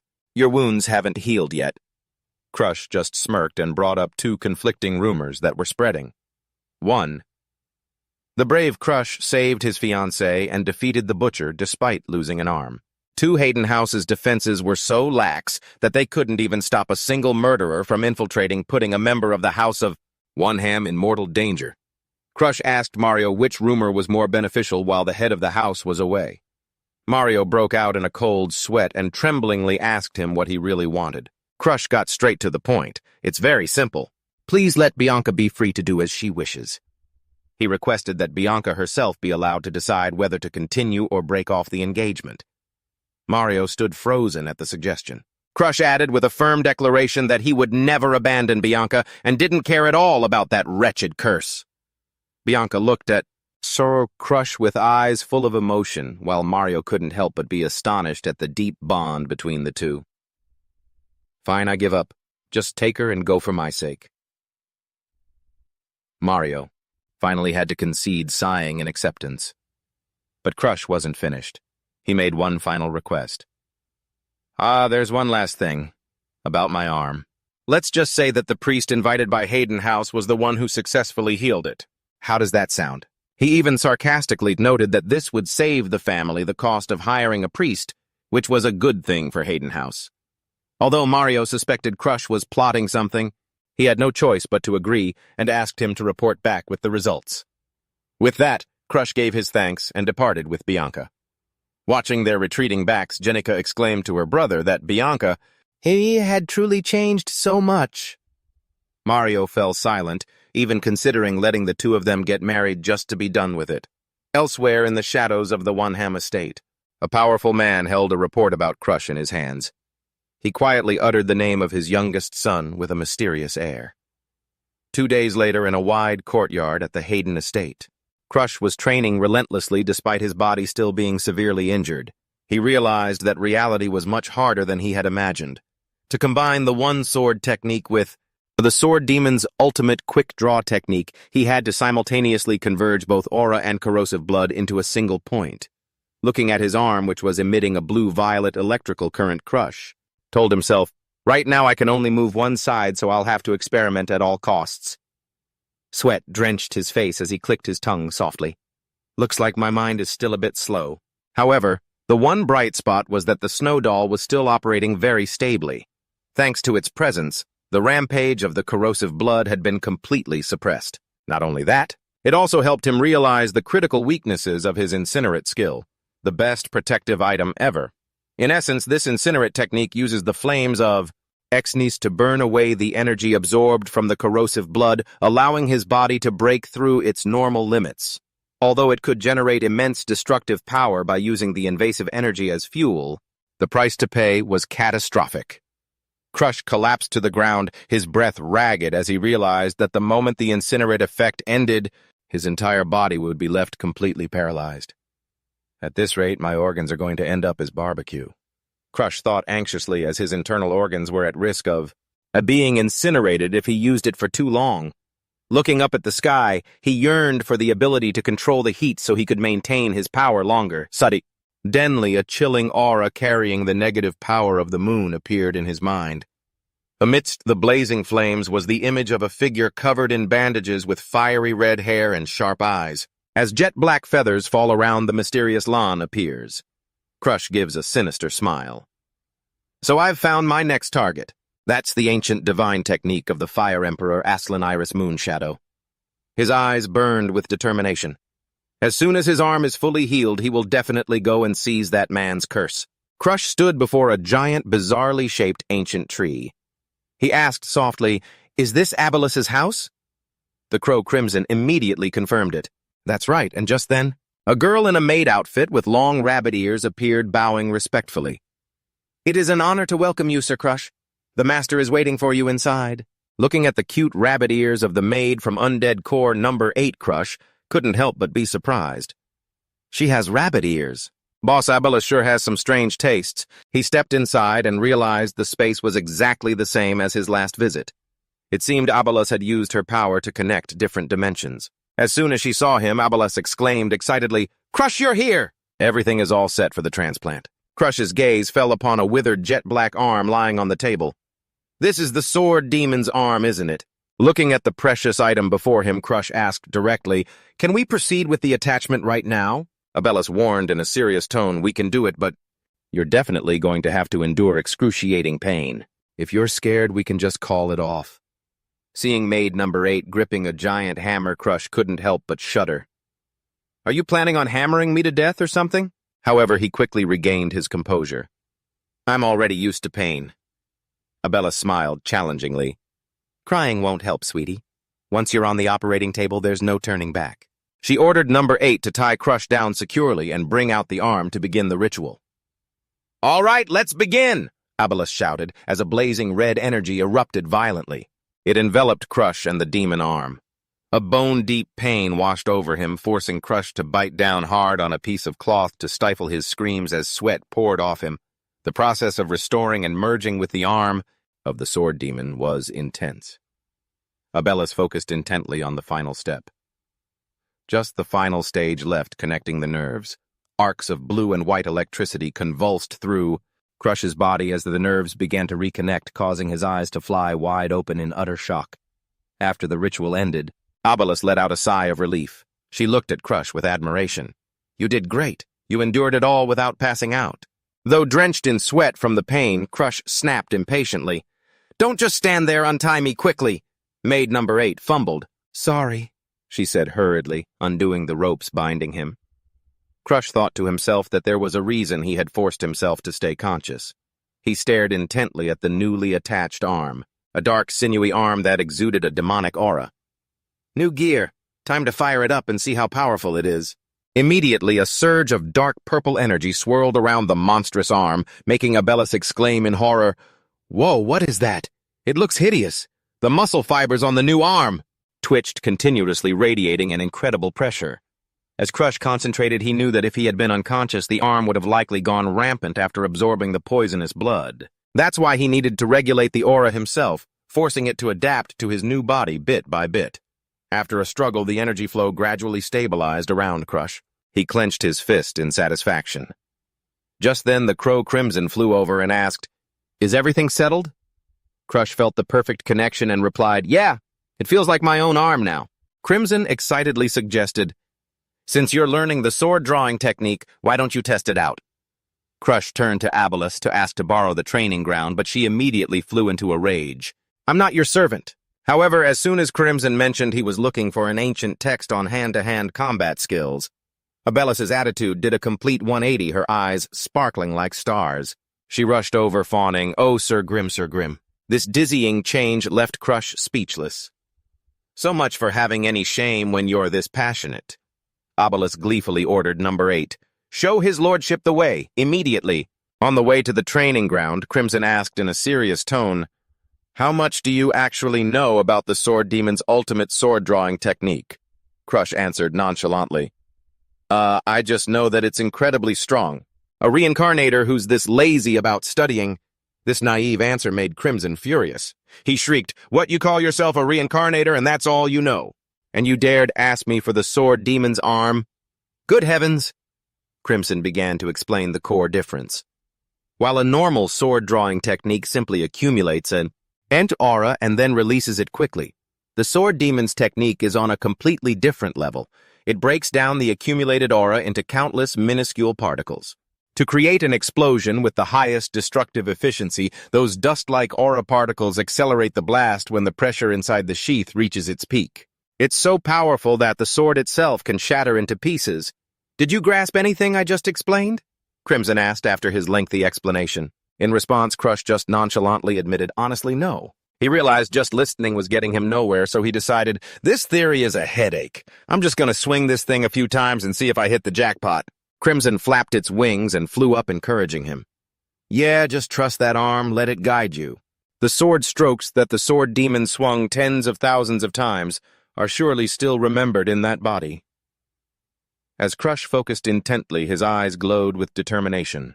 With a good mentor to guide him and the arm of the Sword Demon, he knew that everything was now ready. The rest depended only on his will, Crush told himself as he lowered his stance. He was determined to train relentlessly until he had completely mastered the legendary swordsmanship of the Sword Demon. Even if he had to swing his sword tens of thousands of times, even if his body was torn to shreds, he was willing to make any sacrifice to attain that ultimate power. Many days later, the training grounds continuously shook from fierce bursts of deep blue aura. Crush swung his sword tirelessly, creating slashes at astonishing speeds. However, number 8, observing from the side, threw a bucket of cold water on his enthusiasm, remarking, "I can still see the path of your sword with my naked eye, you know." Her words made Crush freeze. Sweat streamed down his exhausted face as he realized he was still a long way from reaching the realm of the unseen. He understood that the Sword Demon's Iaijutsu had to reach a speed that the normal human eye simply couldn't track. To rival the legend, Crush had to make his sword become invisible to his opponents. "The godlike speed comes from aura, not from my hands," he mused, observing the blue energy radiating from his palm. Crush planned to return to the Azure Pine Pavilion to train other skills to comprehensively strengthen himself. He turned and thanked number 8 for spending the last several days training with him. In response, number 8 advised him to be more confident in himself because someone with a single-digit number like her was already a true expert at the Swordmaster level. But the opponents we'll have to face in the future are all beings who far surpass the Swordmaster level, Crush thought grimly, then quietly thanked number 8. Abella suddenly poked her head out and asked, "Why did it suddenly get so quiet? Are you done with your thing?" He calmly replied, "Yeah, I was just about to look for you, actually." "Hey, Abellis, I'm going back to the Oneham clan today." The news startled Abellis, making her blurt out. She anxiously asked what would happen to her. Crush explained, "What's the point of you following me? You'll just blow my cover. Just stay here and watch the house, okay?" Abellis lowered her head, sadly accepting the truth, because besides the house, of Oneham the outside world is full of terrifying people. Crush continued to warn her about the 5 elders who had most likely realized something was wrong. And they might even capture you and make you a slave. That's why. Can you help me? I have a favor I need to ask you. Standing before Abalus and number 8 Crush made his request in a serious tone. Help me keep an eye on the man they call the Poison King. Don't let him get near the building. His name is Wang Yi. All you have to do is ensure the safety of clan leader Dagraken. That's all I ask. Abalus was so shocked her eyes went wide. You want me to go up against the Poison King, one of the 10 great masters? Are you kidding me? This is a tall order. I know it won't be easy at all. Abalus hesitated, but then she steeled her resolve. But if it's just protecting the clan leader, I think I can handle that. Crush smiled brightly. Thank you. And if you ever need help in the future, just say the word. Watching Crush's retreating back, Abalus blushed shyly and thought, this guy, he doesn't even know what I'm going to ask for. And he's already making promises. Number 8 asked with concern, Master, will this be all right? Abalus was pensive. She admitted that before she definitely would have clung to Crush. But if she stayed by his side any longer, she was afraid she'd start mistaking him for her comrades from the old days. Besides, following Crush meant having to face extremely dangerous invaders. So making this choice is for the best. Abalus smiled, telling herself that she was originally just a homebody anyway, but she made a silent vow. However, if the day ever comes that Crush is in grave danger, I will definitely repay this kindness in full. A magnificent white carriage began to roll carrying Crush, away from this place and back to his clan, amidst the pure white snow. Welcome back, young Master Crush. We're glad you have returned safely. Ares bowed respectfully, seeing Crush holding the soundly sleeping Bianca in his arms. He quietly asked if anything noteworthy had happened while he was away. Ares reported that the main family had asked about his movements, but he had cleverly informed them that Crush was with Lady Bianca. Since the people in the main family always looked down on Crush as a useless failure, the messenger only sent a cursory report back. He even scoffed and looked down on everything here. Because of that complacency, the family head didn't suspect a thing or reprimand them, and that negligent messenger was fired right afterward. Crush praised him generously. You did a fine job. You truly are my shield. Ares humbly deflected the praise, but he immediately delivered some shocking news. The head butler is coming here personally to reevaluate the abilities of young Master Crush. This is the man who commands the entire force of the household retainers of the One-Ham clan, with the authority to assess members of the direct bloodline and report directly to the family head, facing a head butler at the Grandmaster level. Crush thought to himself, this is going to be a bit of a pain. However, to seize the power of the Flame Emperor Aslan, he knew he absolutely had to borrow the strength of his clan. If you want the prize, you have to play the part. The time had come for Crush to prove his true strength. So, are there any other matters? Crush asked, still holding Bianca in his arms. Ares informed him that there was a message from Darling Danfarian. The man was urging Crush to bring the materials over immediately. Seeing the image of an excited Darling eagerly waiting, Crush could only sigh. That guy is always in such a rush. He thanked Ares, but the old butler still had one final important matter to report. Lady Charlotte has come for a visit, sir. To be more precise, the young lady is currently resting in your room. Immediately, a brilliant bluish-purple aura erupted from the balcony, Charlotte the genius of the clan. Suddenly plunging from a high floor with terrifying pressure, she landed with an air of arrogance. The greatsword slung across her back radiated an overwhelming presence, making for a literally earth-shaking entrance. Scarlet smiled at her younger brother and spoke. It's been a while, hasn't it, little brother? As Crush stood frozen, cold sweat trickling down his face as his bad premonition became reality. He could only stammer, yes, sis. Facing a strong opponent isn't scary. What's terrifying is your own sister. To make your big sister wait for so long. I was starting to get bored, you know. Scarlet One-Ham, the 4th daughter of the One-Ham family, smiled knowingly as she saw Crush return. Meanwhile, Crush was still holding Bianca. He could only scratch his head awkwardly and reply, I thought you weren't supposed to arrive for a while. Scarlet narrowed her eyes teasingly. Oh, or did you only decide to come home now because you thought I hadn't arrived yet? Crush broke out in a cold sweat, rushing to explain that that wasn't what he meant at all. All of a sudden, a terrifying pressure emanated from Scarlet, making the air feel thick. Her eyes glowed threateningly as she growled, Is that really true? leaving Crush utterly stunned. His heart hammered against his ribs in the face of this overwhelming power. He silently wondered if Scarlet had already surpassed the Grandmaster threshold. But just a moment later, her tone turned cheerful again. She reached out to pinch Bianca's cheek and said she'd heard the whole story of how Crush fought to his last breath to protect his fiancée. Scarlet continued to tease, "Don't worry, your big sis won't steal your lover from you. But still, this is just so sad." Crush watched his sister with a guarded expression. He explained that he was just surprised she had suddenly burst into his house. Crush's careless words instantly wiped the smile from Scarlet's face. She narrowed her eyes, asking dangerously, "Your house." Instantly, she stomped her foot, shattering the ground and creating a violent tremor. Right in front of the butler, Ariat, Scarlet coldly declared that this place was originally a mansion, belonging to the Oneham family. This meant it was a home for both of them. She feigned being hurt, claiming she was simply coming home, only to be welcomed by her younger brother with such a cruel attitude. Sweating buckets, Crush thought to himself, she and Mom are cut from the same cloth. The slightest thing sets them off and they want to level everything. He timidly asked if she was angry at him. Scarlet instantly switched back to her playful self, claiming that as his closest relative, she felt hurt that he was hiding so many things from her. She cut right to the chase. "You can hide things from anyone else but not from your big sister. You just got a major power-up, didn't you?" His sister's words left Crush speechless. He wondered if Scarlet had awakened the mind's eye, an ability that could see through all things in the world.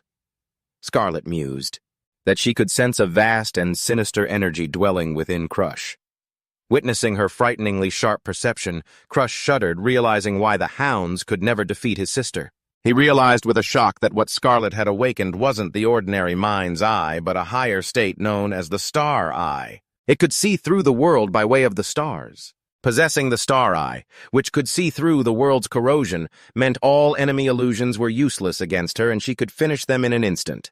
Does that mean she can see my true state right now?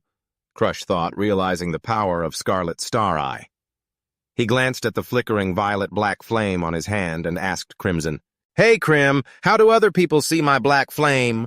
The Black Crow replied nonchalantly that most of them would only see it as a very ominous-looking flame. Crim explained further that in this world, the number of people who can distinguish the power of the corruptors can be counted on one hand unless they are corruptors themselves or are intimately connected to them. It used the way Crush could see the star crests on his subordinates' necks as an example. Crush nodded thoughtfully. "I see." Crimson continued its analysis of the foundation of Crush's power, which was fundamentally different from its own essence. While Crimson was the embodiment of the world's corruption, Crush was merely blending that corruption into his own aura. Because of that, most people would just assume he was afflicted with some kind of wicked curse. Crush smirked, realizing nothing had really changed compared to before he turned back time. Despite Crim's reassurance, Crush couldn't let his guard down while holding Bianca. He knew he had to play this carefully or his sister would kick him out of the family for good. Suddenly, Scarlet leaned in close, her deep blue eyes boring into him as she remarked, "You're carrying a lot of equipment, aren't you?" Crush replied calmly that he was just planning on testing out everything within his capabilities. Scarlet laughed, saying he was just as greedy as she was, and that when it came down to it, he was more like their mother. She ordered him to put Bianca in her room and follow her to the training grounds. Watching his older sister, who was radiating a brilliant blue aura, Crush knew he couldn't escape. Scarlet stated decisively, "I absolutely have to test your current skill level a little." Standing opposite each other in the magnificent training grounds, Crush couldn't help but feel emotional. Before his regression, he'd never had the chance to face his sister directly because the gap in their power was just too large. Scarlet took her stance, certain that her little brother must have learned many new tricks. She growled a warning, "Come at me with everything you've got. You can even use forbidden techniques. I'll take it all." Crush tightened his grip on the training sword, his eyes burning with resolve. "Understood, sis." Yet the two of them remained motionless, neither making a move. His sister thought to herself, "It's been 3 minutes and my little bro still hasn't drawn his sword. I don't even see an aura surrounding his body." She called out, "Why aren't you attacking? Don't make your big sister here lose her temper." Immediately, she stomped her foot on the ground and lunged forward. The sword's tip was right before his eyes, but they remained shut. He could feel a scorching heat boiling within his body, burning away the invasive power to break through his limits. His two eyes blazed with fire as his hand began to draw his sword. This moment of breaking through will only last a second. I have to seize it. In an instant, his sword unleashed a terrifying dark aura. It made his older sister gasp in astonishment. A thunderous clang echoed as their two swords clashed directly. It was clear Karas had put all his strength into that first strike. A second attack was unleashed from the scabbard. A powerful dark aura erupted, and her wooden sword couldn't withstand it, shattering into pieces. At that moment, his big sister had to use her aura to form a sword. She couldn't just let her little brother strike her in the face. That was the symbol of a swordsman who had reached the Grandmaster rank. To face his sister, he had to unleash his Black Hood sword skill. The blade shot out from the palm of his hand. He almost managed to hit her, but in the end he was still outmatched, not on the same level. Scarlet realized with astonishment that although Crush couldn't completely shatter her protective aura, that attack had actually reached her body. She stepped back, looking at her little brother, who was gradually becoming exhausted with eyes full of shock. She truly never expected this. Scarlet silently admitted that Crush was the first person who could ever sense and penetrate the flow of her power. Her protective aura was a special energy gifted by the gods. It was a perfect barrier that enveloped her body, one that weaker foes and even those of the same rank had never been able to touch. And yet Crush had achieved the impossible. Standing in the middle of the training ground, Scarlet retracted her aura. She told herself that she had gone easy on him, using only energy to create sword ki at the last moment instead of true swordsmanship. However, a shiver ran down the spine of the Van Hem family's genius. She understood that if that desperate attack from Crush had truly hit its mark, then in that instant, she might have lost her life, something that should have been impossible for a Grandmaster like her. After the match, Scarlet went to find the butler Ares on the mansion grounds. She asked with concern, "Ares, is there anything wrong with Crush's arm?" Ares respectfully reassured her, "For my master, a few injuries like these are nothing." At that moment, Crush had completely passed out on the sickbed from exhaustion right after the intense duel with his sister. Scarlet mused, confirming a rumor. "By the way, I heard that Crush plans to enroll at Rahin Academy, is that right?" Ares confirmed with certainty. "That is correct, my lady." A corner of her mouth lifted into a smile, full of anticipation. She calculated silently. "There are only 3 weeks until enrollment day, right? That's more than enough time." As an older sister, Scarlet decided to go to Rahin Academy ahead of time to await her little brother's performance. Meanwhile, Adeline couldn't help but be amazed at the work speed of Crush. She never expected someone could finish the job in such a short amount of time. The work efficiency of a regressor truly is on another level. Perched on his shoulder, the Crow Grim spoke up, reminding him, "Crush, try asking if there are any other people around here. This elixir is best consumed in a wide open space." Hearing this, Crush turned and asked Adeline, "Could I borrow the training ground for a bit?" Adeline eagerly agreed at once, believing it was the best choice for that type of medicine. Crush wondered what the true meaning behind her words was, but he still prepared himself, taking off his clothes. Crush sat cross-legged in the middle of the vast training ground, thinking to himself, "It's great to be able to drink a divine elixir." But what's with that look on Grim's face? Suspicion was written all over Crush's face as he asked again. "So what exactly are you having me drink?" Grim replied in surprise. "Huh, you were going to drink it without even knowing what it is." That elixir is called 9 Dragons' Cry. According to legend, anyone who drinks this concoction will transform into a dragon after screaming 9 times. It works on a brutal principle. It destroys the body and the aura, simultaneously forcing the user to become stronger. It's like how muscles must be torn before they can grow. Grim looked at Crush with a mischievous, provocative gaze. "Aren't you already well acquainted with pain?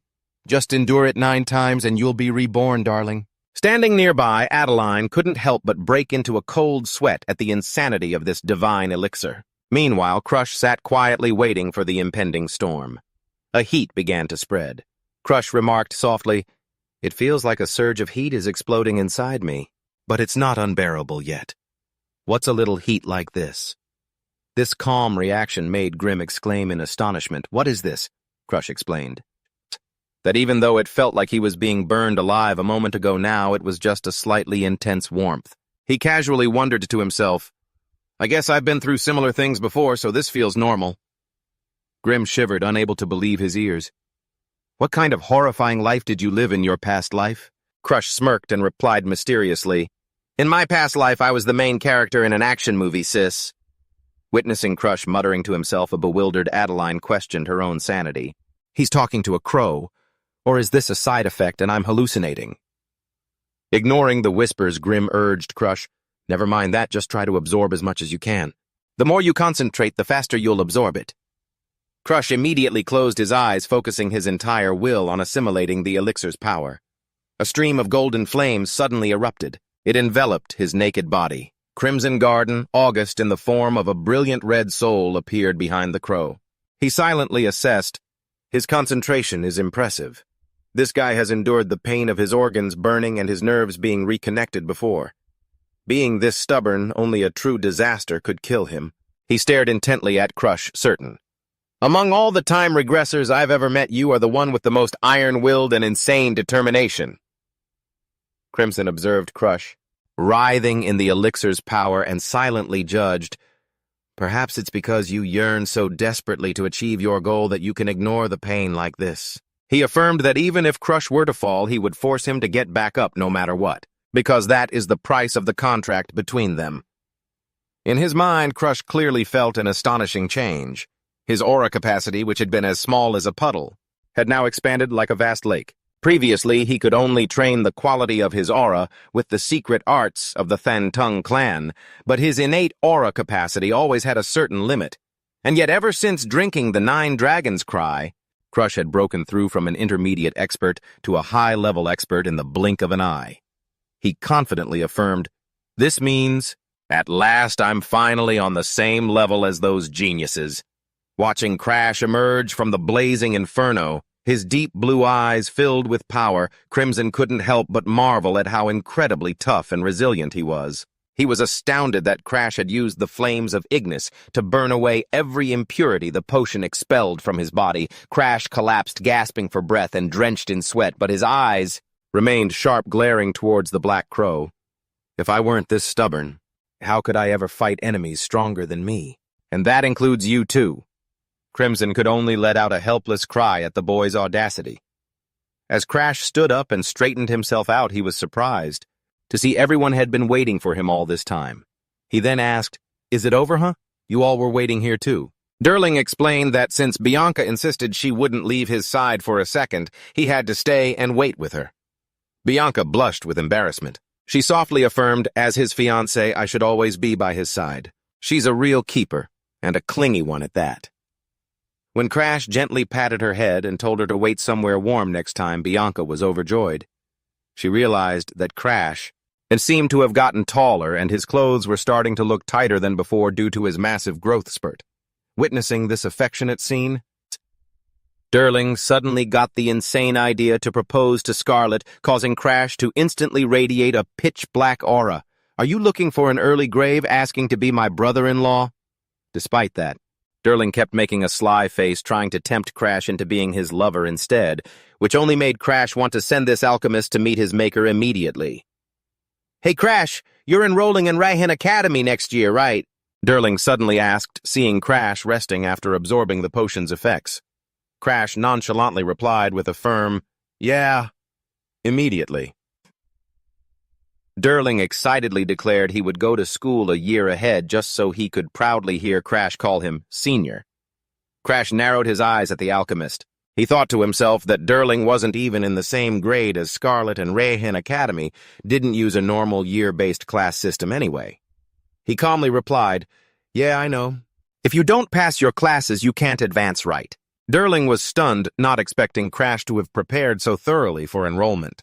He grinned brightly, believing this was a golden opportunity to be with both him and Scarlet. Crash couldn't help but wonder, she's going to school too. Didn't she plan on traveling the world to stop the erosion?